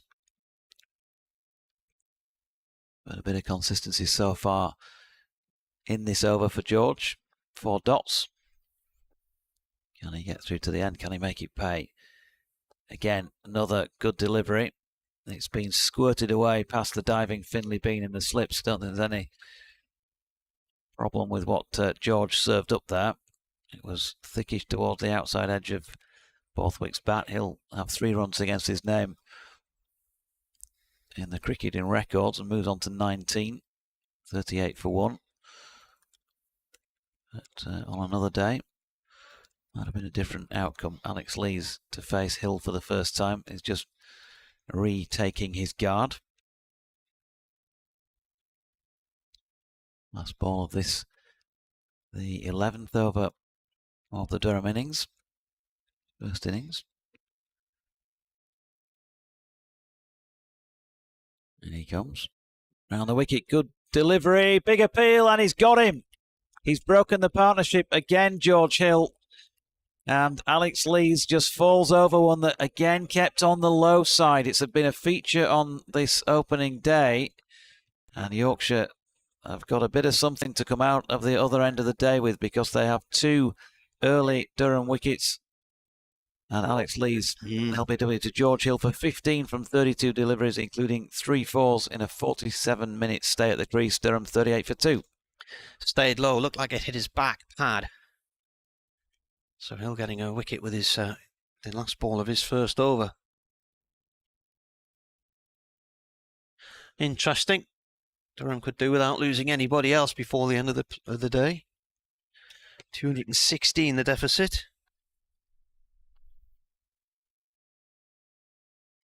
Partnership of 26.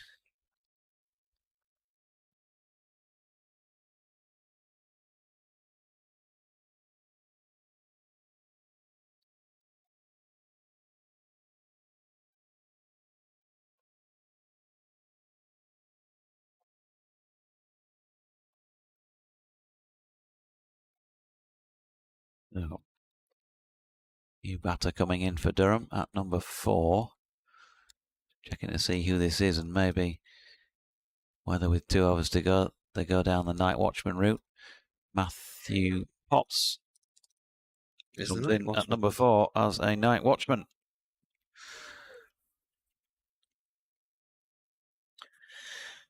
Did he get a knock last year? Some runs coming in as a night watchman, got a 60 or a 70, something like that.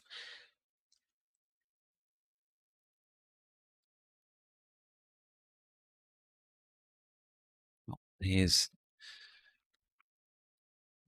going to be at the non-striking end. Scott Borthwick just remarking his guy because it was the last ball of the over. So Mickey Edwards, can he get in on the act? Make it a good end to the day for the White Rose. And if you're speaking to anybody tonight or not after the day's play, but interesting to see what the Durham lads think to their performance with the ball and whether they got Yorkshire for an under par score or if they think that was about par. Leg slip being brought in, Jordan Thompson, plus 3 slips and Finlay being at gully.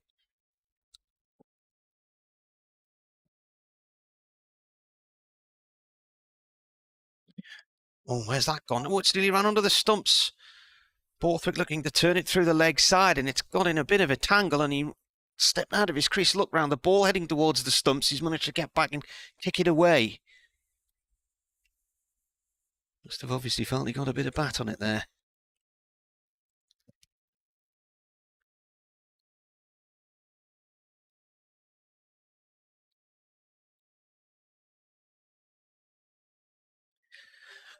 Yeah, I think if Yorkshire could get another wicket now tonight, they'd be more than happy with that.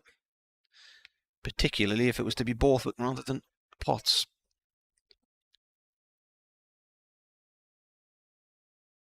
Well, they're coming around the wicket here, Edwards. Oh, that's worth a shout. Is it just outside the line of off stump? Must be. That had Borthwick doubled up.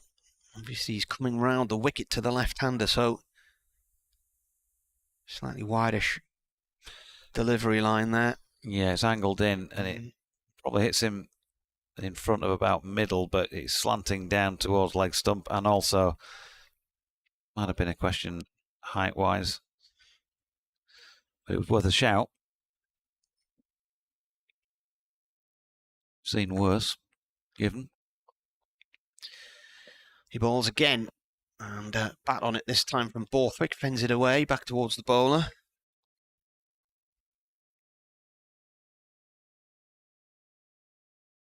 Yeah, I think what has clearly been pretty pleasing from Yorkshire's point of view so far would have to be the way they've bowled here. They've taken the 2 wickets, but they've bowled it straight.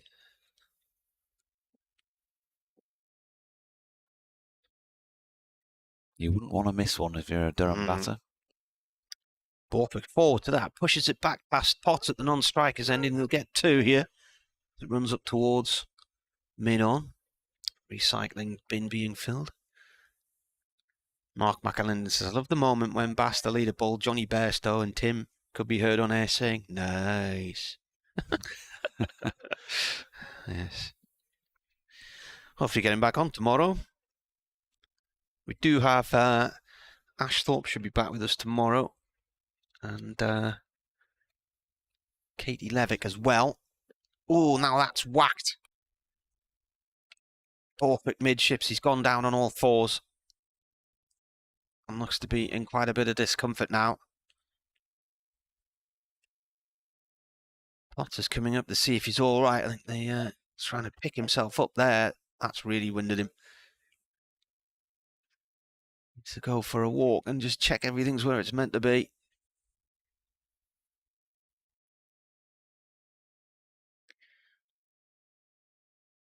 Take a bit of time out, have a breather. He's back down on his knees now. That is painful when that happens, and there's nothing you can do about it either. Most dull, horrible, nagging pain. It is though, isn't it? It's awful. Of all the descriptions I thought I'd hear that from this match when I walked in this morning, that was not one of them. Right, Edwards around the wicket again to Borthwick. Borthwick defends this. That's the end of the over. Well, if things work out Durham's way, then Scott Borthwick will then have to face another ball tonight, and he can have a breather. So it's down to Matty Potts to see off the next 6 deliveries here. Dull and nagging. I'd go with agony. Well, it is, isn't it? But after the initial blow, which wins you, it's just then. It's like just starts to bubble up from the depths, doesn't it? You know?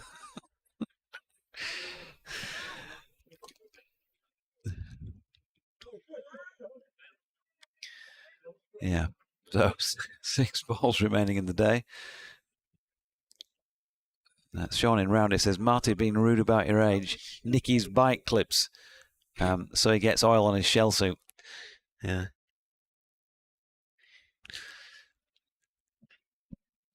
Put a bit of pressure on here for the final over. They're going to put a man in under the helmet. Looks like Don Bess is going, or was going in. What's going on now? Tell you what, I haven't seen a message from Chris Sharp today. I thought he would have been online. The Yorkshire listener who quite often has a listen to Durham as well. Chris in York. 3 slips and a gully. Short leg. He's not that close in Don Bess. He's be a couple of strips away. Here's George Hill bowling to the right-handed Matthew Potts, who has 5 balls to negotiate to get his side through to the end of day 1 without further loss. Yorkshire 254 all out, having won the toss and batted. And as we say, we're not sure, but just for long enough, with players getting in, getting starts and getting out, and some of the shots that were played, there was just a feeling of disappointment about it by comparison to what they would have wanted batting first. Turned to leg this latest delivery, and there's no run. But there was also that mixed in with that feeling that it has been keeping a little bit on the low side, maybe a bit slow. There's quite a lot of rain around. The outfield has been slow as well, so that's chipped away at a few runs that would otherwise have been added to that 254. Could have been, without over-exaggerating, that something like 270 to 275 possibly on another day. Fisher just been brought in now at a leg gully. Hill throws it right up there, not solidly behind it.